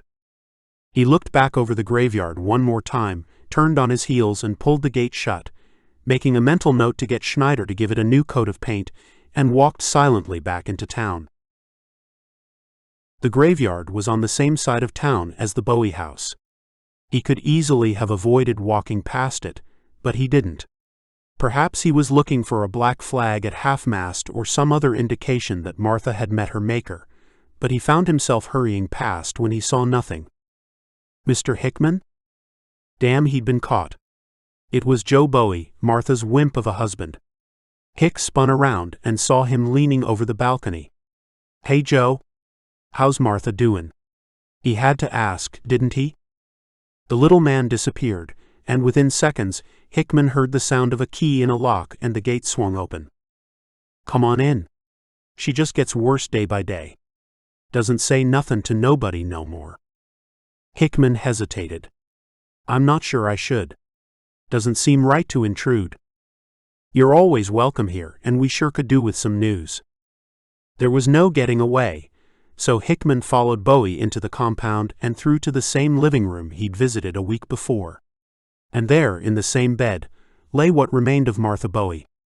Hick's breath caught in his throat as he looked down at her. She looked as though she'd lost half her body weight since he'd last seen her, and only the ruby-red color of her face showed her to be alive. Come on in here, Paul. Leonard Bowie called from the kitchen, so he followed Joe inside and gasped as he saw who was sitting on a bar stool at the far end. Gil. Hello, Paul. In complete contrast to Martha's condition, Gil Summers looked twice the man he had been when he'd handed over power to Hick barely 3 weeks earlier. I came to check on Martha. It warms my heart to see you've done the same thing. Hickman cursed inwardly. It seemed everywhere he went he found enemies, even those he thought he'd already dealt with. But he had to make the best of it. Sure. She looks pretty bad, though I'm sorry to say it, he lied, nodding to Leonard and Joe in fake sympathy. She has double pneumonia and pleurisy. Her last lucid wish was not to be given any more antibiotics because she thought others deserved them more, Summers said. And you're respecting her wishes? Hick asked, directing the question at Joe and Leonard. You're her husband and father-in-law. Don't you want her to get better? He could hardly believe he was speaking this way. After all, he wanted her out of the picture as much as they wanted her to survive. Well, almost. Leonard nodded sadly. We are. The fact is, we ain't got enough antibiotics, and what we really need for her is oxygen. We could pump drugs into her, and she'd still lose the fight if she can't get air in. Hickman knew that there were no oxygen cylinders left in Hope. Well, that was that. She would lose the fight soon enough, and another enemy would bite the dust. Well, I'm sorry, that's all, he said. Leonard Bowie slapped him on the shoulder. I sure appreciate that, Paul. Thanks. And Paul Hickman, Man of Steel, felt the unfamiliar prick of guilt. Before he could say anything, Gil Summers opened the back door and gestured to him. Let's leave the Bowies to it, Paul. I'd like a word with you. Grateful to escape the house of death, Hick nodded to them both. He wasn't shaking hands on any account, and followed Summers into the backyard. It was mainly taken up by a patio made of stone slabs with a wooden picnic bench. Summers sat down on one side of the bench and invited Hick to sit opposite. Dreadful situation, Hick said. You don't fool me, Paul. Or Dave. You haven't come here in hopes of her recovery. You want to see when she'll be in the ground alongside all those other bodies you buried today. Hick leaned forward, jabbing a finger at that smug face. You son of a... I'm sorry, but for once in your life, let's have a straight conversation with no BS, Summers said, raising his hands as if in surrender, though Hick knew it was anything but. Look, this town's on the brink of going down. And from all I hear, there's nowhere else like this, where just about everyone made it through the night. Hope is the last city, Paul. We've got a responsibility to put past differences behind us and do what's best for our people. Hick opened his mouth to protest, to say something like I always do what's best for them, but he couldn't bring himself to do it. What do you mean we're on the brink? I guess you know about Ward? I do. I heard one of his sermons, Hickman said, relieved. Did he know you were there? Of course not. Summers nodded. So you know he's brewing an uprising. Yeah. What are you going to do about it? Hick didn't feel inclined to discuss his plans with his former rival, but somehow, perhaps instinctively, he knew things were in danger of getting out of control. Why do you think I started quarantining folks? Of course you didn't do it for the sake of their health, did you? You can think what you like, Gil, but actually that was the main reason. Dr. Pisher suggested it. Just so happens it suits the security situation as well. Well, I've got bad news for you, if you think Ward is going to wait until this epidemic dies down. He's planning to strike and strike soon. Hick's jaw just about hit the graying timber of the bench table. How would you know that? Because he tried to recruit Linda Strickland, and she told me. Why didn't she come to me? Hick yelled. Summers looked around. Quiet down, Paul. But can you be surprised? When did you last call a council meeting? There hasn't been time this past week. Good grief, Gil, if I'd had to run every decision past the whole council, nothing would have gotten done. It's called democracy. You should try it on for size. You'll find folks will follow you if you involve them. Hickman rubbed his eyes and drew in a deep lungful of Nevada spring air. I'm not interested in your wisdom. You're a politician and I'm not. What worked back then might not work now. You can't rule alone, not and hope to survive. Is that a threat? Summers chuckled and shook his head. Don't be ridiculous. But I will say this, watch your new friend Mr. Beckman. From what I hear, he's been quietly recruiting behind your back. What? Hick gripped the table, as if to stop himself falling backward. I told them you wouldn't be in on it. You're a control freak, but you're not a fool. You know Rusty started to gather weapons together to keep them in one place? Well, it seems he and the guy Rusty appointed to mind the shop while he went to Ezra with you know each other. Whedon's been carrying on the gun gathering, and Beckman's been building his army. Hick stared at Summers. He had to be lying, and yet if there was one thing Gil Summers wasn't, it was a liar. Look, Paul, you and I share one thing in common above all else. We want our daughters to come home to a place where they'll be as safe as anyone can be. Taking the hand from his mouth, Hick said, "Yeah, you're right. What in hell's name am I going to do? If what you say is true, then I guess Beckman's waiting for Ward to make the first move. He'll expect me to send in his people, and bam, we're under the boot of the militia. Again. Sweet Jesus, show me a way out of this mess." "I'm glad to hear you talk like that, Paul." "You are?" Gil Summers gestured at where the city lay hidden by the house.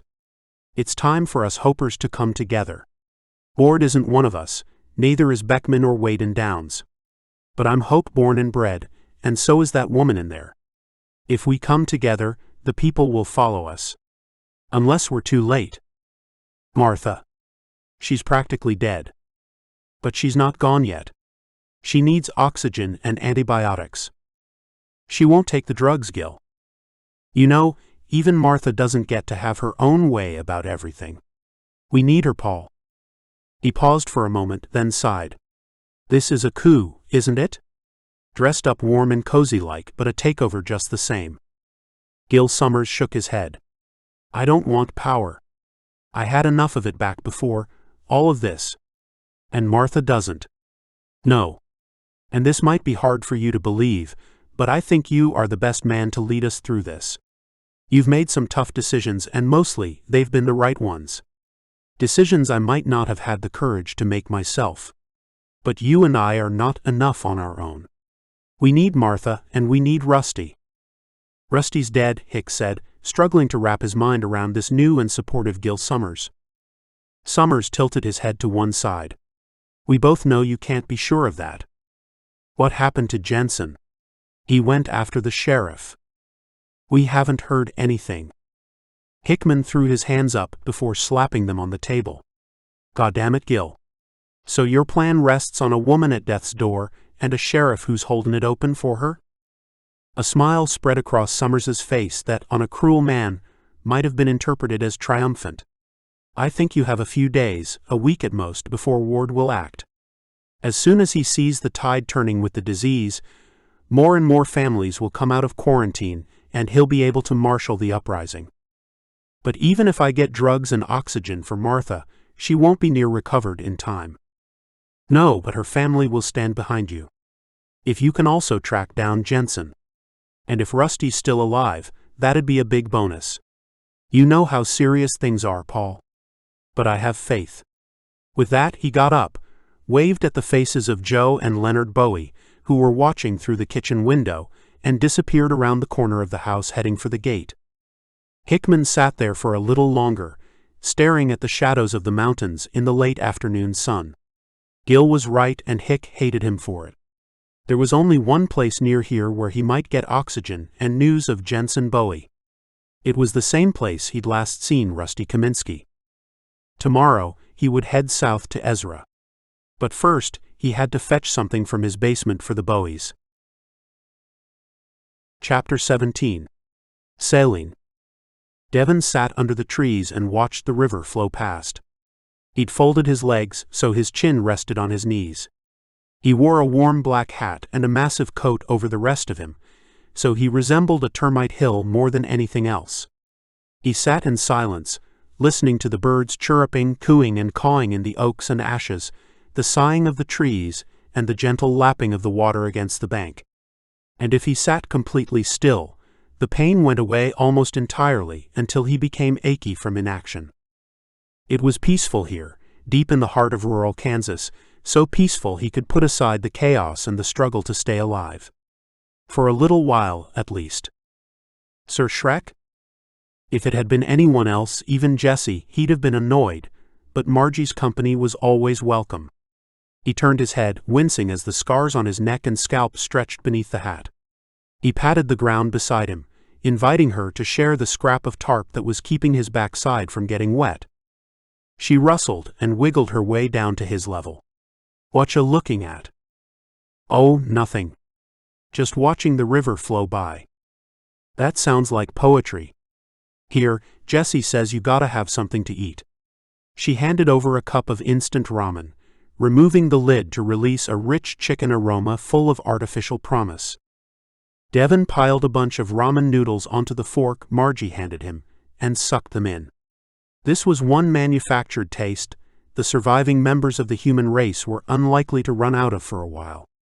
He chuckled to himself as he imagined archaeologists of the 31st century digging through the rubble of a grocery store and uncovering a case of plastic pots with dried noodles and powder sauces inside. What would they think of us? Right now, he didn't care. He simply enjoyed the warm sensation as it went down. "How's Jay?" "Sleeping like a baby," she said, running fingers through the partially coagulated hair of her Elsa doll. "Sam's with him." Devon grunted. Of course she was.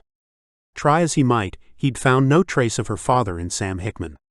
She seemed like a good kid, and she'd sure been glad to meet up with Margie and Amanda. But the look of joy on her face when Devon caught up with them with Jay would live with him forever. Sam had sobbed so hard Devon wondered how she had that much water in her body. She'd cried with joy and relief that she'd been reunited with Jay, and she'd cried in horror at his maimed and bleeding foot. She'd climbed into the back of Devon's Land Rover and nursed the boy while they traveled in convoy. There had been no question of stopping while they were within range of the Suns, though Devon suspected those who'd been in Wareham were too few now to mount a search. So they'd driven on until nightfall when they turned into a country lane and spent a cold, wet night huddled in the cars. They then played the gas game. Devon's Land Rover only had a third of a tank of fuel, so when they found the first intact gas station, they moved Jay and Sam to the other Land Rover, and Devon drove alone to get diesel while they waited. Sure enough, as soon as he approached the station, two hooded figures with automatic weapons ran out and covered him, but he sensed them relax when they saw what type of car he was driving. "You got any news?" the man had asked as his colleague began manually pumping diesel into the tank. "I don't suppose I know any more than you," he'd said.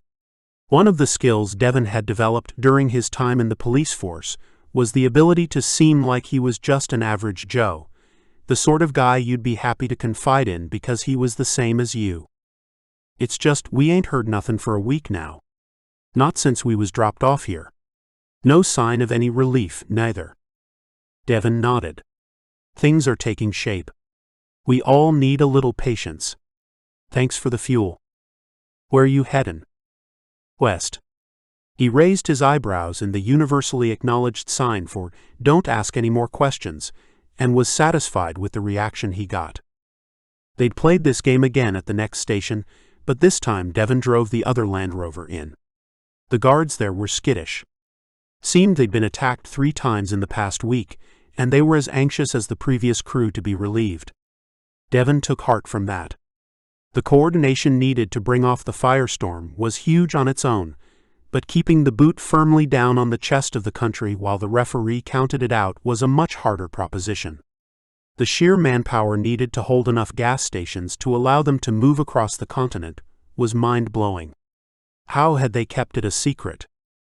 With those full tanks, they'd picked their way from Pennsylvania to Kansas until Jay's condition became so bad they were forced to stop. They'd been heading along a minor highway toward the small city of Salina when Jesse, who was in the leading car, had spotted a building nestled behind a burned-out ranch house. It was a small cabin with 2 bedrooms on a mezzanine above a large open living area, and no one had been inside since before the firestorm. They installed Jay in the smaller bedroom, and Sam slept on a makeshift mattress of couch cushions on the floor beside him. Margie and Amanda shared the larger bedroom, and Devon and Jesse made do with 2 couches pushed together downstairs. There was little to do except wait in the hope that rest and the fact that they could change Jay's bandages more easily and keep the wound cleaner would see him improve enough for them to go on with their journey. They were getting low on drugs, and Devon had come to the riverbank to ponder a trip into Salina to see if he could get fresh supplies. He'd found this spot on their second day. It was on a bend in the little river beneath the trees, and utterly peaceful. The water itself was brown, but he'd seen plenty of signs of life, coots and ducks on the surface and the occasional splash of fish he couldn't pretend to identify. Rodents scurried along the waterline, and he thought he once saw a snake swimming across the surface, but it had been getting toward dusk, and he might have been imagining things. "Jessie says she wants to see you," Margie said, finally breaking his train of thought. "Why didn't you tell me before now?" he asked, putting down his now empty cup of noodles. She smiled. "She also said you had to eat. And I knew you would just go to her when I told you." "You're smarter then." "I look?" "Yeah, I look dumb, but I ain't." He got up and then offered her a hand. "You sure aren't, Margie. You sure aren't." "Dev," she said, turning to him as he walked into the kitchenette. "You took your time." "I had to eat my noodles." "What's up? Jay doing all right?" She handed him a coffee and led him over to the pair of couches that doubled up as a bed for the two of them. They sat down, and Devon decided to lance the boil. "He hasn't fought off the infection, has he?" "Not completely," she said. "It's not just that, though. It's the pain. It was good of you to share your medication with him, but it's not enough. I can manage without, I think." He glanced away and felt his stomach tighten as he said it. The morphine tablets had been a safety blanket for those days when the pain of his scars became hard to bear. The skin on the back of his neck and his right leg had stiffened, and not even Jessie's regular application of baby oil, which was not without its pleasure, could loosen it enough to stop it tearing. It was the physical appearance of his scars that upset him the most, however, especially the one that ran down his cheek as if he was chewing a dog's rope toy. The livid red had given way to a gentler pale pink, but that made it all the more obvious against his dark skin. He could feel Jessie's eyes on him. He hated her pity because it unmanned him, and he loved it because it spoke of her true feelings. "I'm sorry, Dev, but we need more. I hate to ask, but I know you won't let me go without you." "You're not going at all," he said. "And neither is Sam." She flushed and the dreaded finger came out. "Now don't you go all Neanderthal on me, Devon Myers. I can handle myself." "But it's not just you we're talking about, is it? Do I have to remind you you're pregnant?" "You do not. I've barely kept my breakfast down these past few days, but I can manage." He shook his head. "Call me a caveman all you like. This isn't about being a sexist pig." "And you won't let Sam go either?" "Jessie, we've traveled clear across the country to fetch her. I'm not about to risk taking her into a ruined city. If I don't come back within a day, you're to get into the other Land Rover and head for Hope. I'll siphon off most of the fuel in the gas tank." She sighed and lifted the coffee cup to her lips. "You'll take Amanda with you." Before he could say a word, she added, "She once worked as a nurse. She'll be useful." It had been an expert pincer movement. She'd known all along that he wouldn't let her or Sam go, and so she trapped him between doing what he wanted, which was to go alone, and admitting to being a misogynist. "Right," he said. "He's in a bad way, Devon." Amanda sat in the back seat of the Land Rover, a blanket pulled half over her. If they were spotted by a patrol, she would lie down and cover herself. It was a pathetic plan, but it was slightly better than nothing. Devon nodded. He'd been up to see Jay before they left. The boy was now conscious, but he was burning up, and Devon could see the fear written on Sam's face as she nursed him. Devon was no expert on toe amputation, but he suspected there was a good way and a bad way to do it.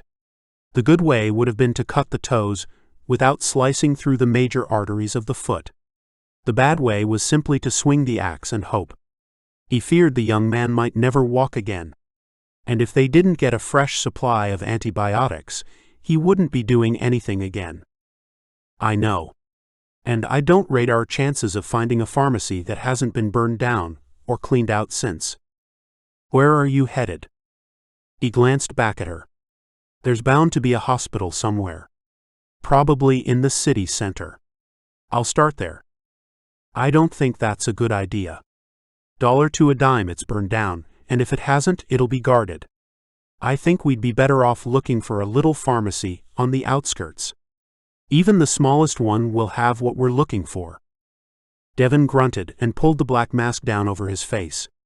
She was right, and since the only plan they had was to pretend to be one of the Brotherhood, or whatever their collective noun was, they'd stand a much better chance in some out-of-the-way pharmacy than Devon trying to charm his way into a hospital, even if they could find one that wasn't a charred wreck.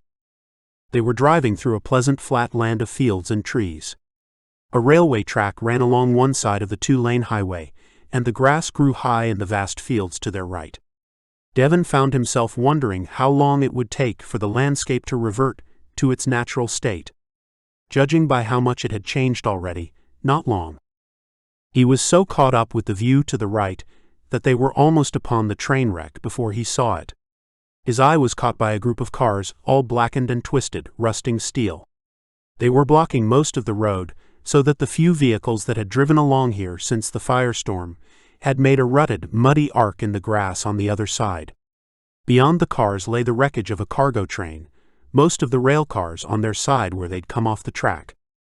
Devon maneuvered the Land Rover around the cars blocking the highway. "Should we take a look?" Amanda asked from the back. "It'll have been stripped clean," Devon responded as he caught sight of the locomotive which lay on its side a full 20 yards from the track, with the rail cars behind it still attached like discarded Christmas decorations. It was nothing more than a frame of tortured metal, with traces of color visible among the grays, blacks, and rust reds of the dead thing. "Oh my God," Amanda said, pointing along the track. Devon looked up to see what looked like a concrete tower, but it wasn't this that Amanda was gesturing at. Barely a half-mile along the track from the crash they'd just seen was a graveyard of trains and trailers. He could only imagine the inferno this must have become on the night of the firestorm, as half a dozen rail tracks all converged on this terminus. Mercifully, they were all carrying goods and materials rather than people, but there must have been 100 of them lying, piled 3 high in places, across the tracks in front of the concrete building. "It's some sort of silo," he said. "Agricultural maybe, or a food processing plant. The trains brought materials into here. I wonder if the silos still have anything in them?" A good point. There could be tons of grain, or whatever tanks like that contained, sitting there unnoticed. But they drove on. Right now, their priority was to ensure that Jay survived the next days. The medium term would have to take care of itself. Devon picked his way past the back end of a tanker that lay on its side, green paint peeling away to reveal rust beneath. "Savage" was scrawled in black above a row of indecipherable graffiti that ran along the lower edge. The remnants of what had probably once been a white powdery substance formed a crust on the grass that separated the highway from the rail tracks. It was a pitiful sight, a true reminder of how civilization, with all its interconnected parts, can come crashing down in mere minutes. A few minutes later, they took a left toward the city and were able to look down over the terminus from a bridge over the railway. It was even worse from up here. It looked like a massed beaching of porpoises, or the aftermath of a domino run. As they left the bridge, they passed distribution centers with the remains of trucks outside. One had been emerging from its loading bay when the firestorm had hit. Devon caught a flicker of fire from somewhere within, the first positive sign of any living person since they'd arrived in the outbuilding by the river. Salina was a flat city in a flat landscape. The destroyed distribution centers gave way to office space and light industry, and then, finally, to suburbia. They passed remains of an Orchelan farm and home store, still proudly offering 25% off denims, and a U-Haul that looked like a truck graveyard. Now, on either side, burned-out ranch houses, and the remains of a community church. Every now and again they'd spot a building that had survived, and there was something simultaneously heartening and pathetic about the clotheslines strung from one side of the building to the other, betraying the crowded conditions within. At least it suggested that the people here felt safe enough to advertise their presence. It felt as though the first green shoots of recovery were emerging from the scorched earth. And then he saw why. Along an avenue of burned-out ranch houses, he could see an old Land Rover parked outside a surviving house. As they passed the end of the road, a figure in a black mask walked from the car, weapon raised. So they'd gotten this far. Did you see him? Yeah. Stay hidden. In the end, they stumbled across the pharmacy. They turned off the main road to avoid a surviving gas station and its complement of black-masked soldiers, and there it was. My goodness, it's intact, Amanda said, peering through the back window. It's a B&K. They'll have what we need. Or at least, they would have had it. Devon felt hope rise and fall again. She was right. The place had survived, which meant it had probably been stripped of anything of value. Either that, or the Sons had taken it over. Then he saw the guard. It was too late to change direction. The man in the black hood had seen the car approach and was gesturing them into the parking lot.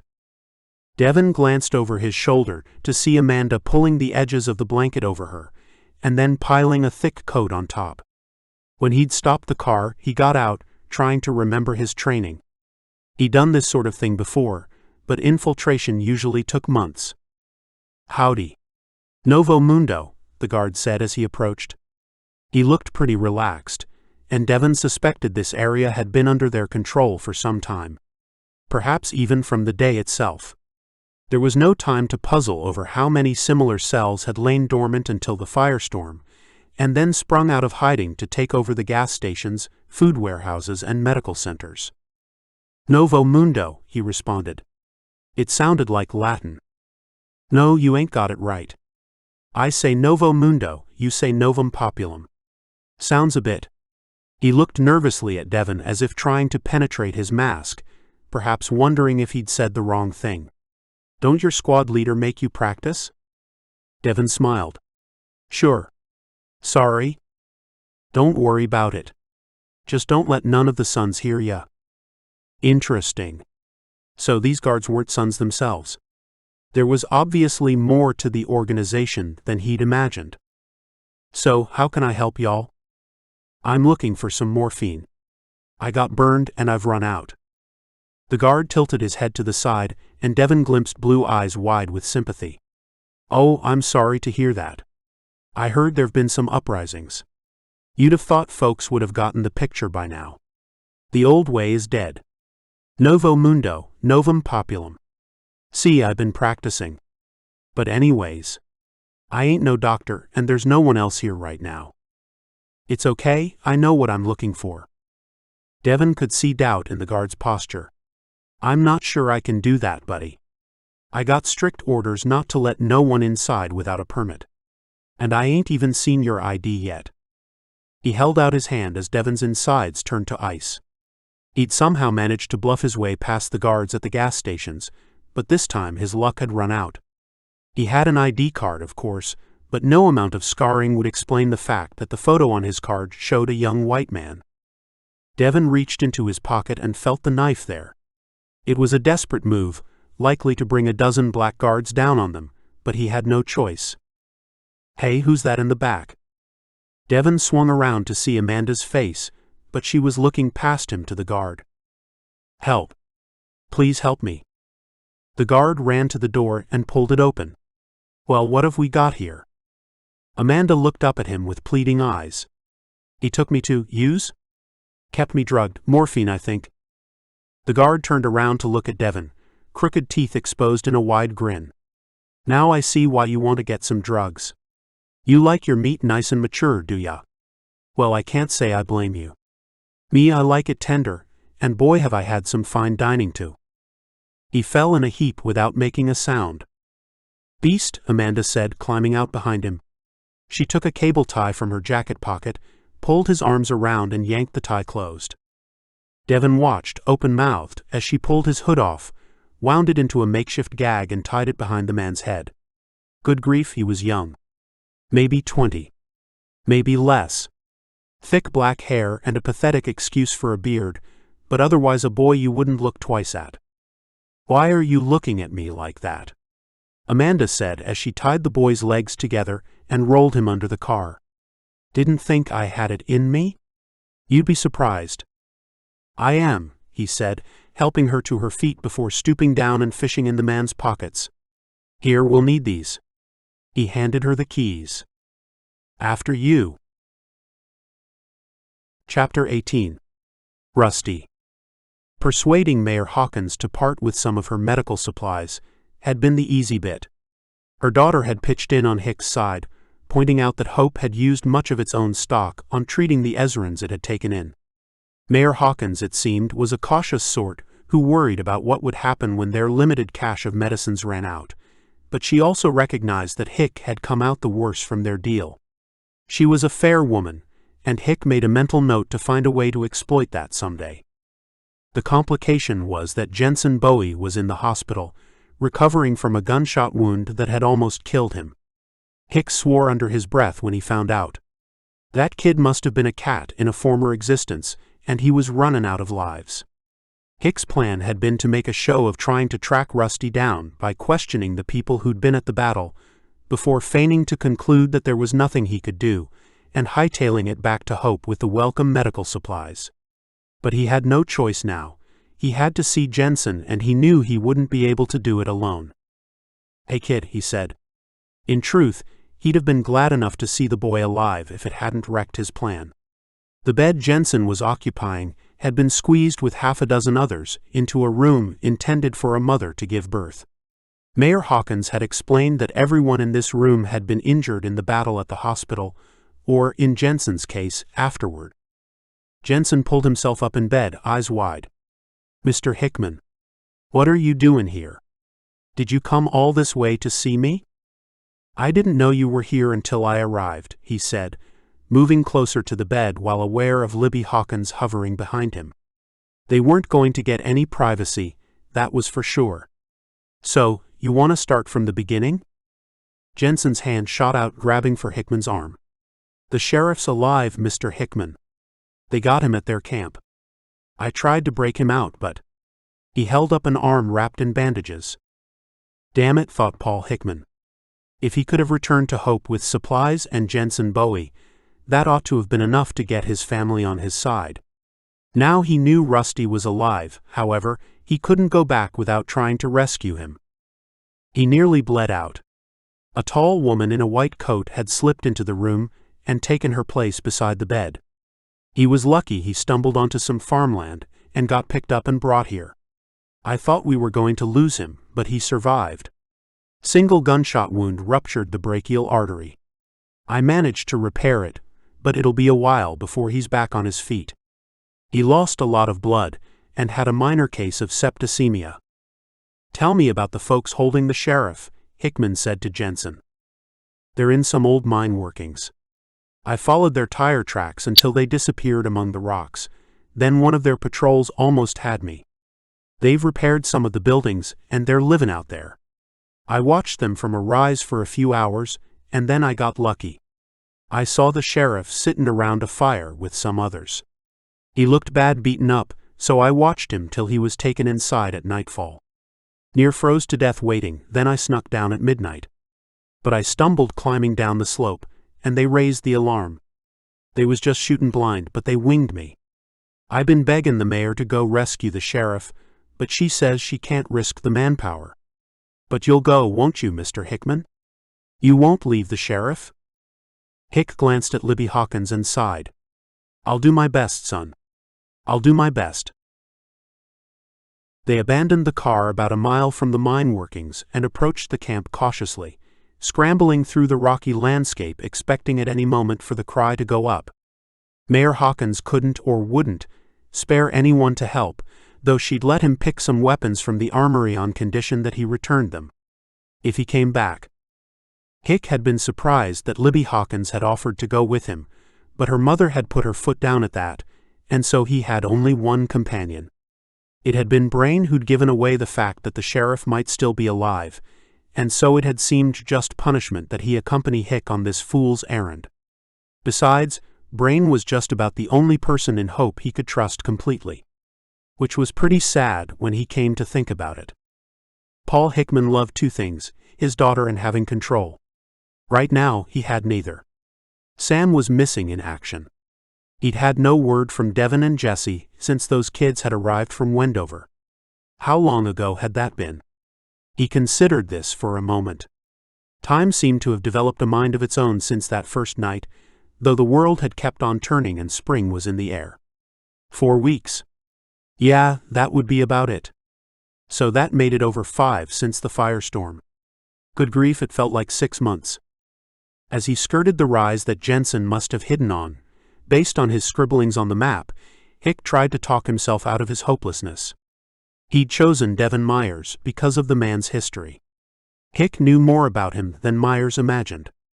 All about how his mistake had led to a tragedy that had cost dozens of innocent lives. About how that led to his forced resignation from the British police, an unhappy time spent going from job to job, mainly as a security guard, and his eventual repatriation to the U.S.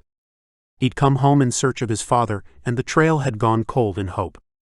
Hick reckoned Myers Sr. had probably drunk out his last days beneath a bridge somewhere. Maybe even in Ezra itself.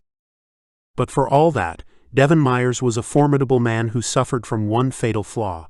He carried guilt like the ghost of Jacob Marley rattling in his spectral chains. Hick knew he himself had plenty to feel guilty about, but he simply wasn't wired that way.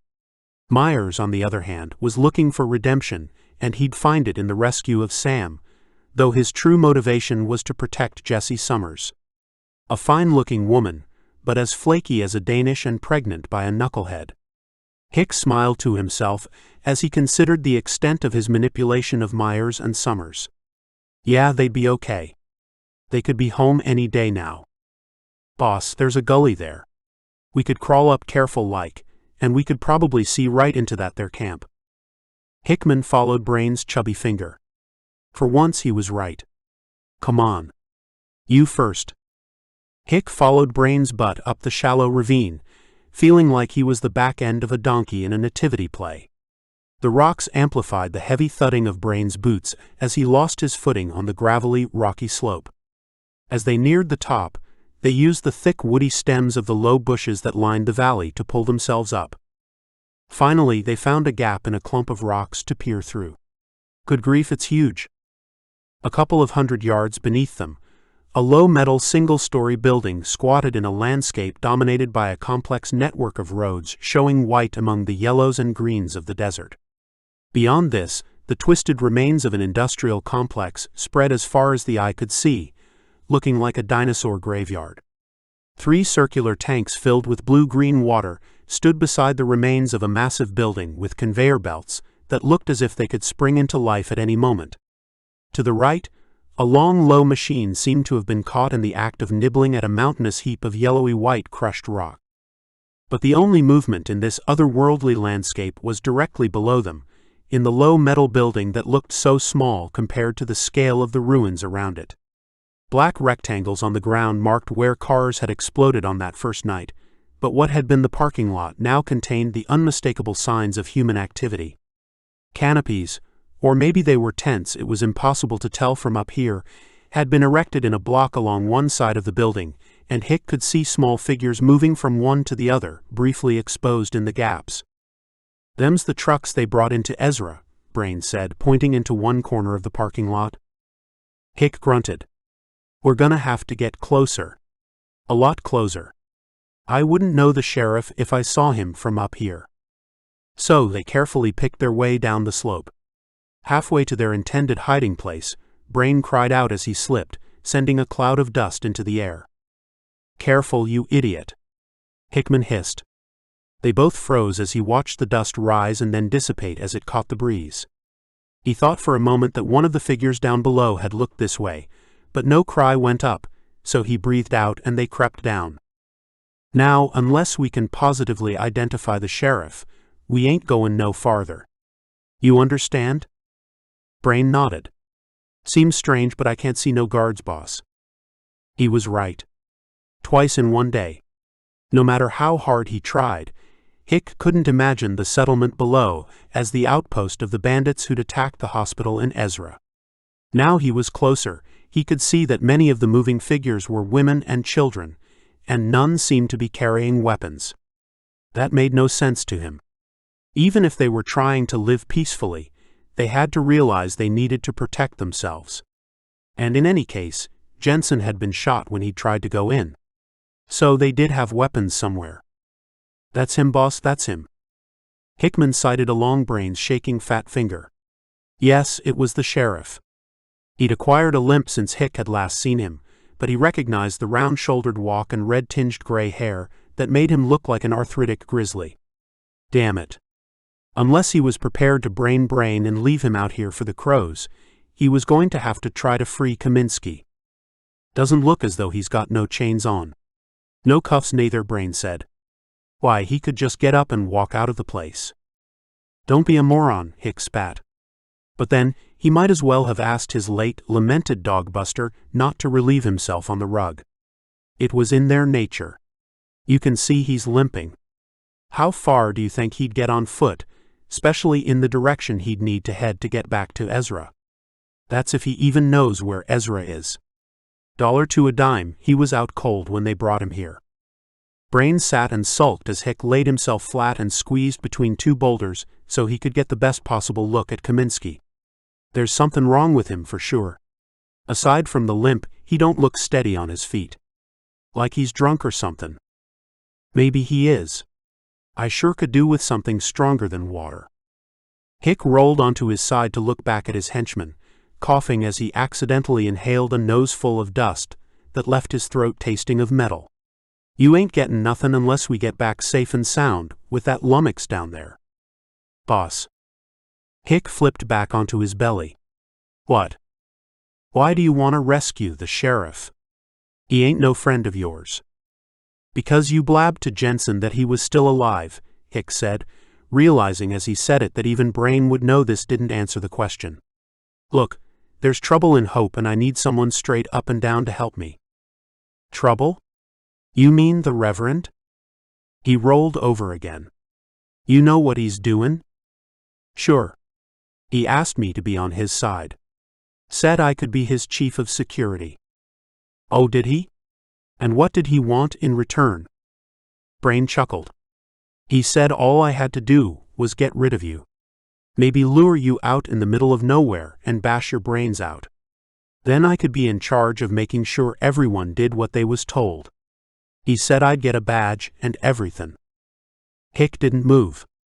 He kept his eyes locked on the limping figure below, as he desperately tried to keep the panic at bay. Was it possible that this idiot had maneuvered him out here so he could ice him? For a shiny badge? Had this been the plan all along?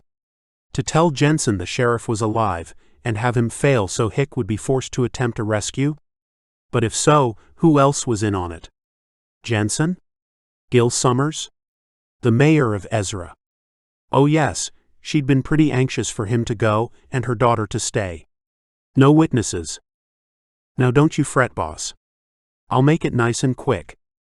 Hick rolled slowly over to see Brain kneeling above him on the slope, but out of view of the people below. He held the shotgun leveled at Hick's chest. What the hell are you doing? It was all he could manage as his heart thudded and black spots circled his vision like ravens of death. They'll hear the shot. Yeah, well, I figure I'll be long gone by the time they get up here. And they'll get the blame for your shootin'. I'll make like you're a hero, don't you worry, boss. I'll say you told me to run. After all I've done for you, Hick said, shaking his head. His only hope was to keep the lummox talking. If he'd had the brains he'd been born with, he'd have done the deed by now. Brain's eyes narrowed. All you done for me, boss. Tell me, I'm a idiot. The Reverend said you wasn't right to be mean to me, and now I got a place with his folk. And I'll go to heaven just like him. 'Cause I'll be at his right hand. That's what he told you, was it? Can't you see he's using you? He wants me out of the way, and you're fool enough to do it so he don't have to. The shotgun inched closer, its tip vibrating. Hick watched the podgy trigger finger. Then he rolled to his left. Boom. Dust and grit spat into his back as he pushed himself up, twisted over and sprang at the rock Brain was behind. Except he'd moved. Boom. Hick thought he felt the heat of it whistling past his ear, but he plunged in the direction of the noise and came up with a handful of brain. He pulled hard, yanking his opponent backward. He didn't know what he was doing, other than trying to keep Brain off balance, but as the shotgun came around, he struck out and the weapon flew away onto the rocks. The slope took him and he fell backward, pulling Brain with him as they tumbled, first together then apart down the slope. He cried out as a jagged rock stabbed his spine, but he couldn't stop his progress down the hill, pulled faster and faster by the inexorable force of gravity. He heard Brain crying out as he hit something, but he no longer cared. He was entirely at the mercy of physics, so he let himself go, doing nothing more than rolling up into a ball and hoping for the best. Hick glanced off a boulder and tumbled sideways with a yell of pain before coming to a sudden halt. Something softer than rock jabbed into his back, and he felt a cold, hard object press against his temple. An unfamiliar voice said, "Shall I shoot him?" Chapter 19. Hickman. "No, I guess you'd better not," another voice said. A familiar voice this time. Hick rolled onto his back and looked up, screwing his eyes to make out the silhouetted figure standing over him. Though the world might be a better place without him. Rusty. A hand appeared in front of his face, and he took it, wincing at the pain in his back and shoulders as he sat up against a boulder and rubbed his eyes. Rusty Kaminsky stood there, examining Hick with his hands on his knees and a smile on his face. "What in the name of all that's holy is going on? You're a prisoner. I came to rescue you," Hick said. Kaminsky laughed. "I'll consider myself rescued then. You deserve some credit after that performance." Then Hick remembered. "Brain? Where is that two-faced, treacherous son of a bitch? He broke his neck on the way down, I reckon." Kaminsky gestured to where a body was being dragged out of the rocks and toward the settlement. "I'm interested to know why you two was fightin' like a pair of jackals, though. If I had been relying on you to get me out of here, I'd be in a sorry state." Hickman shook his head as if to clear his mind. "What's going on? You're a prisoner." "No, I'm not," Rusty said. Hick looked from the sheriff to the people standing around him. Men, women, and children, maybe a dozen of them in all. "Are these the bandits who attacked the hospital?" "These are the survivors. But let's get you inside. Seems as though we both got a story to tell." Hick followed Kaminsky under the canopies and into the building he'd seen from above. It had plainly been an office of some sort for the mining company. A wall calendar was showing the month of March, with a picture of spring flowers on the edge of a desert. What a different world it had been when that calendar was printed. They walked into the reception area, though the counter had been taken out to make more room for chairs and beds that were pushed up against the walls. A door behind where the counter had been led to a short corridor, with rooms running off either side. "This is where the women folk sleep with the kids. And I got an office at the end." Hick eased himself into a moth-eaten office chair as Kaminsky sat opposite. A woman followed them in, short, plump, and gray-haired. She pulled up a stool and sat beside the sheriff. "This here's Christy," he said. "She's the leader of the community here." The woman nodded, but Hick was in no mood for social niceties. "Look what's going on here. I saw you attacked on the truck, and Jensen said you was a prisoner here. And now it looks as though you run the place. As I said, Christy is the leader. I just take care of security. And a fine job you did of that," Hick said, unable to help himself. "We got to within 50 yards of you." Kaminsky smiled. "I know you did, Paul. We've had eyes on you since you parked your car. You could have saved yourself a long walk. But what are you saying about Jensen? What's he got to do with anything? You shot him a few days ago. He tried to sneak into the camp at night and got away with a bullet for his trouble." The smile evaporated. "That was him? Is he okay?" "Yeah. He's in hospital in Ezra. He'll live." Kaminsky's face darkened, his chair creaking as he tensed. "That's unfortunate. What's going on here, Rusty? I saw you being shot by, well, terrorists is what Hawkins calls them, and from what I saw, she's about right. I thought you were dead," he lied, "and then I heard from Jensen that you weren't. I turn up here and you're running the place." "No, Christy runs the place. And the people here aren't terrorists, Paul, and they never were. They're just desperate. What for? Help. Tell me, has anyone had the sickness in Hope yet? Hickman nodded as his insides wrapped themselves in knots. Yeah. We took in some folks from Ezra, and some of them turned out to be sick.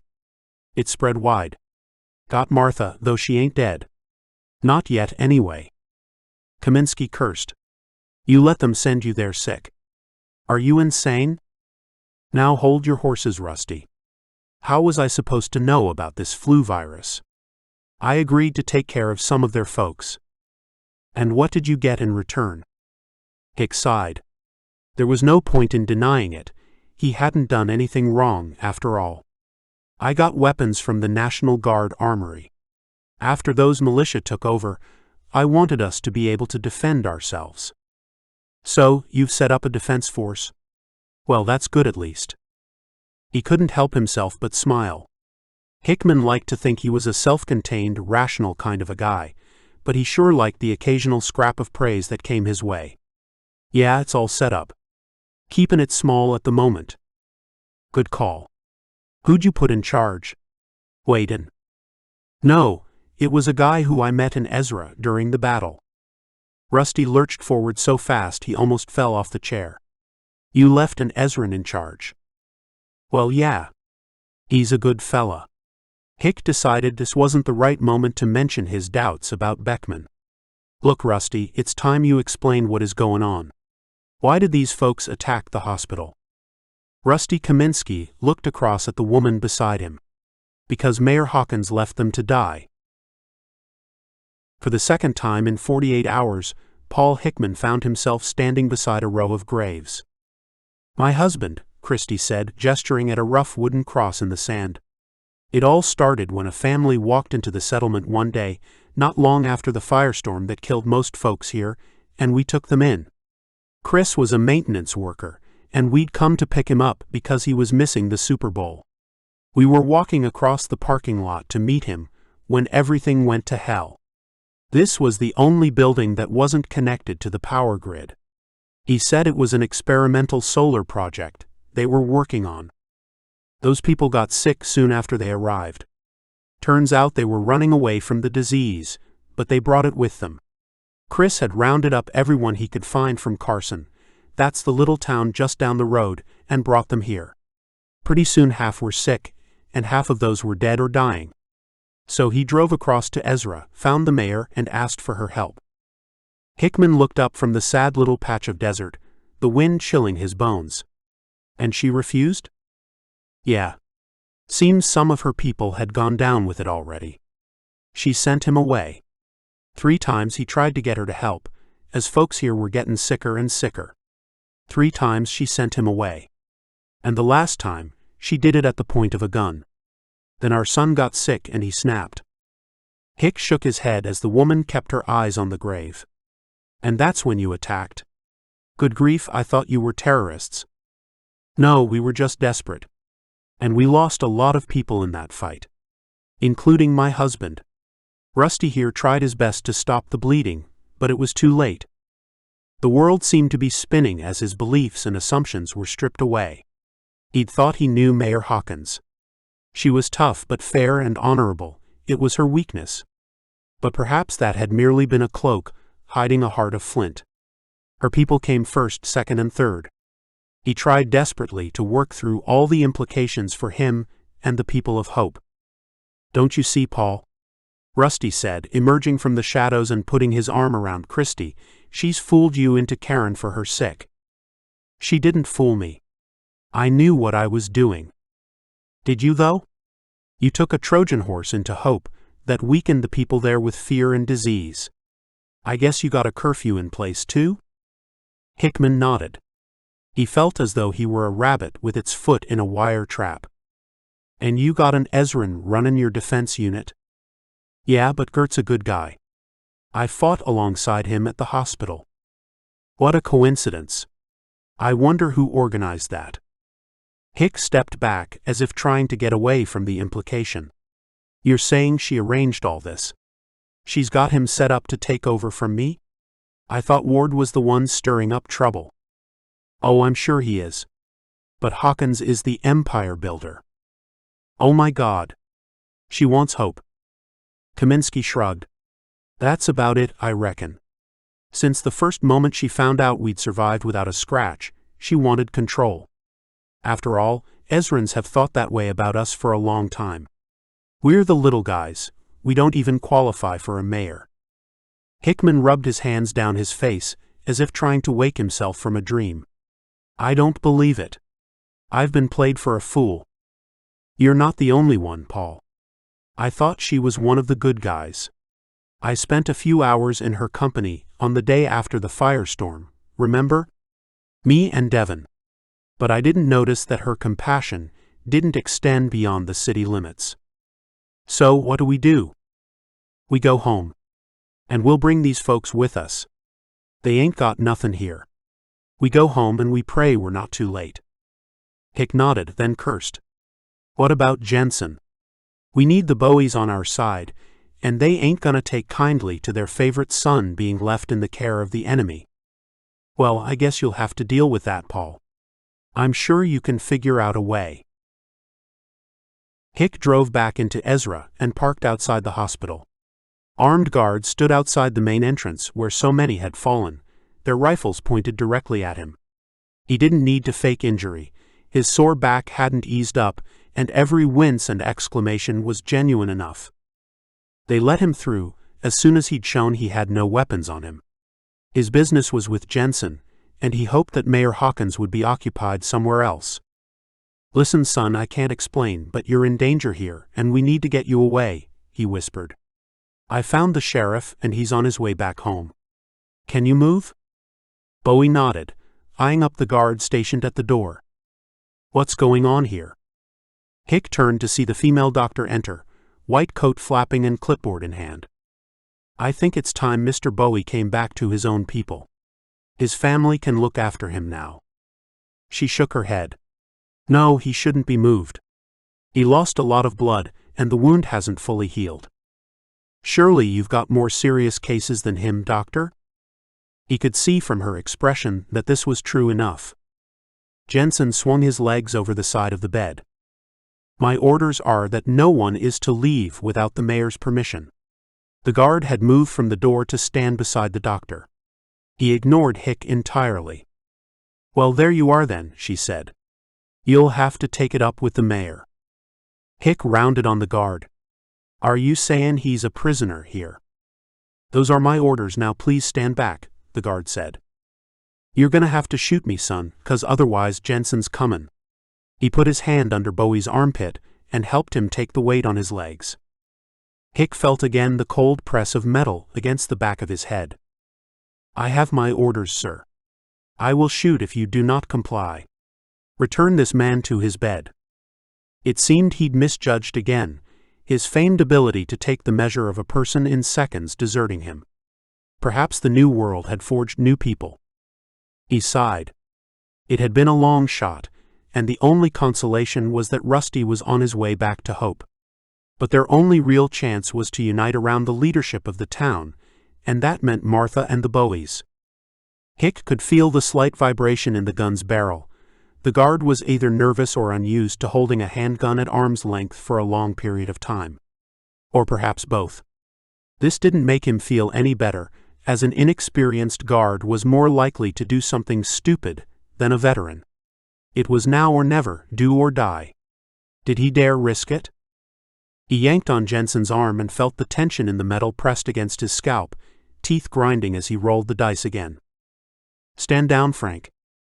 After an instant's hesitation, the pressure disappeared, and Hick turned around to see Libby Hawkins standing in the doorway, hands to her sides and breathing heavily. But ma'am, the mayor's orders were explicit. I've just been with my mother. She wants the bed freed up and this Hoper on his way. We have enough of our own to treat, after all. The guard arched an eyebrow, as if something was being said openly that had previously only been whispered. Then he nodded. Well, as long as you take responsibility. I will. Come on, Mr. Hickman, time to get you and Mr. Bowie on the road. As soon as the guard had resumed his post outside the room, and the doctor had ambled off to see another patient, she hissed in Hick's ear, "We'd better get out of here before she finds out or we're all for the firing squad." "She doesn't know." "Of course not.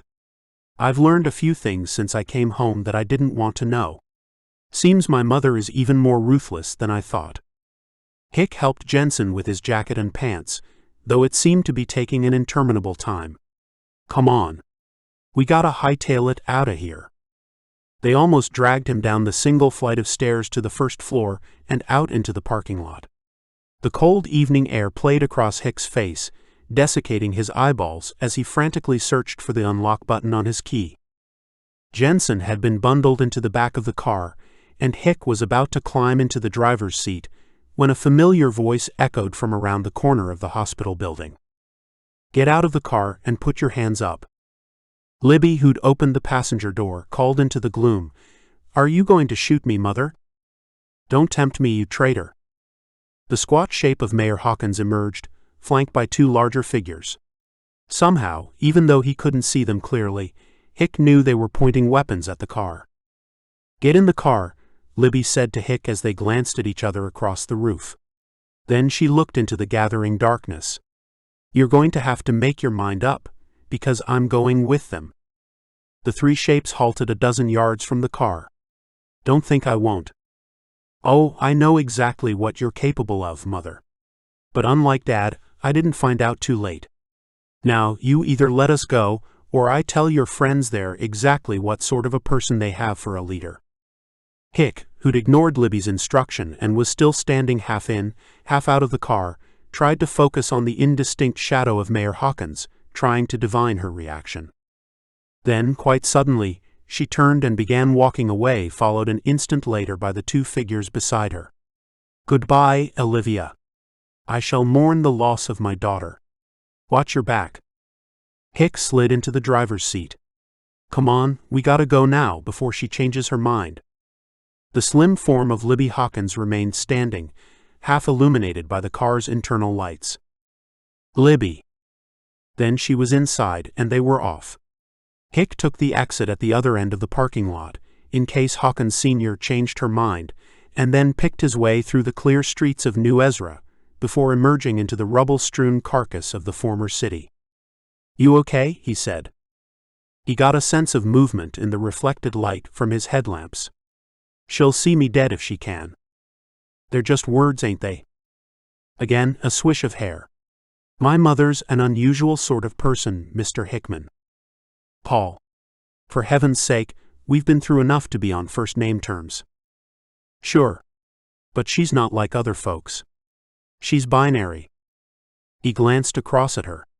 "You mean like a bisexual or trans?" He suddenly felt lost in a New Age landscape. Libby chuckled humorlessly. "No, nothing like that. I mean she is either black or white, yes or no. There is no gray area with her. She either loves you or hates you. She wants you in her life or she wants you dead. She's binary, 1 or 0, off or on." "I see what you mean. And you're off to her now?" "I'm dead. It's only a matter of time." They met the two-truck convoy beneath the casino sign on the outskirts of Old Ezra. Hick was touched by Rusty's obvious relief until he realized that it was reserved almost entirely for Jensen. But there was no time for small talk. After the encounter with Mayor Hawkins, Hick was anxious to be on the road to hope as soon as possible. It would be near midnight by the time they got into town again, and that would mean he wouldn't find out if it had all gone to hell in a handbasket while he'd been away until the morning. He got his first hint that the old order was still in place as they reached the intersection in Main Street. The checkpoint was manned, and it was Wade and Downs who walked to the driver's window. Two others in military uniforms stood in the shadows beside the burning brazier. "Mr. Hickman, I sure am glad to see you. And Jensen."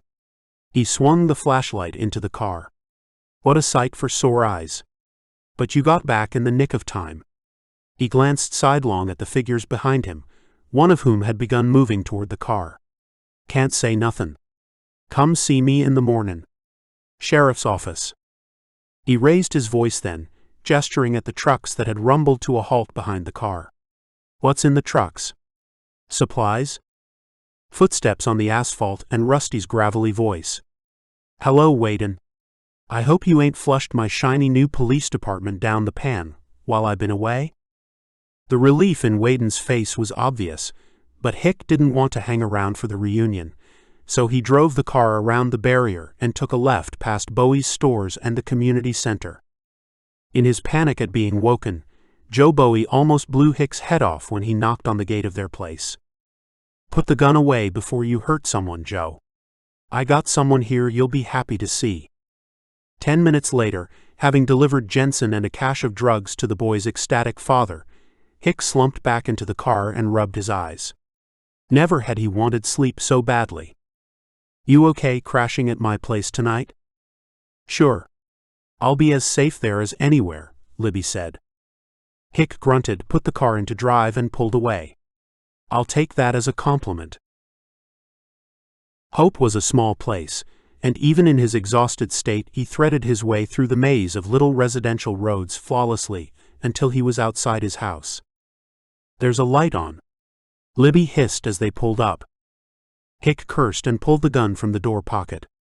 "Follow me. If in doubt, shoot." His mind was racing as he imagined Gert Beckman or one of his cronies rifling through Hick's stuff. Or maybe Ward McAndrew had finally grown a spine and had broken in to find some dirt on him. Most likely, it was an opportunistic thief. Well, the only thing he'd be taking out of Hick's house was an ounce of lead. He crept around the back and crouched beneath the kitchen door, pushing gently on it. No evidence of being forced, so the burglar had found the spare. Clever. He put his fingers to his lips theatrically and slid into the widening gap as the door yielded. The light was coming from the living room. He could see it under the door. If Buster had been here, he'd have been barking his head off. Well, if Buster were here, the thief would have been lucky to get away with 2 intact butt cheeks. He was beyond exhaustion and his patience had run out 30 miles away in Ezra, so he got to his feet, raised the gun to his eye line, and in one movement, threw the door open and leaped into the room, scanning left and right for the intruder. A figure sprang up from the sofa, eyes wide with terror as a blanket fell to the floor, bringing a gun that had lain hidden on the floor up in a sweeping arc. "Sam! Oh my God! Sam!" Hick cried.